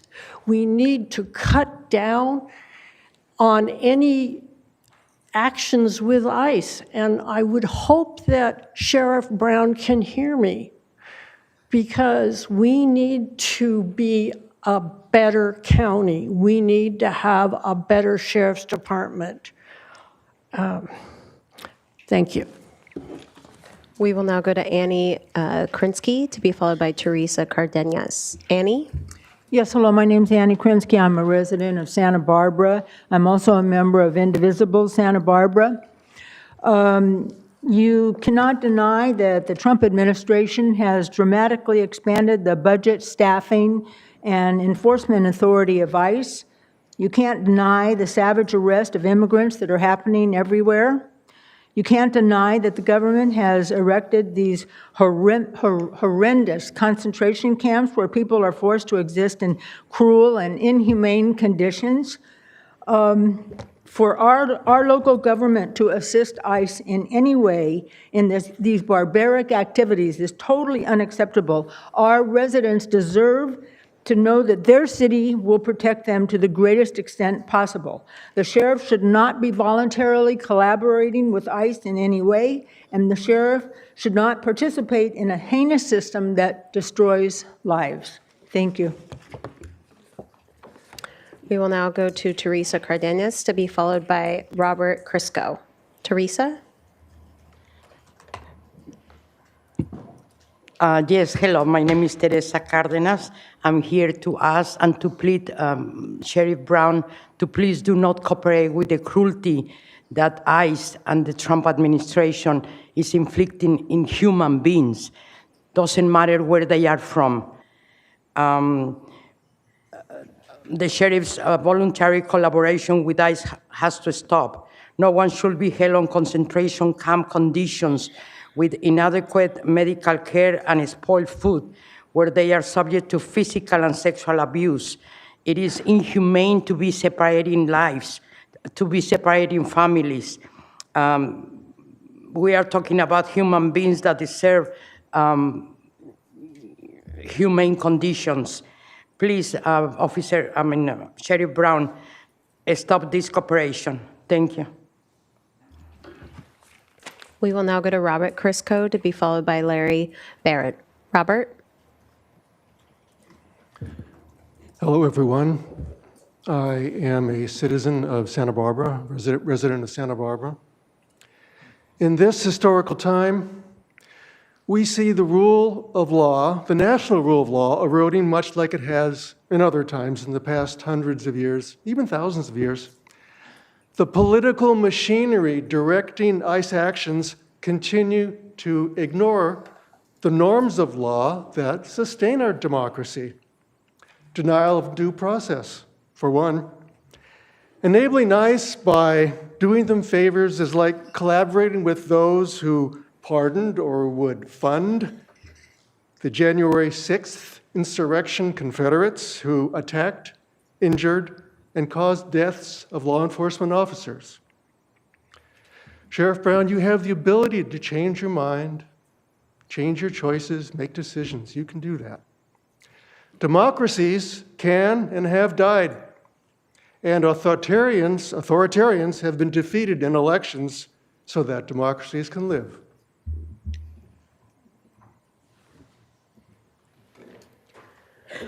We will now go to Larry Barrett to be followed by Marilyn Brewer. Larry? Good afternoon, Supervisors. I'm Larry Barrett with Indivisible Santa Barbara, and I sometimes wonder whether we have two Sheriff Browns who appear before us. Because there's the Sheriff Brown who came today and said he does not cooperate with ICE and got angry when some people sniggered at that thought.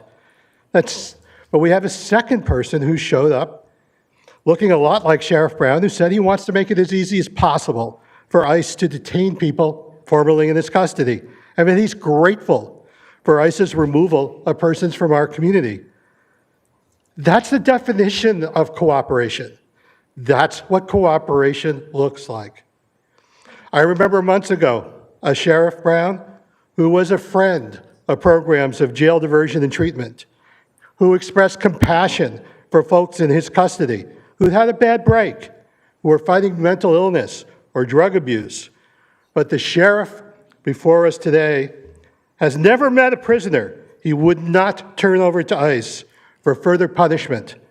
That punishment, which looks like 60 people in ICE's custody who have died since Trump was elected, countless more sexually abused, tortured, forced to sign voluntary deportation papers. Our sheriff has discretion under law to cooperate or not cooperate with ICE under certain circumstances, but the sheriff has told you he does not exercise discretion. His cooperation with ICE is automatic, unthinking, cruel, and heartless whenever the law allows it. No official of this county should help ICE destroy our community. We ask the supervisors, use all tools at your disposal to end our sheriff's voluntary cooperation with ICE. Thank you. We will now go to Marilyn Brewer to be followed by Alex Castro. Marilyn? Hello, my name is Marilyn Brewer. I'm also a member of Indivisible Santa Barbara, but I'm speaking today as a resident of downtown Santa Barbara, so I know firsthand how the presence of ICE has affected my neighbors and our community. And I was appalled when I learned that our sheriff voluntarily cooperates with federal immigration authorities such that he decides which individuals who otherwise are legally entitled to be released into the community and returned to their families are instead subject to double jeopardy and the risk of detention under horrible conditions. Conditions worse than how we treat incarcerated serial killers in our country.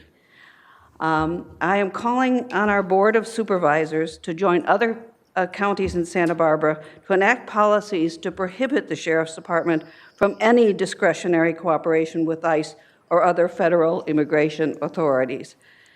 Such a policy would go a long way to trying to restore and improve the trust in our local law enforcement. Thank you. We will now go to Alex Castro, then we will return here in Santa Maria to begin with Stephen Brown. Alex? Good afternoon, Supervisors. My name is Alex Castro, and I'm here with Unidos 805. Ending the Santa Barbara County Sheriff's Office voluntary collaboration with ICE is a positive and necessary step in supporting equal due process and greater public safety for all. By separating local law enforcement agencies from federal immigration enforcement, the Sheriff's Office can build trust with all residents in Santa Barbara County. 2025 was the deadliest year in ICE detention in decades, with 32 immigrants killed in ICE custody due to racial prosecution, neglect, and cruelty. The Sheriff's Office is knowingly transferring individuals to detention centers that are rife with abuse, where detainees experience profound trauma, and where death is a high possibility. This is the highest form of complicity and disregard for the lives and human rights of our community members. Local taxpayers are footing the cost of Santa Barbara County Sheriff's Office collusion with ICE. DHS and ICE have billions in funding from the federal government, and they don't need any more from us. A significant portion of our county budget is being wasted by Sheriff Brown to tear apart families. Meanwhile, Santa Barbara residents are going without housing, healthcare, and food.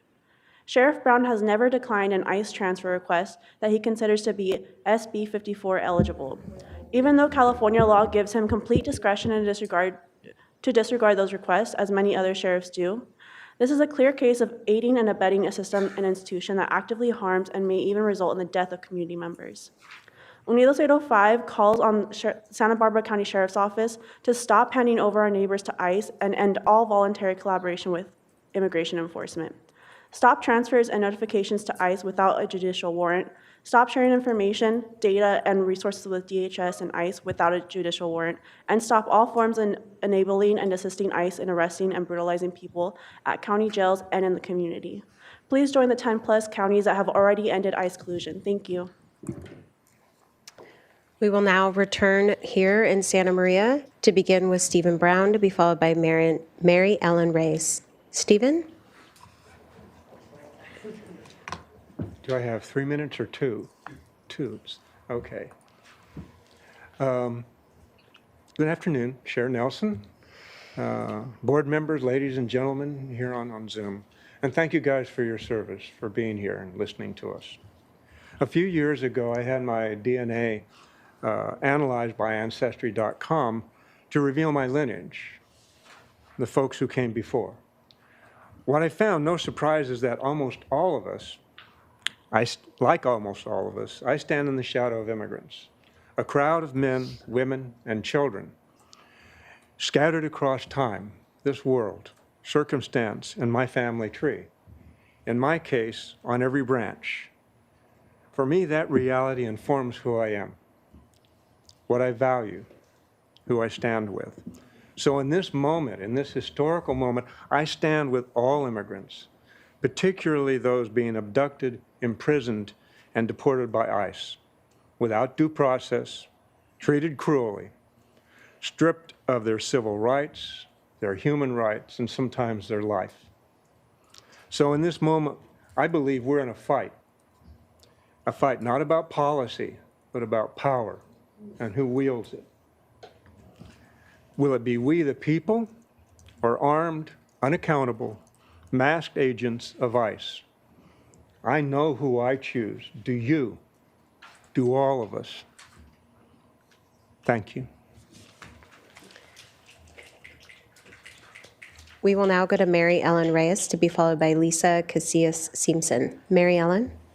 Thank you, supervisors. Thank you for listening, and thank you for staying. I appreciate it and listening. I really do. My name is Mary Ellen Reese. I'm not representing my employer nor any other organization. I'm on my own free time, and I'm not working. On a day off from work, I stopped by the jail here in Santa Maria to see for myself what goes on. I had thought you had directed ICE to stop using public county property for enforcement, but there they were again, like they do almost every day, even on weekends. I have proof of this on my iPhone. I took pictures of 4 ICE agents on the sidewalks and their 2 vehicles in the parking lot, and video of the friendly deputy who coordinated with them. You can see the timestamps. Less than 3 minutes after the deputy goes over to ICE, 2 young men who are supposed to be free and they're handed over by the jail, dragged into cars, and ICE pulls out with them. 3 minutes, very efficient. If that's not a transfer, I don't know what it is, and there are hundreds of these taking place. We have all witnessed it.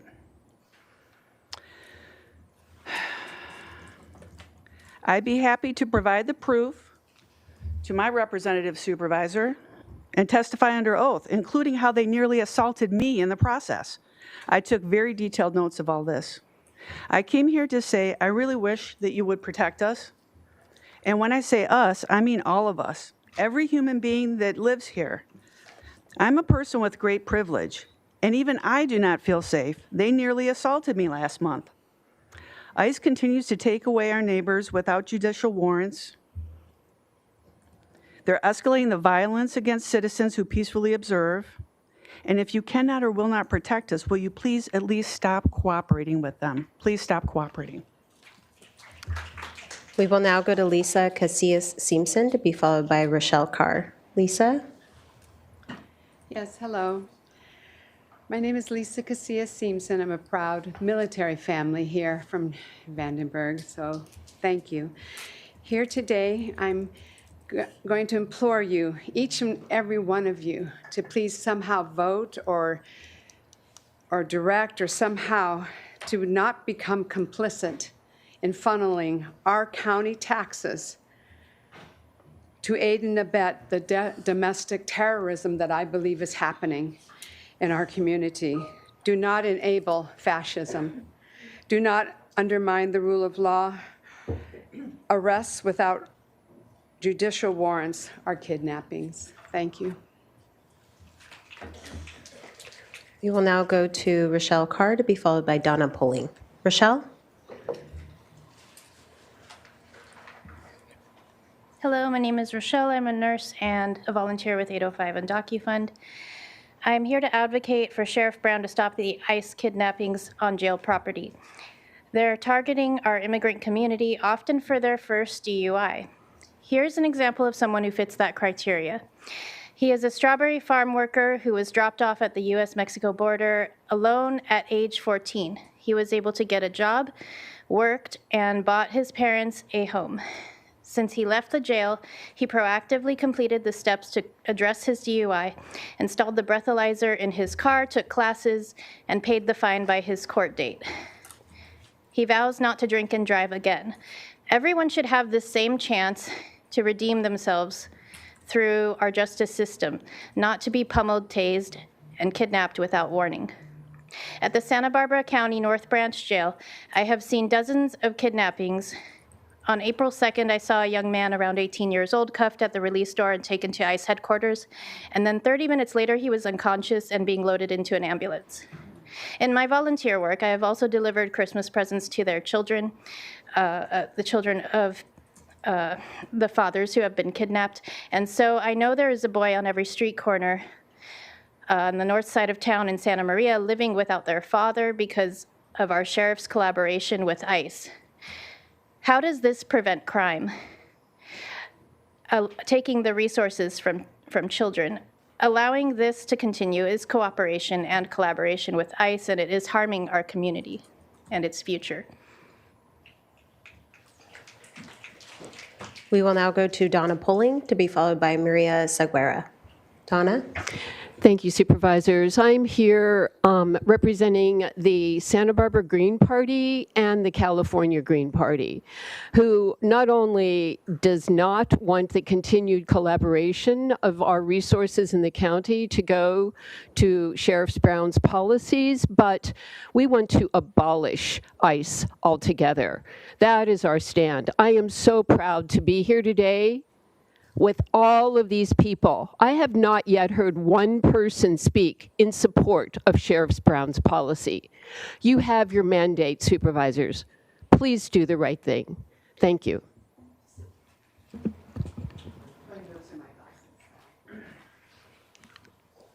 We will now go to Maria Seguera, to be followed by Sofia Estrada Navarro. Maria? Hello, good afternoon. My name is Maria Salguero. I'm senior attorney at the Immigrant Legal Defense Center, and I also lead their policy work. Thank you to the supervisors that today asked critical questions. I took some notes, Sheriff Brown, from your presentation, and I just have some thoughts. You cannot claim that the Santa Barbara County Sheriff's Department and ICE are two different agencies with two different objectives, and also say that you prefer that arrests be conducted in the jail and not out in the community for public safety reasons. You cannot differentiate yourself from ICE while also being a vehicle to make their immigration law enforcement easier.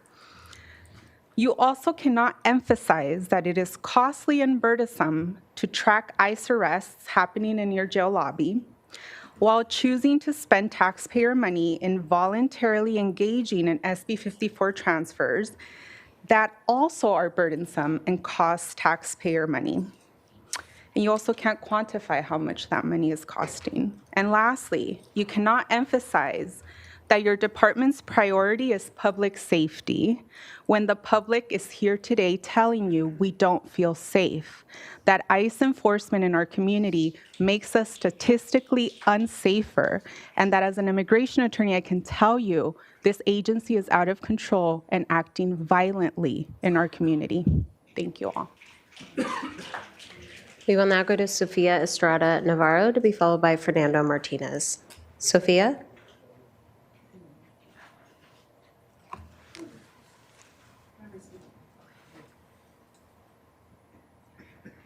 Hello, everybody.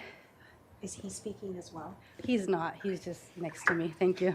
If you want to talk, they're giving you the mic, okay? Okay. Hello to all. My name is Sofia Navarro. I reside in Santa Maria. I would like to use this time to bring attention to our county sheriff's reckless behavior, which starts from the sheriff's misuse of public funds since 2018. He obviously is not equipped to be able to handle this task. I urge the board to hold him accountable in upholding our laws and in managing our budget responsibly. Ooh, I'm sorry, I was out of breath. I ran over here. How often has the sheriff's lack of cooperation with immigration enforcement affected his budget? Please assign an oversight committee to help him manage his staff scheduling, ooh, so that their overtime and mismanagement of funds will not cut into our much-needed local housing trust fund, improving housing affordability, addressing houselessness, keeping public areas like pool and skate parks open. I would like to see our county join the other counties that have separated local policing from federal immigration enforcement. We demand better from our local sheriff. We do not want any further schemes between you and ICE. Between you and the federal officials who come and violate our civil liberties so crassly. Now, to address the collaboration I have witnessed at our county jail. Híjoles. Your procedure and charts, which are pleasing to the eye, do not correctly reflect what myself and other observers have witnessed with our eyes on county property. I have seen these agents be crass and even laid hands on an observer who was there to bear witness. Please do all you can to minimize ICE presence in our county. Thank you for your time and consideration to our request. Thank you. We will now go to Fernanda Martinez, to be followed by Juan Carlos Diaz, who will be utilizing Spanish translation. Fernando? Thank you. Good afternoon, Chair Nelson and board members. My name is Fernando Martinez. I serve as a community organizer with the Mixteco Indígena Community Organizing Project here in Santa Maria.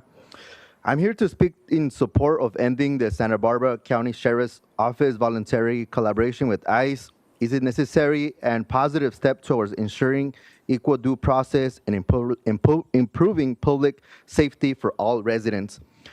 When local law enforcement separates itself from federal immigration enforcement, it strengthens the trust between communities and their institutions that is meant to protect them. We must also be honest about what is happening to people who are transferred into ICE custody. No one should be subjected to detention conditions that include overcrowding, unsanitary environment, lack of adequate medical care. Many of these cases have been documented whereas many physical and sexual abuse have happened. It is unacceptable for any local agency to be connected to a system where people face these harsh conditions. Collaboration with federal immigration enforcement does not only impact undocumented community members, it also affects the U.S. citizens, asylum seekers, refugees, survivors of trafficking, green card holders, and DACA recipients who are also being impacted currently. We cannot ignore the reality that ICE detention has resulted in significant harm, including preventable deaths and documented failures in care and oversight. By continuing to facilitate transfers, notifications, and cooperations, the Sheriff's Office becomes part of a system that exposes community members to serious risk and trauma. I respectfully urge the Santa Barbara County Sheriff's Office to prioritize safety and dignity of our community by ending all non-legally required ICE transfers, stopping release of data notifications to ICE, ceasing all cooperations that enables ICE arrest in our county, just like any other counties Fernando. have done to protect our community. Thank you. We will now go to Juan Carlos Diaz, to be followed by Angeles. Juan? Good afternoon, Santa Barbara County Supervisors. My name is Juan Carlos Diaz. I'm a community advocate with the Mixteco Indígena Community Organizing Project and a member of the 805 Immigrant Coalition, and I am a resident of Ventura County. I stand before you today as part of the migrant indigenous community to speak for those who have no voice, for those who have been treated unjustly only because of their skin color or the language they speak. I have family members that live here in Santa Barbara County, as well as other families who are hardworking people in this area, and I worry about their safety when they leave home to go to work. Detentions in public spaces and workplaces, as well as transfers in jails, it is nothing more than racial discrimination against our hardworking people. I want to echo those voices of those who have tragically died at the hands of ICE. Let us not be complicit with these atrocities. All the individuals whom ICE has taken away brutally and with hatred are sadly mothers and fathers who have been separated from their children. I demand that the Santa Barbara Sheriff's Office protect the well-being and safety of our entire community, and I also demand that it respects the rules of laws and due process by ending all transfers to ICE and the sharing of related releases data that are not legally maintained and ceasing to facilitate ICE arrests in Santa Barbara County. No child deserves to have their life damaged by family separation. Put an end to voluntary collaboration with federal immigration authorities now. Please join the more than 10 counties that have been already entered the collaboration with ICE. Thank you. We will now go to Angeles, who has requested Spanish translation, to be followed by Anna Hyten. Angeles?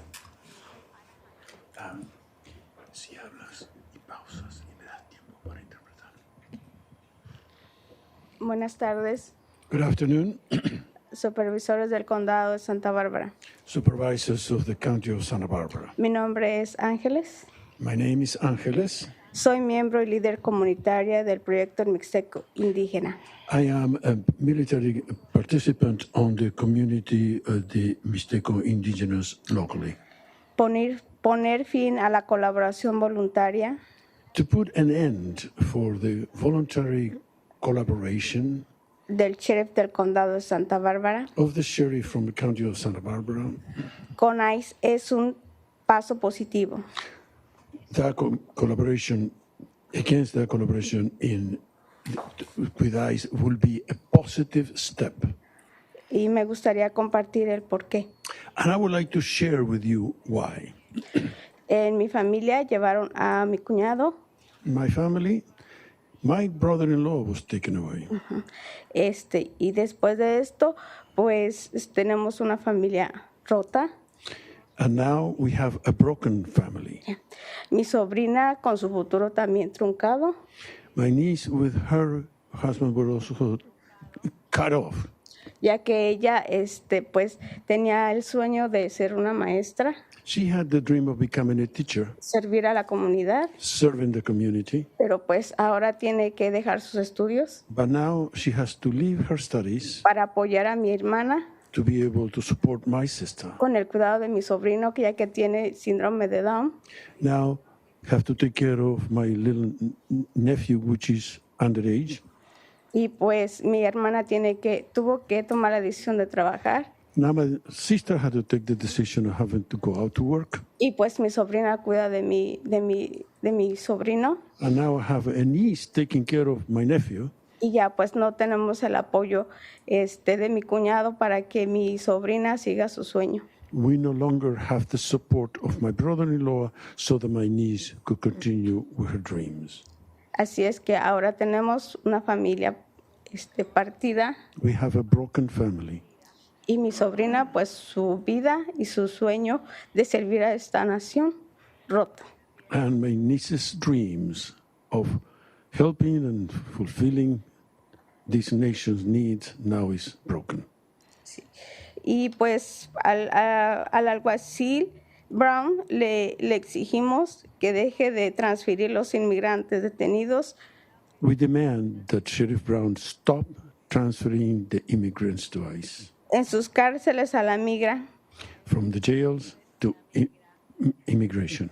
antes de verdad checar sus casos, Before he should check the cases, truly check Ya- their cases. ya que no solo hacen daño pues a las familias, Not only you're damaging the families, sino también a su propia nación but he's damaging his own nation al truncar las carreras because he's breaking the careers como a mi sobrina que era su sueño servir a su nación. which my niece's dream was to serve her now nation.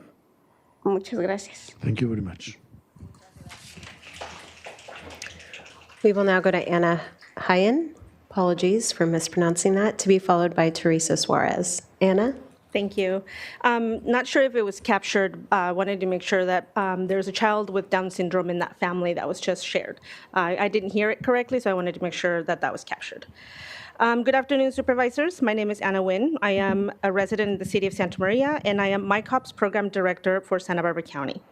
Today, we come to ask for your support in ending the Santa Barbara County Sheriff's Office voluntary collaboration with ICE. This collaboration continues to impact the immigrant community. Our community is scared. We, as a community, are feeling intimidated. Is this how the Sheriff's Office wants to work with the community? I heard Sheriff Brown say that they want to build trust. It's not working. I keep hearing that the Sheriff's Office needs to uphold the law. I would like to remind you that slavery was also this country's law. We all know that that was an inhumane law. Your cooperation of continual incarceration of Black and brown bodies is a violent form of enforcement. Our county government and Sheriff's Office should uphold every person's humanity and human rights, regardless of their immigration status or color of their skin. Thank you. We will now go to Teresa Suarez, to be followed by Beatriz Garcia. Teresa?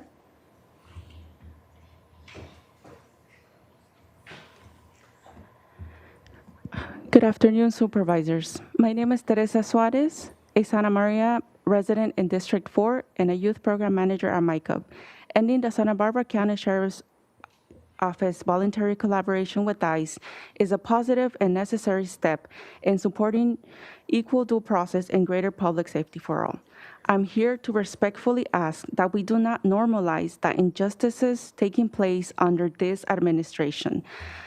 As our elected representative, you have a responsibility to protect all members of this county. We urge you to look beyond the narrative that immigration enforcement is only targeting criminals and consider the real impact that these policies have on families in our community. Those of us who work directly closely with immigrant families witness the trauma caused by detention, deportation, and family separations every day. Not long ago, our farm workers communities advocated for higher wages because their families were struggling to afford basic necessities. Poverty already places tremendous stress on children, families, and now they have to face additional barriers, uncertainty, and trauma caused by the constant threat of detention and deportations. The Santa Barbara County Sheriff's Office is knowingly transferring individuals to detention centers where abuse, neglect, trauma is happening. And for a fact, 2025 was the deadliest year in ICE detention in decades, where 32 immigrants killed in ICE custody due to the racial persecution, neglect, and cruelty. And I think I don't need to stress the psychological harm that is happening on children, our families, normal things that we go on a day that we can do with our families. Those are things that we cannot do. We urge you to end ICE collaborations, just like the San Mateo and other California jurisdictions have. Stand with the communities you serve by prioritizing the safety, dignity, and well-being of all families in Santa Barbara County. Thank you. We will now go to Beatrix Garcia, who has requested Spanish translation, to be followed by Alondra Mendoza. Beatrix?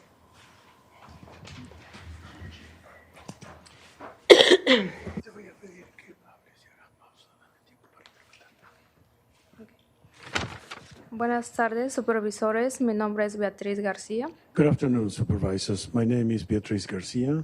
y soy residente del condado de Santa Bárbara. I'm a resident of Santa Barbara County. Soy un joven líder de la organización MICOP, I am a youth leader with the organization MICOP, recién graduado de la preparatoria Pioneer Valley High School. and I recently graduated from Pioneer Valley High School. Como joven tengo familiares y amigos que viven con miedo de las deportaciones. As a young person, I have relatives and friends who live in fear of deportation. También tengo familia que ya fueron deportados por ICE I also have family members who have already been deported by ICE. y esto ha afectado mucho a mi familia. And this has greatly affected my family. No saber cómo manejar esta situación, Not knowing how to handle this situation causando estrés y preocupaciones sobre la vivienda. causes stress and concerns about housing. No es obligatorio que el departamento del sheriff comparta información de personas. The sheriff department is not required to share information about people de nuestra comunidad con inmigración. in our community with the authorities of immigration. Al compartir esta información afecta mucho a nuestra comunidad, Sharing this information has a profound impact in our community, especialmente a nuestras familias. especially on our families. Ningún niño merece que su vida sea dañada No child deserves to have their life disrupted por la separación de su familia. by being separated from their families. El sheriff debería de hacer todo lo que está a su alcance The sheriff should do everything in his power para limitar el impacto local de ICE to limit the local impact on ICE por el bien de nuestra comunidad. for the sake of our community. Pongan fin a las colaboraciones voluntarias Put an end to voluntary cooperation con las autoridades federales con inmigración. with the federal immigration authorities. Exijo a la oficina de Sheriff Brown a proteger el bienestar I demand the Sheriff Brown's office protect the well-being y la seguridad de toda nuestra comunidad.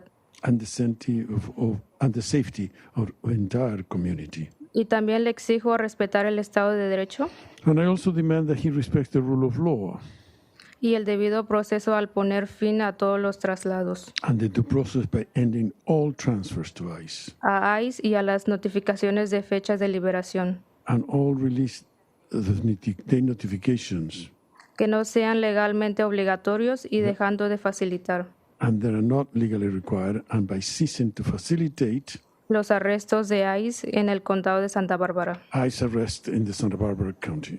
Por favor, únase a los más de 10 condados Please join to the more of 10 counties que ya han puesto fin a la colaboración con el ICE. that have already ended their cooperation with Gracias. ICE. Thank you.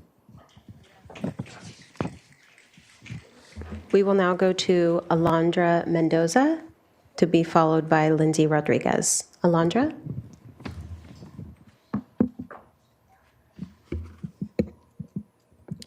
Good afternoon, Supervisors. My name is Alondra Mendoza, a community advocate with Mixteco Indígena Community Organizing Project. Ending the SBCSO's voluntary collaboration with ICE is an important step toward ensuring equal due process and strengthening public safety. By keeping local law enforcement separate from federal immigration enforcement, the Sheriff's Office can build greater trust within the community in Santa Barbara County. Today, with the consent of a community member, Brigida G., I would like to share her story, a story that reflects the challenges, trauma, and resilience experienced by many immigrant families. When ICE detained her husband with no criminal record, this mother and her children faced a crisis that changed their lives. The family struggled financially, but the biggest impact was emotional. Overnight, she found herself alone trying to support her children. She was unable to continue paying for her oldest son's college education. Her youngest son was deeply traumatized by being separated from his father. He cried often, experienced anxiety and anger, and his school grades dropped significantly. The fear and uncertainty affected his well-being and sense of security. The family faced a long and expensive legal process, spending between $15,000 to $20,000 on debt that still affects her family. Today, her children are in therapy to help them recover from the trauma of family separation, while she has been unable to access mental health services because of limited health coverage. Her story shows that immigration rates do not only affect the people who are detained, they also affect the children and families left behind. She calls on leaders to support immigrant communities and end voluntary collaboration with ICE. Thank you, Alondra. That is your time. Thank you. We will now go to Lindsay Rodriguez, to be followed by Leah Ortega. Lindsay? Hello, supervisors. My name is Lindsay, and I'm a resident of the city of Lompoc, and I'm the health policy advocate at MECOP. We strongly oppose SBCSO's voluntary collaboration with ICE. The ongoing collaboration with ICE goes against our own county government's values. The Board of Supervisors passed a resolution in 2021 declaring racism as a public health crisis, resulting in widespread health inequities due to social determinants such as health and mental wellness, education, employment, public safety, and housing. By permitting ICE collaboration, the county directly continues to discriminate against brown and black community members.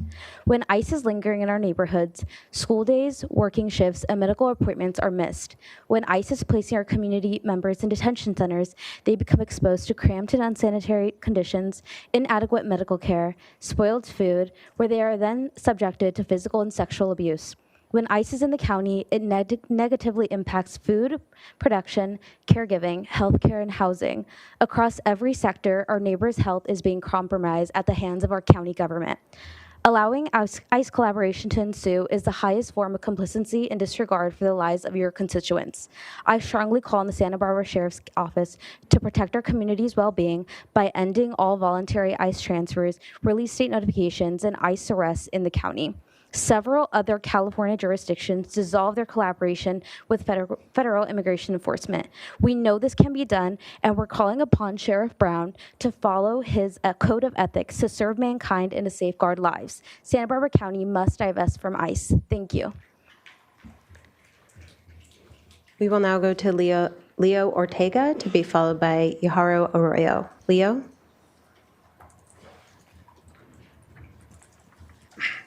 Good afternoon, Board of Supervisors. I'm a resident of Santa Maria and a youth program coordinator with MyCop. I'm here to voice my concern in ending the Santa Barbara County Sheriff's Office voluntary collaboration with ICE. As a youth advocate and ally, I have heard many stories from our young people who have experienced family separations through the county jail. Many of the youth that I've supported and mentored come from the Mixteco and Spanish-speaking families. When one of their parents is gone due to immigration enforcement, these kids have to grow up fast, worrying about ways to support their families, whether that's income or additional responsibilities. Where now, unfortunately, when now their focus is no longer education, but becoming a provider. I've sat down with students at our local high schools to speak on the effects of family separation. Many youth share the fear of ICE. Those that were impacted share sadness that they won't see their parents. And some of them express coping with anger and substance use. I share empathy with our young people because I was once young and had a father who was arrested for DUI. After a couple days in county jail, he was later deported. This was back in 2008 in the Obama era. When you hear about this, how many of you think to yourself, how much trauma will be developed in our communities? Instead of investing in trauma or the Santa Barbara County office, the Santa Barbara County should invest in recovery and healings for our families. This could include education and prevention to our community members about DUIs or misdemeanors in indigenous languages such as Mixteco. I call for the Santa Barbara Sheriff's Office to protect our community's well-being and safety, respect the rule of law and due process by ending all non-legally required ICE transfers, release data notifications, and enabling ICE arrests in Santa Barbara County. Please join the 10+ counties that have already ended ICE collaborations. Thank you. We will now go to Yayara Arroyo, to be followed by Primitiva Hernandez. Yayara?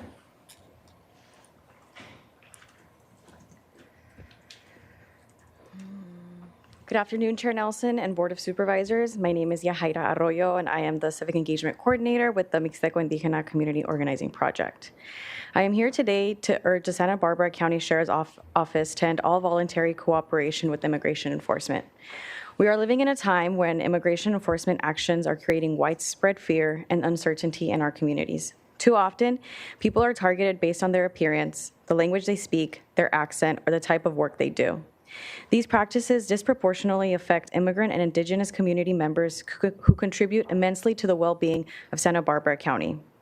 At the same time, federal immigration enforcement agencies already have significant resources at their disposal. Federal immigration enforcement does not need the assistance of local law enforcement. Our local tax dollars should be used to support programs and services that strengthen our communities, not harm them. On the other hand, cooperating with immigration enforcement can, and most likely will, result in community members being transferred into a detention system that separates families and places people in deeply harmful circumstances.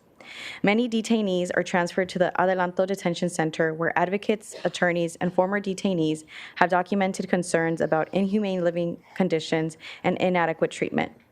No resident should have to fear that contact with local law enforcement could lead to detention and deportation. The board, including the sheriff, was elected to serve the people of Santa Barbara County.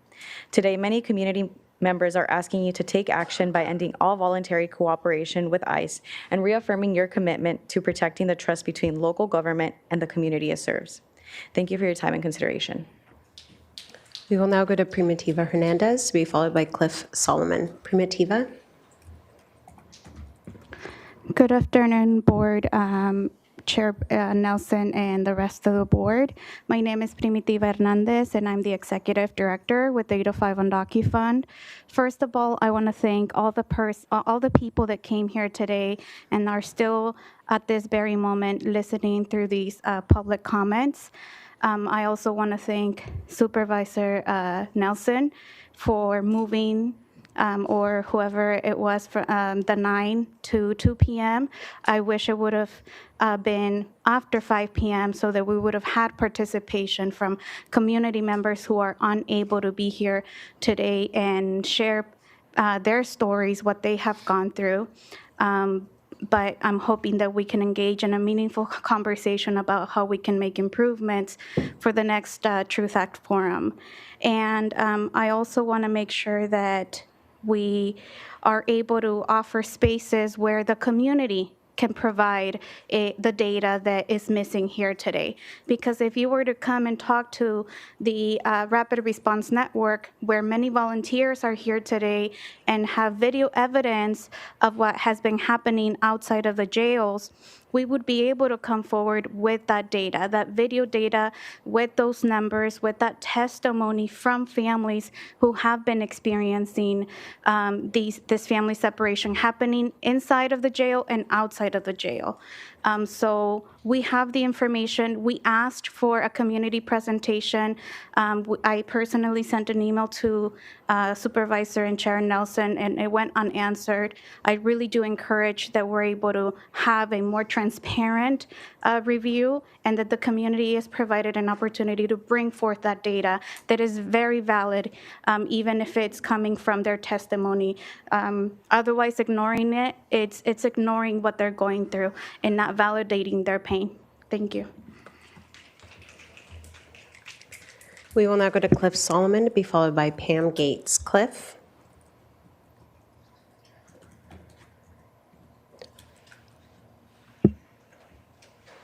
Cliff? No, I'm not, obviously not Cliff. He had to leave. Oh, thank you, Pam. And then following Pam will be Andrea Medina. My name is Pam Gates, and I have been a registered voter in Santa Barbara County for the last 14 years. I'm here today representing Indivisible Santa Maria, a nonpartisan, nonviolent group that is also a member of the 805 Immigration Coalition.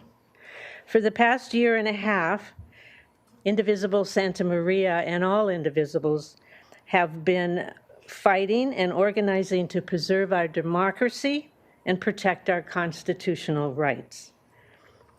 1,900 people were at our last rally, and I bring their message to you, ICE out of 805. Sheriff Brown has told you that his office is only doing what's necessary to ensure public safety. But by voluntarily colluding with ICE, he has made our community unsafe for everyone. Why are our local resources being used to help federal agents racially profile, attack, and separate our families? We urge you to continue to hold the sheriff's office accountable. We deserve the truth about ICE activity and how our county facilities are being used. We demand that you continue to ask Sheriff Brown hard, detailed questions about his numbers, about how he alerts ICE as to who and when they will be released, how he condones the aggressive actions of ICE agents on county property, and not just those being released, but also the brave 805 rapid responders who are monitoring ICE activities. The sheriff himself has used the word discretion. He has discretion. You, as the board, must take action to make our community safe for all. We want systemic change to policies within the sheriff's office. We are voters in divisible Santa Maria, and we are watching. We will now go to Andrea Medina to be followed by Irene Cook. Andrea?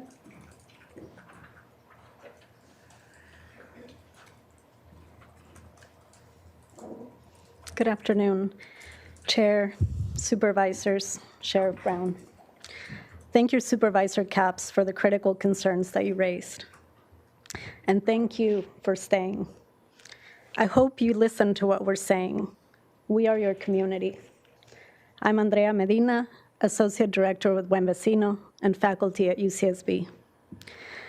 I've been listening to the presentation and to my fellow community members, all the qualitative and quantitative data, the legalities, the use of a news article as a shield to say that it, quote, made a big deal out of nothing, as an explicit statement of indifference to life and to justice by Sheriff Brown. I have much to say, but just for a moment, I want to appeal to your humanity. Sheriff Brown, your choices are a tragedy. They are causing pain, terror, trauma. You may choose to see the other as an alien, a criminal, or a non-human, but they are. They are as human as you are, even when you're making criminal choices. I'm not eternal, and neither are you.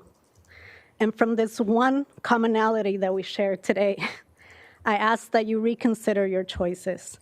The choices you're making are causing deep, long-lasting damage and pain in our community. Do you ever feel it? Could you recognize that your intentional choices are causing long-lasting pain and trauma?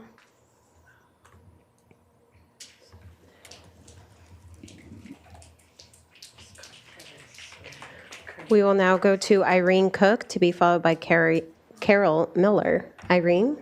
Good afternoon, Supervisors. I'm resident of Goleta, and I first want to say I really appreciate your resolution that you passed in an attempt to stop ICE activity on county property.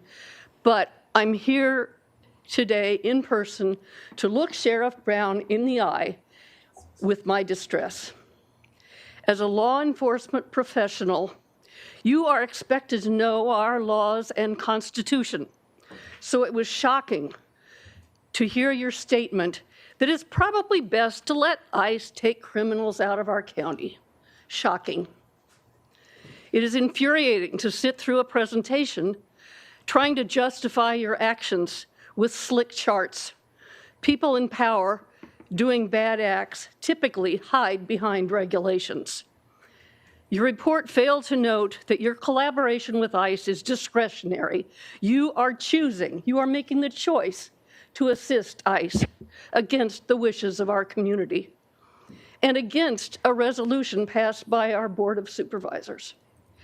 We entrusted you with the protection of our community, including the most vulnerable members. But you are assisting a Gestapo gang of thugs terrorizing our county. Regardless of the severity of their crimes, every person is entitled to due process and a judicial warrant before detention by ICE. Recently, As a patroller with SB Resiste, I witnessed a gang of ICE thugs lurking for over an hour in the jail lobby, hands on their pepper spray cans, as our patrollers stood vigil.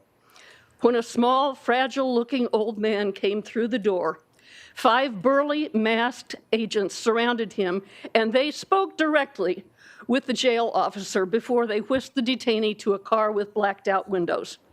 I felt like I was in 1933 Germany. As a citizen of this county, I feel outrage, shame, and fear. Thank you. That is your time. Thank you. We will now go to Carol Miller, to be followed by Elvia Salazar Salinas. Carol? Yeah, hi. I'm a friend of Irene's, but we didn't know what the other was going to say. So anyway, I'm a Santa Barbara resident and a volunteer with SB Resiste. I'd like to simply ask the sheriff to both not be on the wrong side of history and to be on the right side of justice and morality. To understand why I care so deeply about this issue, I'm going to read a paragraph from my father's autobiography because history can provide clarity and guidance. My dad taught German language and literature at UCSB for over 30 years.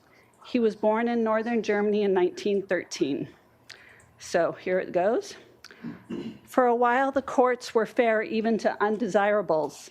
Nonsensical transition laws slowly replaced the existing law, so slowly that for some time, fear and despair were still mixed with hope. The papers reported more and more cases of arbitrary actions by uniformed hoodlums. And one day, my father came home, meaning my grandfather, came home from the store, the furniture store he owned, with blood on his face, broken glasses, dirty and trembling. He had been assaulted from behind by 2 young black shirts and left lying on the sidewalk. We all got very agitated, but he had suffered no serious damage. The next morning, the Nazi Party headquarters called and apologized. The young men had made a mistake. It had been a Jew by the name of Hecht whom they had wanted to teach a lesson to, not my grandfather, last name Liftman. So this little excerpt could just be called The Wrong Jew and the Wrong Policy.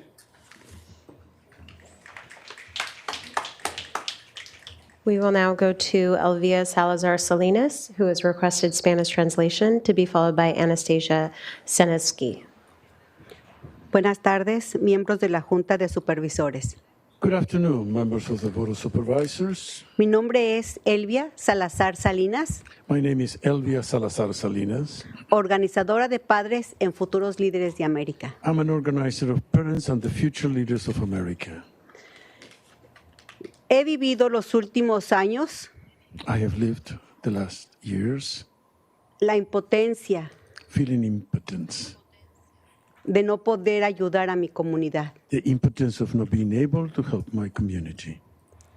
En tiempos pasados Times past, nos llamaban trabajadores esenciales. they used to call us essential workers. Ahora nos persiguen Now we're being prosecuted por nuestro color de piel, because of the color of our skin, por no hablar el español, el inglés correctamente. for not speaking Spanish, I mean English, correctly. Esto es una ley This que is a law que nos pone en una situación difícil. that is putting us in a very difficult position. Sheriff Brown, Sheriff Brown, ¿cuál es nuestro error? which is our mistake? Somos trabajadores, We're workers, no somos criminales. we're not criminals. Estamos aquí levantando a esta nación también. We are here picking up this nation also. Puedo dar un discurso de todas las leyes I can give you a whole speech about all the laws que usted está quebrantando. that you are breaking. ¿Cuál es el objetivo? What is their objective?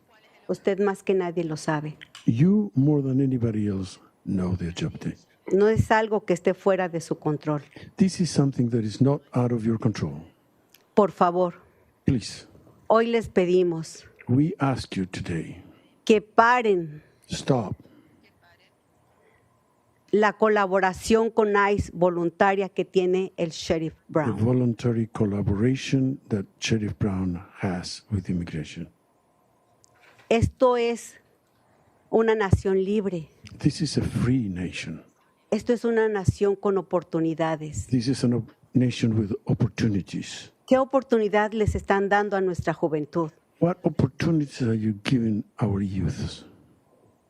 ¿El ver a sus familias quebradas? When they see their families broken, Por favor, please paren esto que se está haciendo. stop these things you're doing. Cada vez es más difícil Every time it's more difficult ver los testimonios de nuestra juventud when we're seeing the testimonies of our youth, viviendo en desesperación, which are living in desperation, angustia, anguish, ansiedad, anxiety, depresión. depression. ¿Qué va a pasar con mis padres What's going to happen to my parents? si son deportados por ICE? What if they're deported by ICE? Esto no es justo, esto no es vida. This is not fair, and this is not life. Solo quiero agregar algo más. I just would like to add something else. Nadie es ilegal en tierras robadas. Nobody is illegal in stolen lands. Gracias. Thank you. We will now go to Anastasia Sanofsky, to be followed by Andrea Palacio. Anastasia?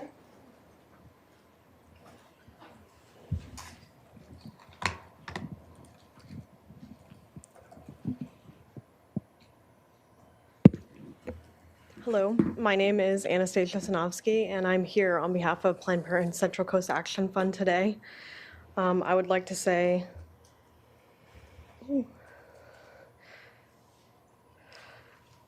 that today we come together to call on the Santa Barbara County Sheriff's Office to take immediate action to end its voluntary collaboration with ICE. We cannot stay idle while our neighbors disappear around us, and dangerous policy from the Santa Barbara County Sheriff's Office complies with these actions. The Sheriff's Office has the power to choose a path that strengthens trust, keeps families together, and protects the health, safety, and well-being of our community. Transferring individuals to ICE custody is a choice, not a legal requirement, and this choice is causing irreparable harm for our families in Santa Barbara County and beyond. We must be clear, immigrants are essential members of our community, and we must respect their humanity and right to stay together with their families. This continued collaboration with ICE, along with federal data suggesting reporting discrepancies between the Santa Barbara County Sheriff's Office and federal authorities, not only harms families, but also erodes community trust and violates constitutional protections. At Planned Parenthood, we know that everyone's health and well-being are inextricably linked to their sense of safety and security. Immigrants in our community deserve to live free from fear of deportation and detention and familial separation. Their well-being and the well-being of our entire community depends on ending Santa Barbara County Sheriff's Office collaboration with ICE. We demand transparency from the Sheriff's Office and for the Sheriff's Office to end their collaboration with ICE. Stand with your community and uphold your office's own values of integrity, fairness, and care. Thank you. We will now go to Andrea Palacio, to be followed by Karen Howenstein. Andrea? Good afternoon, Board of Supervisors. My name is Andrea Pelacio, and I'm a resident of Lompoc, and I am the Lompoc Community Organizer with Future Leaders of America. I am speaking today as a concerned member of this community.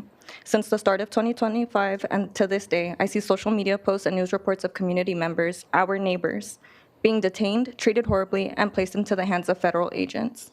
The issue before us is not what the sheriff is required to do under the law, but what he chooses to do. California law gives Sheriff Brown the discretion, the choice, to decline ICE transfer requests. Many sheriffs across the state have chosen to exercise that discretion and not voluntarily cooperate with ICE. However, Sheriff Brown has continued to carry out every ICE transfer request that he has determined is eligible under SB 54. When our local law enforcement chooses to cooperate with federal immigration, it compromises trust in public institutions. Our community members become less likely to report crimes, cooperate with investigations, or seek help when they need it. That makes all of us less safe. The impacts of ICE enforcement go beyond the individuals directly affected. Families torn apart, children experience trauma, and local business and essential industries feel the consequences. Agriculture, caregiving, healthcare, and housing industries all rely on the contributions of immigrant community members. We should also be concerned when the public institutions become associated with immigration enforcement activities and are known targets. Community members should feel safe accessing schools, colleges, public services, and local government without fear. Trust is hard to build and easy to lose. The Sheriff's Office has a choice. It can continue voluntary assisting a federal enforcement system that many residents believe and see harms our community, or it can prioritize trust, building trust and strengthening public safety here in Santa Barbara County.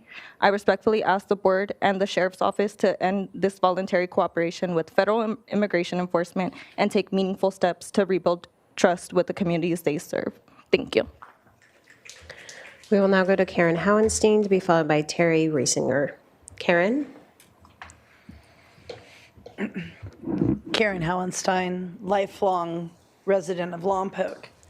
I support legal immigration, and I'm friends with a lot of immigrants in our community. But we have to deal with what's happening in reality. We need ICE in, and we need cartel out of California. Santa Barbara County, one of the richest counties in our nation, needs to cooperate fully with ICE. Immigration activities. Why? ¿Por qué, you say? ¿Por qué? Los carteles son criminales. En Mexico, en las Americas del Sur, los carteles son Dios. Ay? Yeah. Down in Mexico, they're God. No es la verdad en los Estados Unidos. In fact, the cartels from Mexico, who launder all of their money here in our county, brought in hundreds of thousands of operatives into our country when our border was left opened and purposefully unguarded. These are people who work directly for these organized criminal networks. The work done for the strongest criminal network in the world involves drug and human trafficking, prostitution, money laundering, theft and theft of services and benefits, tax evasion. These networks operate so well that they hide here inside our communities in secret to work as criminals. For anyone to act like there are not real dangerous criminals in this population is lying, and also claiming complete hypocrisy, because cartels control all of the illicit crime on our streets of California. That is your time. Thank you. We will now go to Terry Riesinger to be followed by Sandra Guerrero. Terry? Is there a Terry here? All righty. We will now go to Sandra Guerrero to be followed by Jan Meslin. Sandra? We will now go to Jan Meslin to be followed by Valeria Reyes. Jan?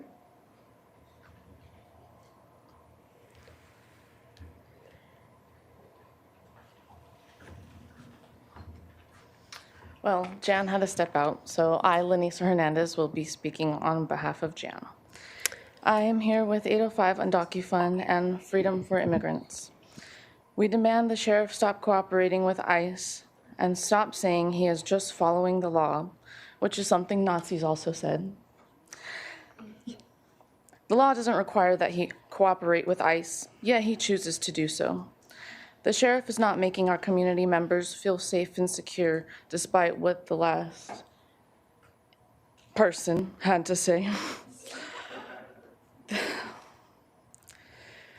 We must treat each person that is released from jail equally to continue with the criminal justice system if that is what is required.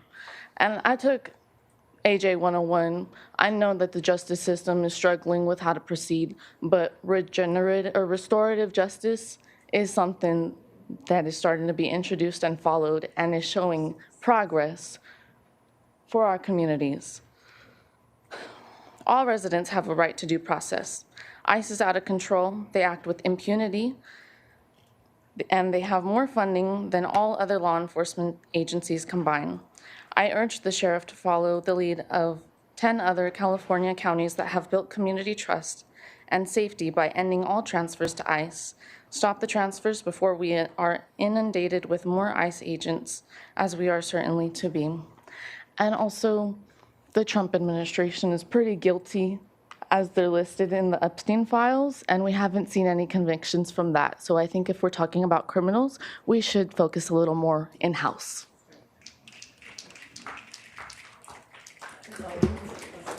We will now go to Valeria Reyes to be followed by Adam Pacheco. Valeria? Good evening, members of the Board of Supervisors. My name is Valeria, and I am a community advocate with Buen Vecino. Every individual transferred to ICE custody likely leaves behind children and a family. We must acknowledge the severe human cost of these transfers because these transfers are entirely voluntary. The sheriff is making a conscious choice to enforce a policy that actively harms local families and destabilizes our community support systems. A lot of people will be more reluctant to report crimes because they're talking to someone who works with ICE. People will be afraid to report crimes. I'm not saying people who make crimes shouldn't be punished, but there shouldn't be two unequal outcomes for citizens and undocumented people. After people serve their time, they shouldn't be deported just because they weren't born in the United States. This causes deep fear and mistrust of the police. Thank you. We will now go to Adam Pacheco to be followed by Evangeline Jimenez. Adam?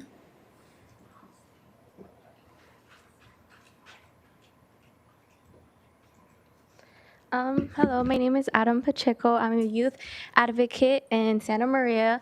I work with MyCop and FLA, and I want to start off with, I'm sure most of us know history.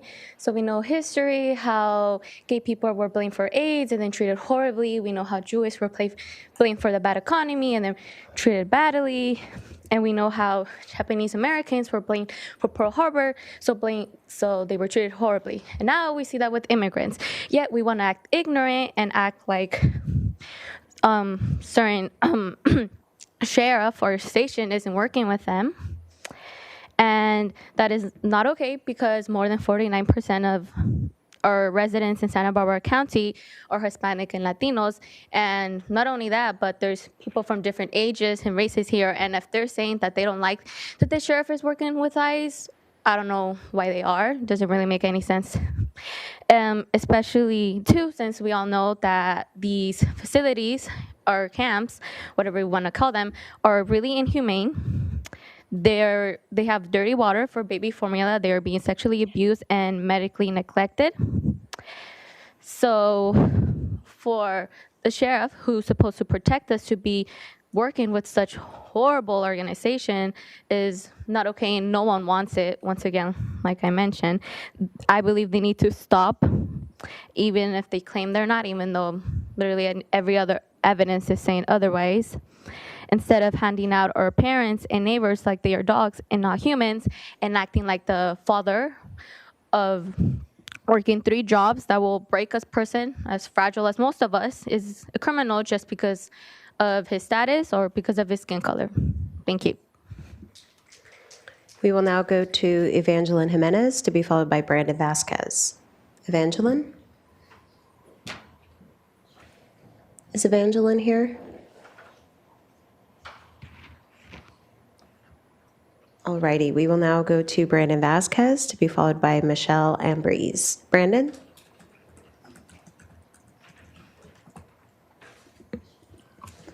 Good afternoon, Board of Supervisors.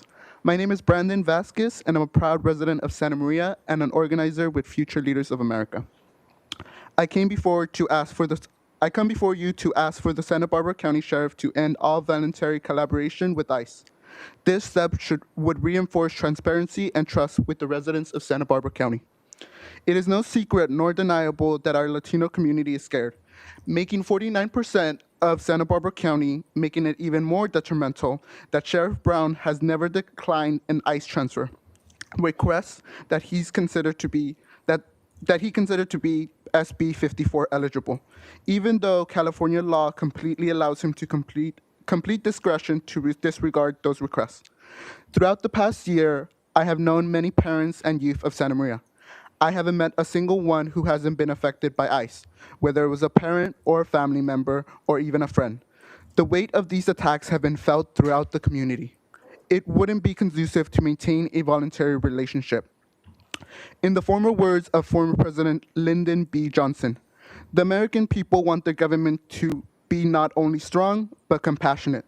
They know that a society is secure only where social justice is secure for all its citizens. When there's turmoil anywhere in our own country, our instinct is to inquire if there is any injustice. That instinct is sound. And these principles of compassion and justice do not stop at the water's edge. We do not have one policy for our own people and another for our friends abroad. With that, I call the Santa Barbara Sheriff's Office to protect our community's well-being and act with compassion, respect the rule of law, and due process by ending all non-legally required ICE transfer release date notifications and enabling ICE arrests in Santa Barbara County. Thank you. We will now go to Michelle Ambrose, to be followed by Nayeli Orozco. Michelle? Good afternoon, County Board Supervisors. Good afternoon, Sheriff Brown. My name is Michelle Ambrose. I'm a policy advocate for CAUSE, a local nonprofit here in Santa Maria and in the region. I have lived in Santa Maria for the majority of my life. In fact, I have lived in the same neighborhood for the entirety of it. Surrounded by Latino neighbors my whole life, seen firsthand how we can care and protect each other, whether it's moms watching over each other's children, sharing groceries, even sharing opportunities for bettering themselves, like jobs and so forth. This has defined my idea of safety and what community looks like. And this feeling of safety is not what our community has been experiencing with the actions of Sheriff Brown. So when hearing that our very own sheriff is adding to the lack of transparency around immigration detentions by opposing SB 54 back in 2018, failing to record custody transfers to ICE accurately, and is now refusing to look into ICE kidnappings happening on county jail property, it's disheartening. Not looking into these numbers and the unwillingness to do so does not wipe your hands from these injustices and inhumane treatment of our community, but makes you complicit. Aiding an agency that racially profiles our neighbors and detains them under the guise of protecting us, but is not actually protecting us. In fact, I have seen how these agents treat legal observers, volunteers from Rapid Response Network, threatening them with violence, putting hands on them, pepper spraying them, yelling obscenities in attempts to intimidate them or keep them from documenting their actions. Not because volunteers and observers are violent, but because this agency thrives in secrecy, attempting to conceal the manner in which they detain people and then concealing the conditions in detention centers that they put them into, which we are now seeing are horrendous and inhumane. A lack of transparency that Sheriff Brown has been complicit in as well. That is why today I ask that this board prohibit any resources, any collaboration with ICE, and I ask that Sheriff Brown do the same. And I ask that you start recording any arrests happening on county jail properties and being transparent with those as well. Thank you. We will now go to Nayeli Orozco, to be followed by Eric Ramirez Cepeda. Hello, good afternoon, supervisors. My name is Nayeli Orozco, and I'm a student at UCSB and an intern for the Labor Center here with CAUSE. I'm here today to ask you to seize the sheriff's active collaboration with ICE and the use of Santa Barbara County funds to help ICE. I have personally feared my family and friends' safety in any traffic stop or police encounter, and seen the way police authority has instilled fear in families to where they no longer trust them. No family or individual should live in fear every time they step outside of their house. People get sent to ICE for small things such as traffic tickets and even without any criminal persecution. According to an article recently published in April of 2026 by the Santa Barbara News Press, ICE arrested 8 times more than 12 of the reported people deported back in 2025 from the Santa Barbara County Jail, in which many had no criminal record. This policy and collaboration separates families and makes families fear reporting crime. It does not keep our community safe. Instead, it creates fear and division. I'm asking you today to protect families from separation and speak out and end this collaboration that hurts and affects our community. Santa Barbara County should protect its families and people rather than create fear and division. Thank you for your time. We will now go to Eric Ramirez Zepeda to be followed by Willie Lubka. Eric? Good afternoon, Supervisors. My name is Eric Ramirez Cepeda. I'm a policy advocate here with Cause Action and Cause here in the Central Coast. Also a long-term resident of District 5, born and raised. I strongly believe it is our duty both by the board and the Sheriff's Department to keep your constituents safe and informed. That said, I wanted to state a few facts followed by a few asks. The first fact is that while SB 54 stops the sheriff from physically handing individuals over to ICE inside the jail, it does not explicitly ban ICE agents from sitting in county parking lots or public lobbies to intercept individuals upon release. My ask to the board is to pass a formal property restriction prohibiting federal immigration authorities from using any county-owned land, including parking lots, walkways, lobbies, as operational staging grounds on surveillance zones. Following the example of our neighbors in SLO County, the board should require a judicial warrant signed by a criminal judge before federal agents can utilize county facilities for any purpose. Another fact, SB 54 allows local law enforcement the discretion to share release dates with ICE if an individual has been convicted of certain offenses. It does not require them to do so. I ask the board to use its budgetary and regulatory authority over the Sheriff's Department to completely eliminate discretionary sharing. The county should mandate a zero cooperation ceiling, where local departments never share release timelines or personal information unless explicitly required by a mandatory binding federal court order. Again, board, I want to respectfully urge your loyalty and commitment to protecting the constituents you vow to serve. Thank you for your time. We will now go to Willie Lubka to be followed by Diana Ramos. Willie? Good afternoon, board, Sheriff Brown, and community members. My name is Willie Lubka. I'm executive director of Buen Vecino. We're part of the statewide coalition that got SB 54 passed about 10 years ago. It's easy to tell if a jurisdiction cooperates, if the law enforcement agency in a jurisdiction cooperates with ICE or not. You tell by whether or not they have a Truth Act for them. If they do, law enforcement is cooperating with ICE. It's important to keep in mind that a lot of counties don't have Truth Act forums because the sheriffs there have realized that community trust is the most important tool for public safety, and that community trust is undermined by cooperation with ICE. And so I hope Sheriff Brown will speak to some of those other sheriffs to find out what was the benefit of a non-cooperation policy, and would that same benefit possibly apply here? This is the article that has been talked about, and I just want to thank Lillian Perlmutter and the Santa Barbara News Press for publishing it. I think it's excellent and recommend it to everyone. And the source of information in it is crystal clear and stated in it. There is no mystery about it. So just want to thank you guys for your continued attention as you listen to the community. And Sheriff Brown, I hope you'll reconsider the policy of working with ICE, knowing that when one of us suffers a crime and you want us to call your officers, we wouldn't call ICE, we would call you, because you're supposed to be there to protect us and keep us safe. Cooperating with ICE confuses that and undermines that. Please end that policy. Thank you. We will now go to Diana Ramos to be followed by Maydeli Aguar. Diana? Good afternoon, Supervisor. My name is Diana Ramon, and I am a resident of Santa Barbara County, and I'm here to ask in the Santa Barbara County Sheriff's Office to end to end collaboration with ICE. When local law enforcement work with ICE, many families become afraid to ask for help, report crime, or choose county institution. This does not make our community safer, it's created fear. As a student, I think about the children in our community who go to school and wait for their parents to come home. No child should live with the fear that their parents may not come back, and stop separating family. The sheriff office needs to stop cooperating with ICE. More than 10 other counties in California have already stopped working with ICE. Santa Barbara County need to do the same. I asked Sheriff Brown to end all the voluntary ICE transfer, release notification, and jail lobby arrest. Please protect our families, protect our people rights, and keep all Santa Barbara County residents safe. Thank you. We will now go to Maydeli Aguiar to be followed by Natalia Perez, who is our final speaker on this item. Maydeli.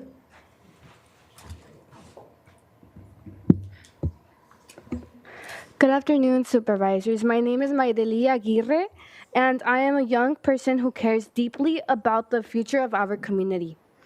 I believe everyone deserves to be treated with dignity, fairness, and respect. When families live in fear of separation, it affects not only immigrants, but our entire community.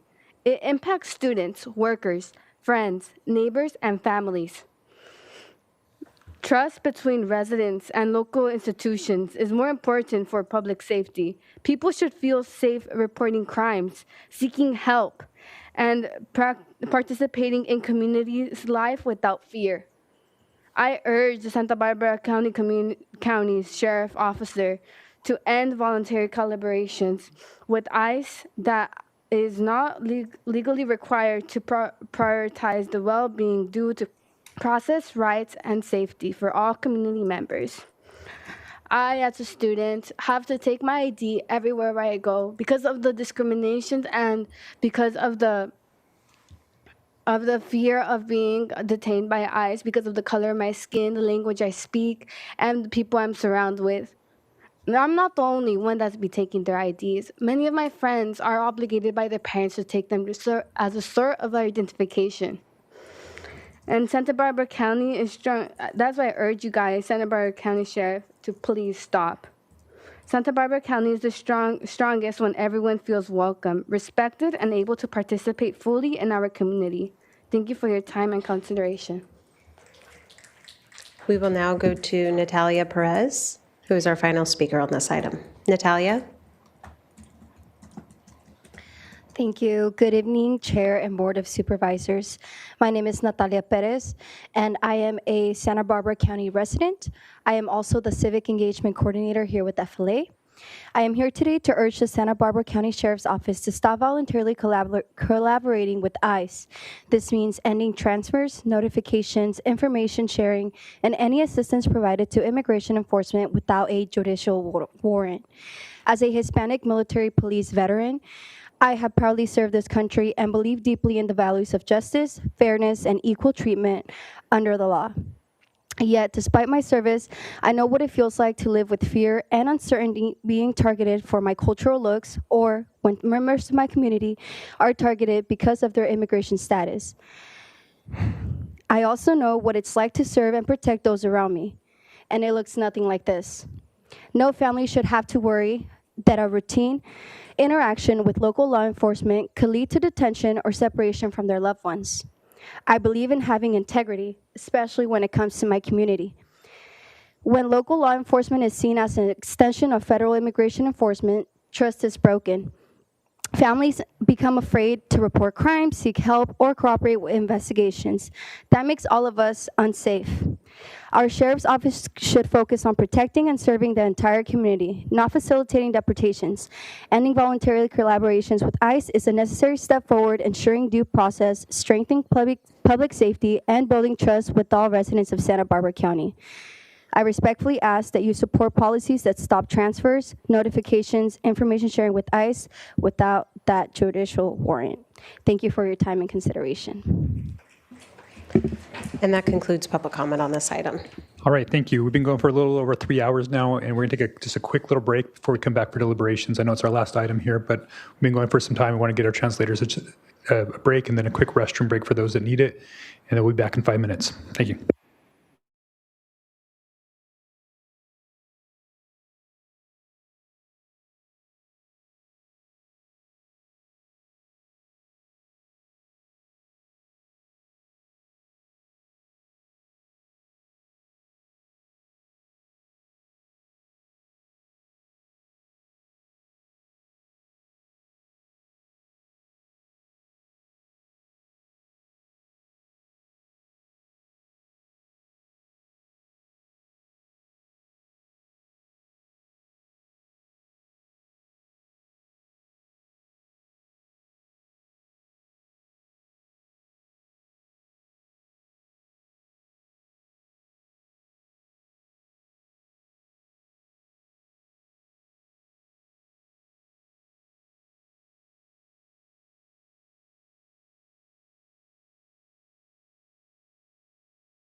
All right, welcome back to the June 23rd, 2026 meeting of the Santa Barbara County Board of Supervisors. We're just coming back from break after a lengthy public comment on the Truth Act, and we will now go back to the board for deliberations or questions for the Sheriff's Department. I'll kick it off here with Supervisor Capps. Thank you. Well, I want to acknowledge all the speakers. I know this is a very emotional topic, and I appreciate the comments. I also appreciate the sheriff and his team for staying through this. I had a question for the public defender.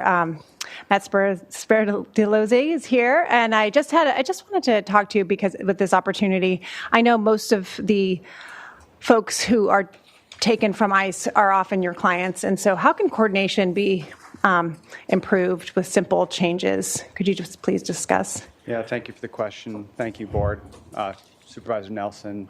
And I just want to thank all the members of the community for your words and talking about an issue that's very important to the Public Defender's Office. A lot of these folks are our clients. I don't know about the 221 folks that ICE requested information for. I can't verify every single one of them is our client at this moment, but the vast majority are our clients. Just to be clear, when ICE requests information on one of our clients directly to the sheriff, we are not notified at that point. Our clients are not notified at that point. The sheriff has to undergo a review process to review whether they're eligible for SB 54, and we're not notified, and so we don't know that ICE, our clients, on ICE's radar. We don't know that there's any kind of civil detainer on our clients at that point, and that's important information for us. So, it could conceivably, if there's the request comes in from ICE to the Sheriff's Department, our criminal justice partners work together, you could be notified at that point? We could be if the sheriff elected to, and that is something that at the Truth Act Forum last year I personally asked and made a point of when I spoke to the same body with law enforcement in the room. We have a constitutional duty specifically related to immigration consequences of criminal involvement. So if somebody gets wrapped up in the justice system and we're assigned to help them work their way through it, our duties do not end in defending them in their criminal case. We have to, under Padilla versus Kentucky, advise them of the immigration consequences of their cases, and we also have to affirmatively try and assist them to get an immigration-safe or immigration-safe friendly disposition to their case. And if we were able to understand not just their immigration status, but also whether they're actively being sought after by ICE, that would be crucial information on advising and advocating for our clients. Well, thanks for breaking it down like that. I know you made that request last year. I think it's, for so many reasons, a very reasonable request. We all are working together as criminal justice partners. It's more transparent. But also, as we've learned, such a traumatizing part of what's happening in our community is the tearing of families apart with no notice, with no warning. The generational trauma, this board assisted in a small way with mental health assistance for the children of those who've been deported. So even just the notification to the clients through you would at least provide some warning, but I appreciate that, and I fully support, again, it's the sheriff's policy, but I fully support that very common sense request. Yeah, and I will just add that, the sheriff does notify us when they determine they're going to cooperate with ICE. I see. They notify our clients pretty much immediately, but they only notify us the day of ICE is scheduled to do the transfer. And at that point, it's virtually too late for us to really help our clients. I see. Well, thank you. I am very interested in counties that have chosen to only move in a direction of honoring judicial warrants. It's a policy that Santa Clara County has done. I have the policy right here. Los Angeles County, Marin County. And so I don't know if anybody is qualified to speak to that here, probably not. But that is something that I am interested in our board exploring, or in potentially just directing the CEO's staff to come back with policy, because I think that, as we've heard today, it would eliminate so many things, so many problems that we've just heard. It would simplify, it would streamline on one aspect the request. It would just, again, as other counties have done, really, really restrain, really very much limit, and to, again, repeat, SB 54 does not, it restrains cooperation with ICE. It does not require it. So I've done a lot of, looking into different policies, and Santa Clara has a policy that does not honor these detainer requests from ICE, but only in the case of federal judicial warrants, which in this case would be the 33. So I just wanted to get that conversation going and talk about it further. Well, if we're going to have a conversation about that, I would imagine Santa Clara or any county that's doing that probably has cooperation with their sheriff to do that, or is that done unilaterally through this Board of Supervisors? I guess my question on that research.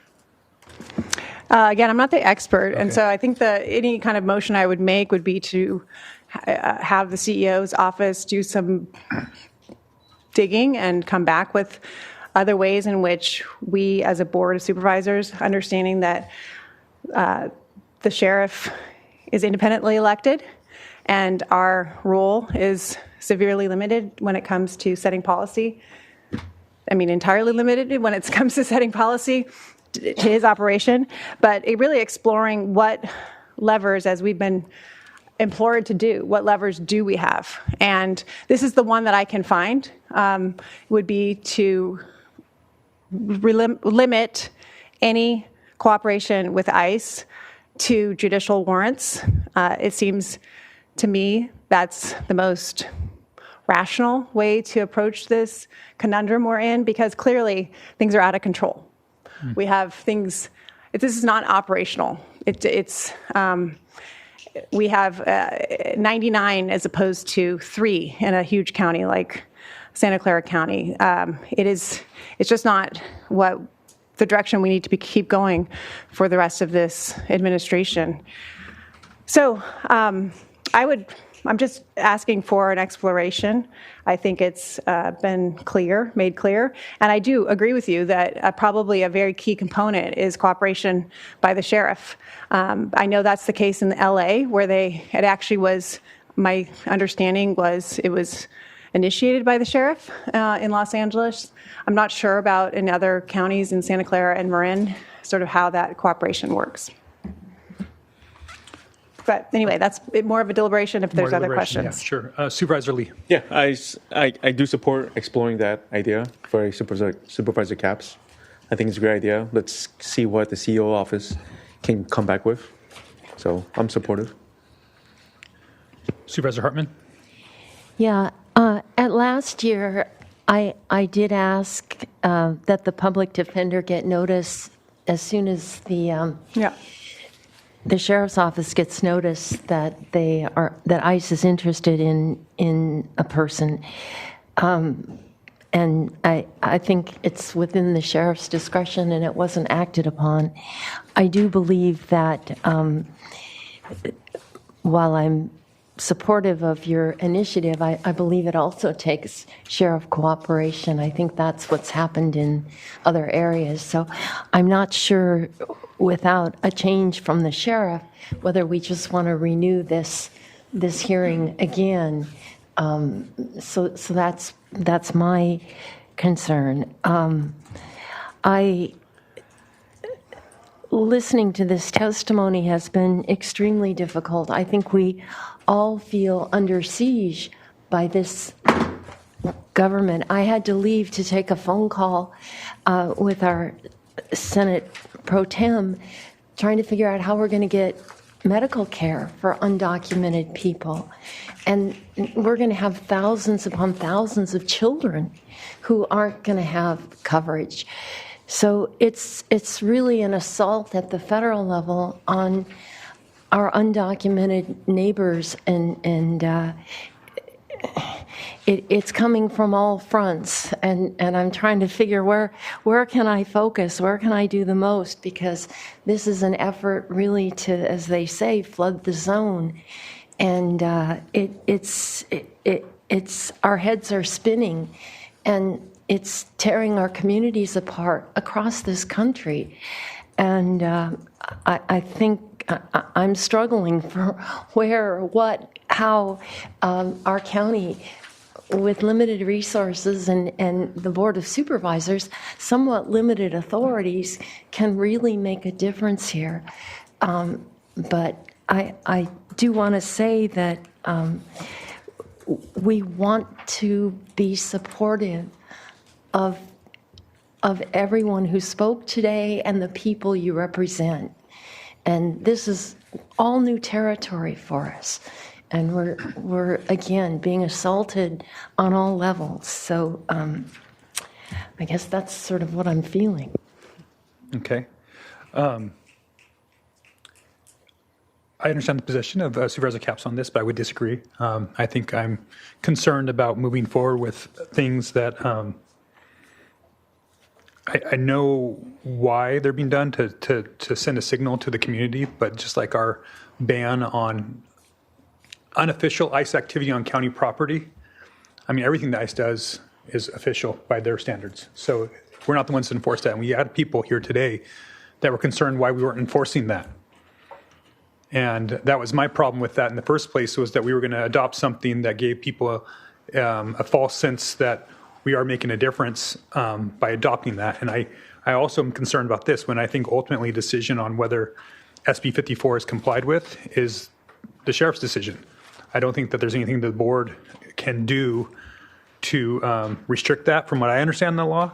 And I'll truthfully just say, I'm glad that you're complying with SB 54, Sheriff. I mean, I look at the list of the 12 people that were transferred to ICE, and I don't think I want any of these in my community. And I think that I know a lot of people in this room may disagree with me, but there's thousands of people that aren't in this room that definitely want these people out of our community. We have people who are committing lewd and lascivious acts with children under the age of 14. They're convicted of that crime. We're having people with assaults with deadly weapon, domestic violence. I mean, one of them right here was convicted on June 3rd, 2025, and released on June 3rd, 2025 from assault with a deadly weapon. And to me, it sounds like our criminal justice system is broken if that's happening. And so I'm glad that something like that exits our community. I do not think that that serves us well. I think the trauma that somebody like that does to their own family is far worse than ICE deporting them. So, the amount of violence that I see here, these 12 people, that's what this hearing was all about. I know some people think this was about ICE. This is about what we do with our sheriff's department. And again, Sheriff, I want to, you can't win here because you're just doing the minimum possible and still you're criticized. And I think, you've been trying to keep the public safe as well as try to build trust. And I apologize for that again, it's been a no-win situation for you. I think you're doing the best you can. I think it's really difficult when we're saying we don't want cooperation, we don't want coordination, but then we want more information. I mean, we can't have it both ways. We can't demand due process, but then also say people shouldn't have to follow immigration laws at the same hand. I mean, there's a lot of duality in these conversations and a lot of no-win situations. And so I know I may be in the minority on this board, on this position, but I wouldn't support a motion that asked the CEO to do some form of policy. I'm happy with just receiving and filing this and moving on until next year. I mean, I thank you, Chair, if I may. I hear that on. I mean, for me, it's so many things. It's a lack of transparency. It's a lack of oversight at the jail. I can't figure out what kind of policy we can implore of requiring that you track arrests, but it would go such a long way. So I guess it's it's merely a request from one supervisor tracking what clearly is, it defies common sense that you're not able to track. It just really does. And the public deserves, on top of all of the trauma, I mean, you've heard it. We've all heard it. Our community is suffering and trauma, and then to have on top of that trauma sort of this head in the sand attitude of something that's happening on nearly a daily basis on our county property, I find it offensive that there's nothing that we can do as a Board of Supervisors. I mean, we're the county. And if there's something that our General Services Director could suggest, the suggestion of a security guard, I just find it defies logic that we can have this kind of activity, 99 in 1 year. I'm sure I would imagine much more in 2026, just given the news reports, that there's nothing that we can do to add to the community dialogue, the community trust, and also keep the temperature down. I mean, at what point does public safety come into it? And is there a responsibility of our peace officers to say, hey, this is my responsibility to keep things under control? I haven't heard that. I've asked it repeatedly. I'm asking it very kindly. I mean, at what point are these public displays of unrest on county property, in the jail lobby, in the jail parking lot, are we going to sort of say, we have to change approach here? I don't know what policy we can provide, but I'm just not the type of public official to say, oh, there's nothing I can do. So I'm going to keep trying and keep looking, and I'm looking for examples elsewhere of other jurisdictions because they are doing it. And sure, there's other sheriffs that are in daily communication with their rapid response network. They meet all the time. They build the trust. They recognize that this is a moment in our history, a very challenging moment in our history. Regardless of who people voted for president, this is our public safety. And people aren't safe. We hear it. How many more times do we need to keep hearing it? At our jail. I mean, so I see it. I see three issues. There's a transparency issue.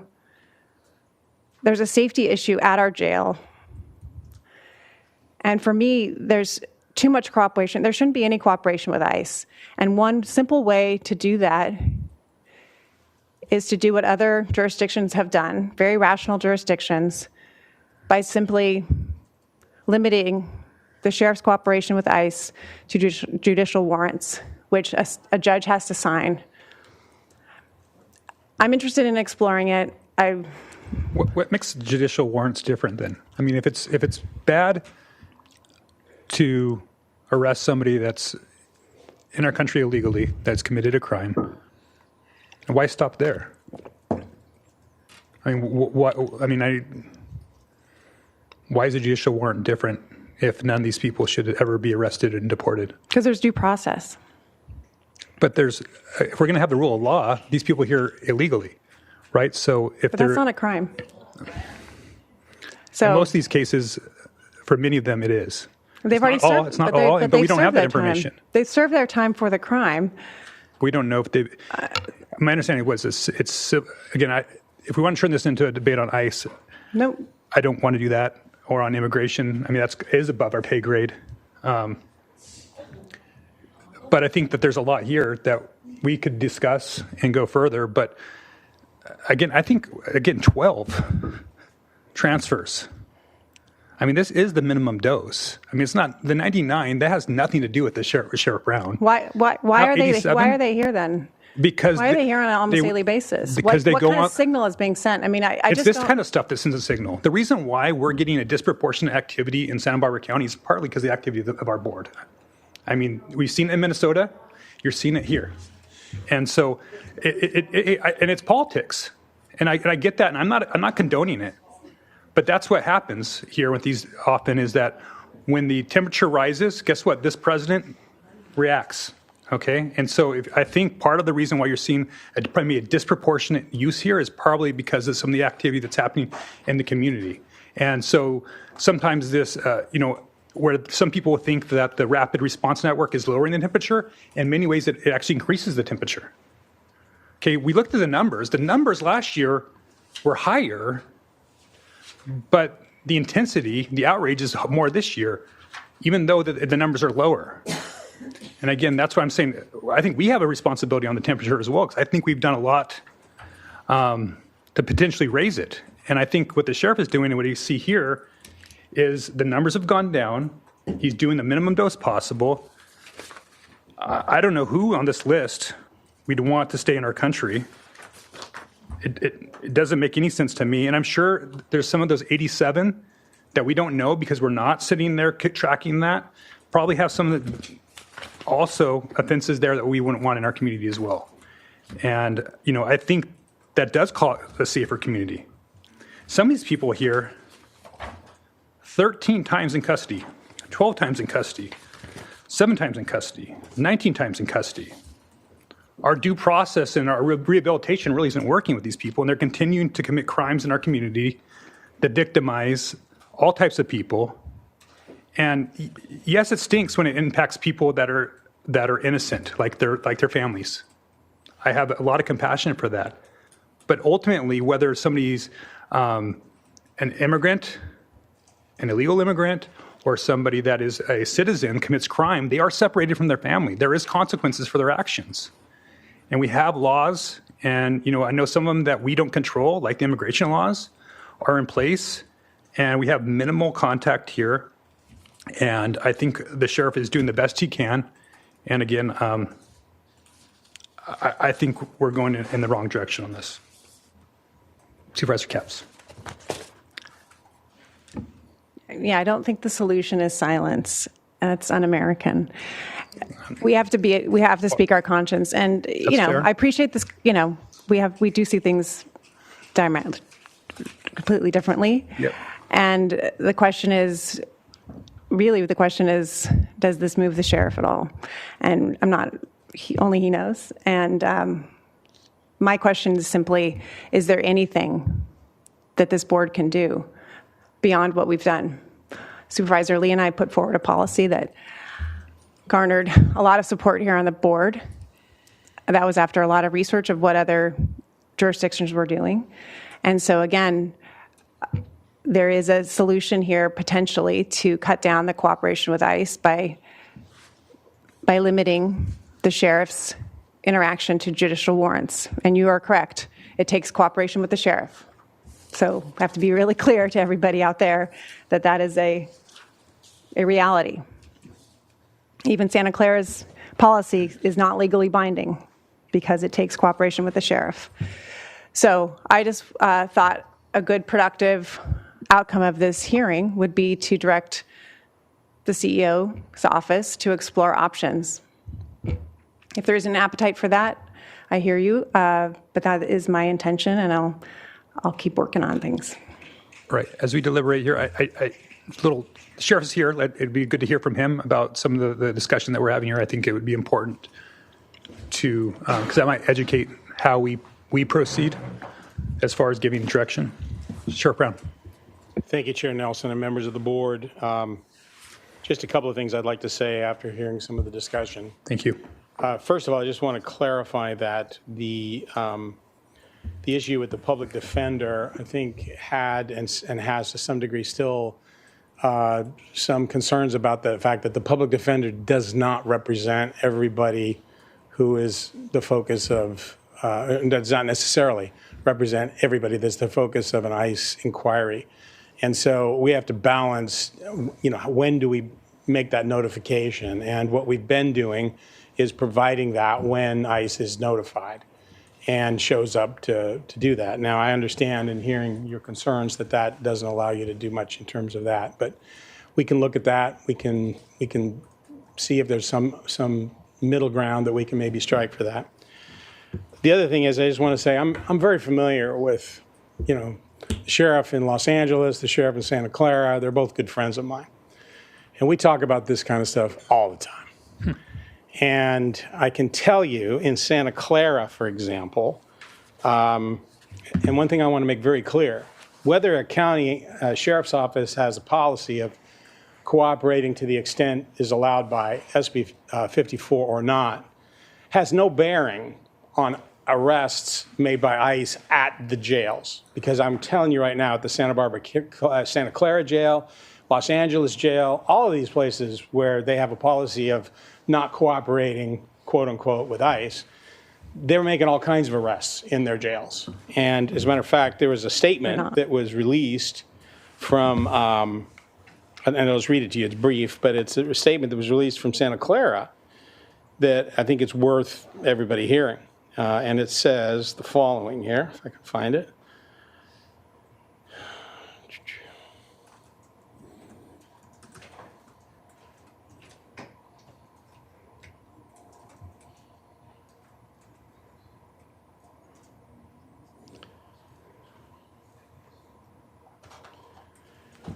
This was released by the Santa Clara County Sheriff, and it says, quote, ICE agents, like any member of the public, are legally allowed to be in public areas of our facilities without notice, period.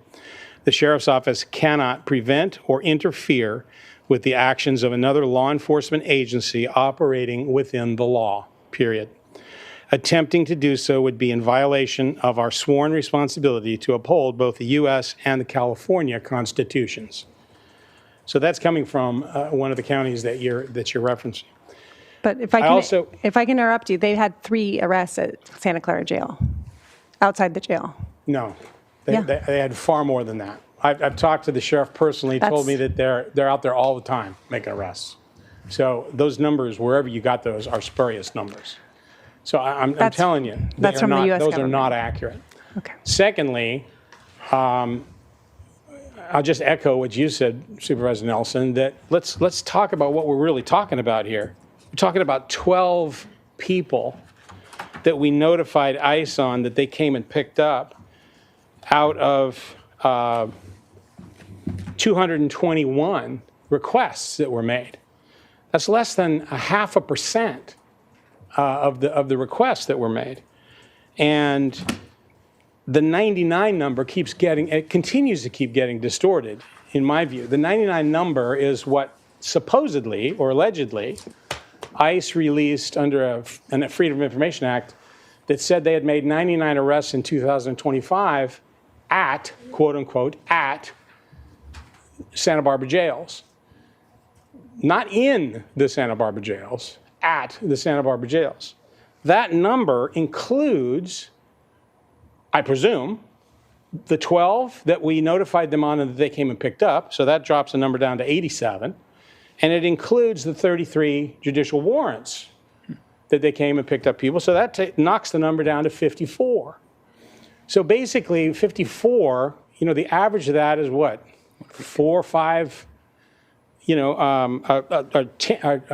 a month, 3 a week. I don't know what it is, but it's not. That's what the number is out of the 99. The 99 is an aggregate number, so you need to understand that as well. I just want to say a couple of other things here. First of all, I appreciate and listening to the passion of the people that came here and spoke today. And I've had discussions with people about this all the time. Supervisor Capps, you and I have had many a lunch together and had very good, spirited talks about this. For those of you who have read the editorial that I wrote, I have a lot of compassion for people in the immigrant community. And I understand that many of them are very fearful about what's going on. And I'm not happy about a lot of the things that have been done by ICE. And I wrote that and put that in a piece. But on the same token, I'm in the crime fighting business.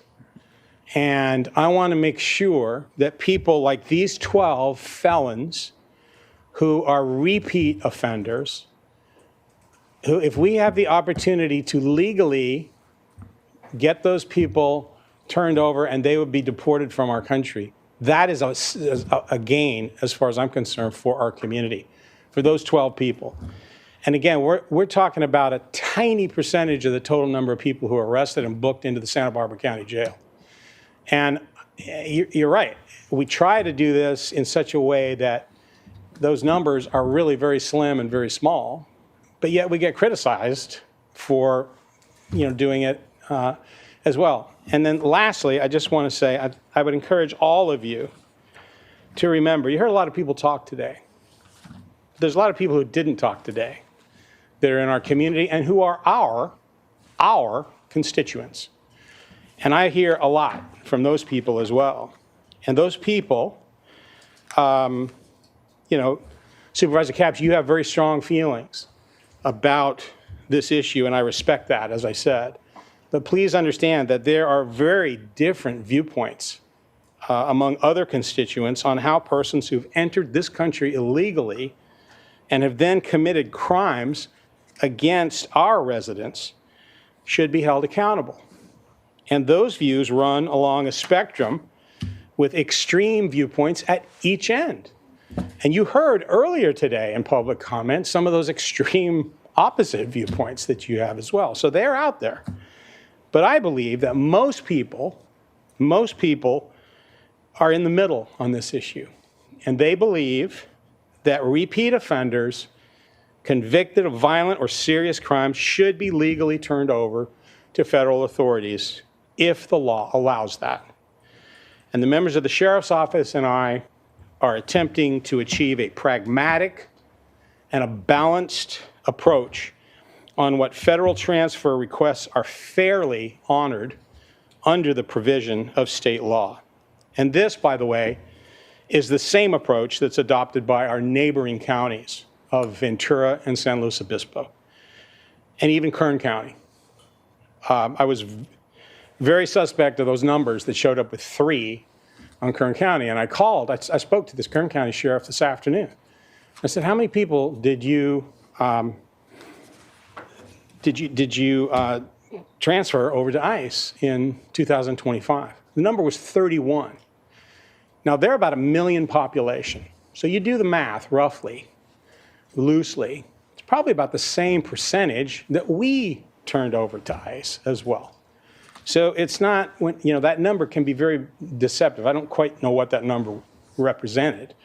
But he said to me also, ICE is out here in the public areas of the jail, in the, making arrests in the parking lots. And until and unless you can tell me how we, as a local law enforcement agency, can somehow monitor and regulate and mitigate or have an impact on how a federal law enforcement agency conducts itself, that's a no-win situation for us. We cannot do that.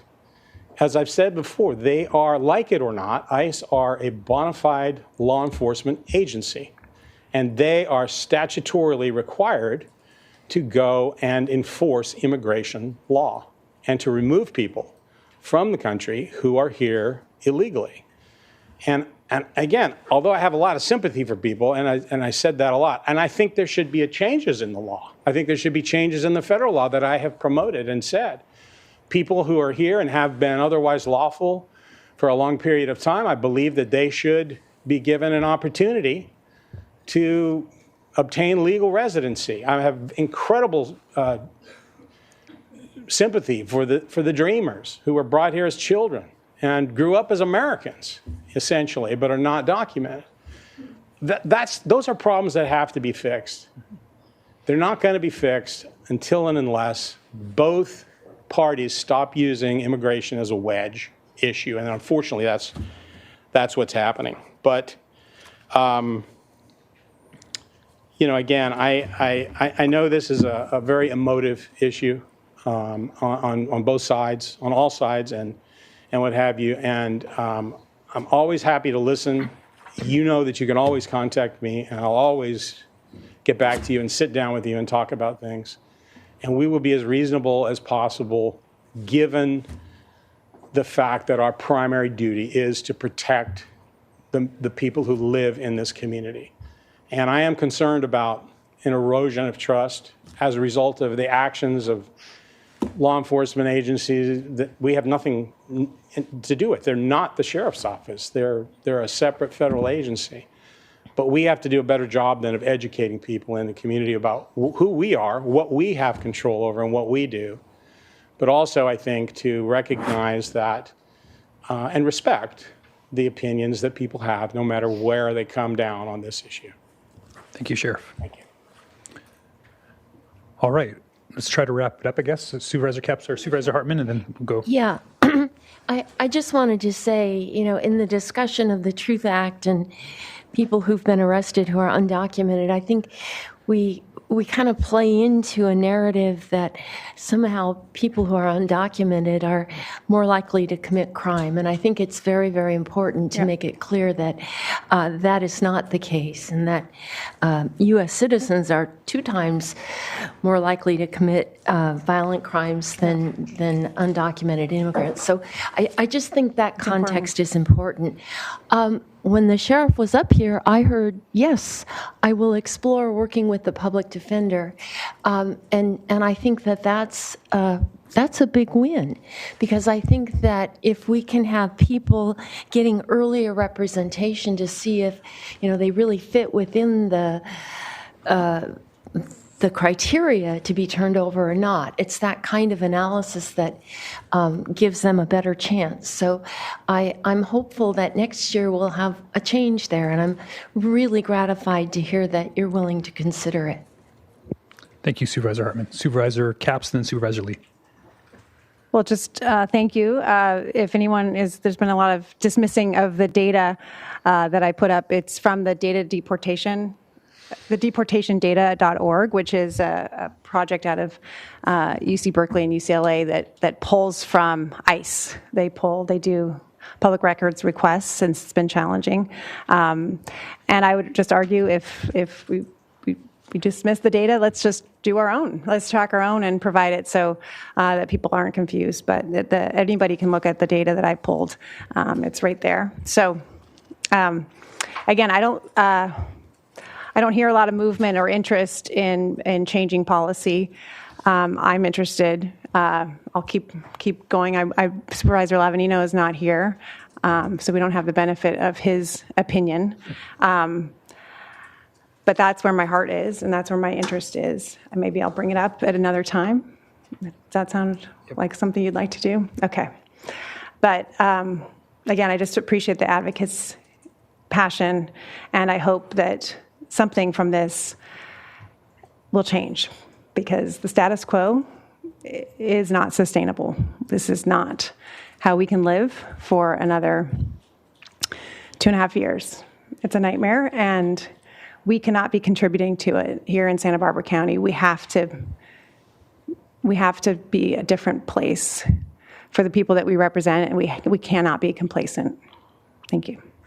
Thank you, Supervisor Capps. Supervisor Lee. Thank you, Chair Nelson. So what I see is that there's a communication problem. And Sheriff Brown, I encourage you to reach out to the immigrant community leadership and sit down for lunch and just talk it through. I think that's always a good start. And I'll be more than happy to be there with you. But I do appreciate what your office presented here today. It's a great start. The sheriff's department is reporting more than the state, in which I do greatly appreciate. And they are trying to be transparent, but it's going to take time to build that trust, and we still have a lot of things to do together. I want to build trust with the community, between the public and the sheriff's office. But we need to we have to give the public, the people, more information and context, not less. So I know the committee wants the truth, and we just need to give it to them. And I know that you're trying, so I appreciate that. And this is a hard conversation, and I'm sure it'll be brought up soon again. Thank you. Right. Thank you, Supervisor Lee. And just for the public's information, Supervisor Lavanino announced earlier in the meeting that he was going to have to leave at 5 o'clock, but he committed to monitoring this and making sure that he is listening to public comment in this discussion so that he's fully engaged in it as well. So he's not taking any time off here. So I just wanted to make sure that was out there in the public for those of you guys who didn't hear that earlier. So at this point, I think let's try to wrap it up. I think we have a staff recommendation is to receive and file this. We obviously just held the hearing and determined that it's not a project under CEQA. I'll make that motion. I'll second. Okay. Any further discussion on that motion? Seeing none, all in favor signify by saying aye. Aye. Opposed? The motion passes 4-0 with Lavanino absent. All right. That concludes our meeting for today. Thank you guys all for sticking with us. Our next regularly scheduled meeting will be on July 7th in Santa Barbara, and we are now adjourned. Thank you.